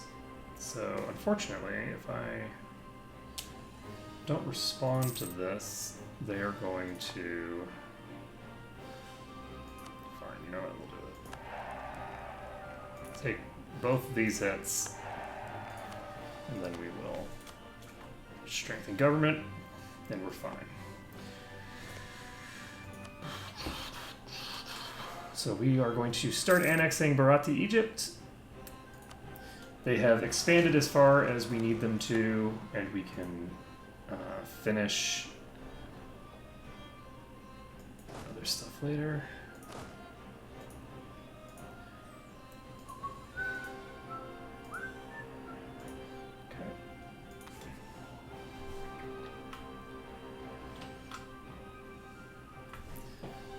Okay, what else is up?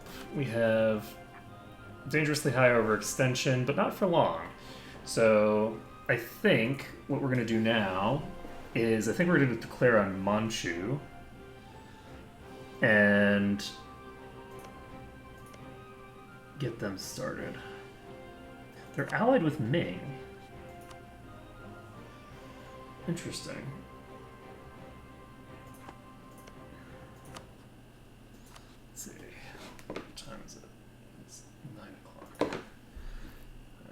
Already starting to feel tired because I woke up at 2 in the morning.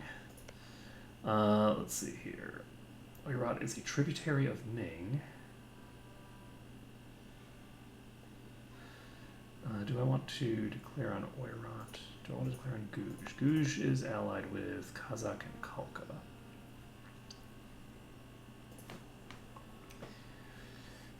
Morocco. Manchu has 700 development. I need to get Manchu under control, I think.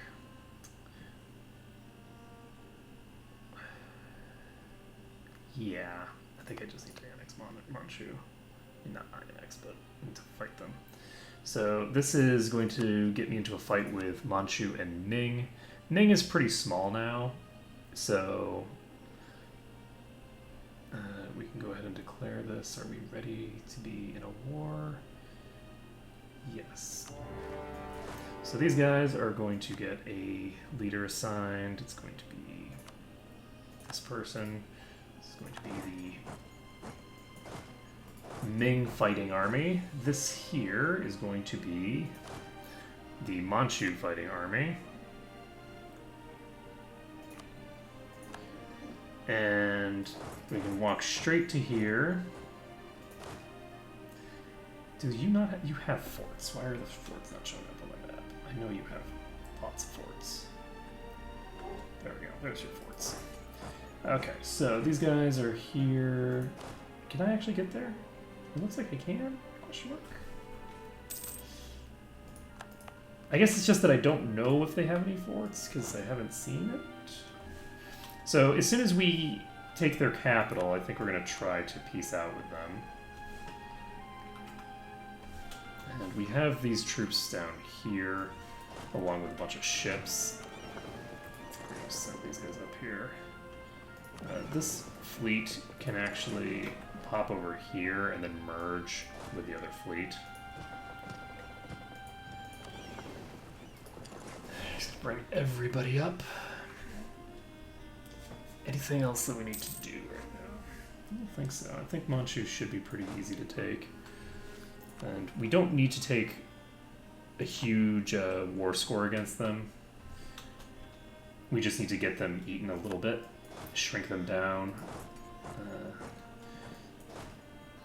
I guess we do need to take a lot of war score. We're going to take about 100% developments worth, or no, overextensions worth of stuff. We have a bunch of fleets just chilling, getting obliterated by the Manchu fleet. These guys... This will be done by the time we finish this war, I think. Yeah, we're not finishing the war in 3 months, so yeah, we'll still be at war when we're ready. Do you guys have any... Yes, you do. So this is one of the nations that I need to take out to get access to the wood that I need. Ming, can I peace you? Yes, I can peace out Ming already. Ming's out. Okay. There we go. So I'll be able to declare on Ming later to just get a quick thing going. And plus 20 Diplo power, Yahoo. Overextension is dangerously high. And this has grown sufficiently. Is there a colonial thing here? I think there's a colonial map, right? Oops. The colonial map should tell me where I can actually colonize. And the answer to that appears to be nowhere? Question mark. Looks like everything is colonized now. Is that accurate? Like everything's colonized. Okay, so I think that we have colonized the whole world. Oh, there's a province here. Oh, I can send people here because I can do unrestricted coring now. So I can send colonists anywhere in the damn world. That's useful. Wait, what? Oh, okay. I was confused. For a second I thought I was Manchu. I am not. This is going to put you in charge. And we're just going to go wipe their army here. I don't think they'll stand much of a chance against me.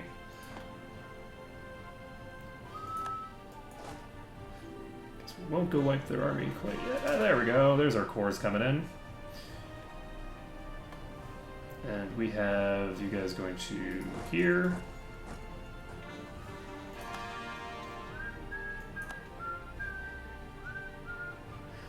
So, we won the Siege of Ulch. That's their capital, so we can now move this way, I guess. Do they have any other forts over here? I don't know why they would. I don't remember there being too many forts around here. These guys are going to, I guess, just go to Korea. And we need to check how much war score do we need to get 100% overextension off of you. In addition,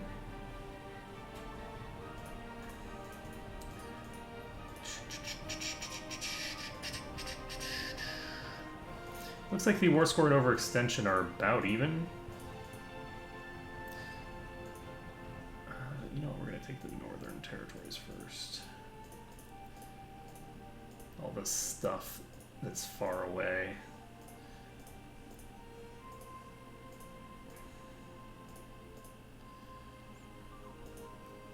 I'm actually not going to take this, though. I want to leave their capital where it is. We still have not gotten to 100% overextension. So that's cool. Do I actually just want to... That's 103% overextension. This is 99.5% overextension. We are actually just going to shrink them down to be the size of Korea. I think that's how we want to handle this, because we want the... We want to be using our full limit here. The alternative is that I could declare war on Lanzhang and get 100% off of them. Because I think I can just annex Lanzhang and Assembly pretty easily. So if I were to declare on these guys, are you still a tributary? You are. You are not, however. So if I declare on both of them, I could annex them completely. That gets me one of the provinces that I actually need for the achievement that I'm actually getting, because obviously I already have World Conquest, so I'm not getting that achievement. So, on the Siege of Hunkun. So pop south. We're up to 23% war score. South African peasants. Let's see. That is not optimal. I don't know why I had these guys just chilling out on boats. So these guys can deal with all the rebels here. And since they did just spawn some peasants, that would imply to me that they're not going to spawn separatists.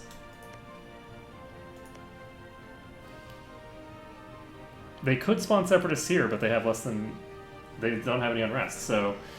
Putting them over 100% has not caused too much of a problem for me because it was all the right culture. Excuse me. Let's see. Truce with Austria and Portugal has just expired. What? Oh no.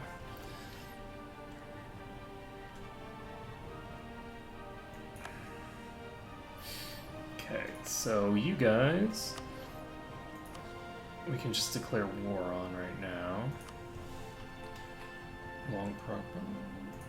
Let's do it.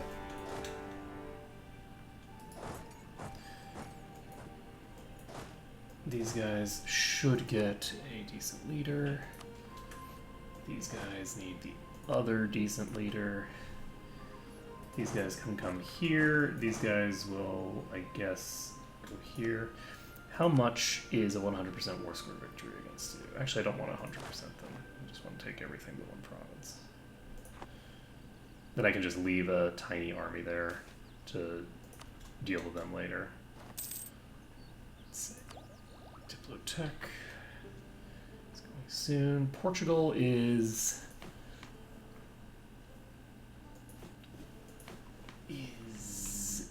probably annexable in one war.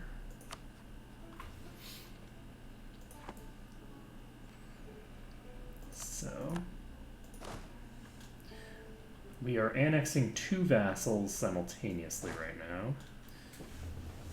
And the goal with having 2 of these wars here is just that I figure I can get war score faster against 2 enemies than I can against 1. I just want to get sufficient stuff. Guys, we just want a siege of some sort. You guys are occupying this province instead of taking control of the capital like smart people. And we are going to be doing what now? We've now taken all of their forts, so I think that you're going to send these guys back up. Do we want to peace out Manchu now? No, because we still have 1 more fort to take. And this is 75 war score. I don't think we're going to be able to take all of that. So instead,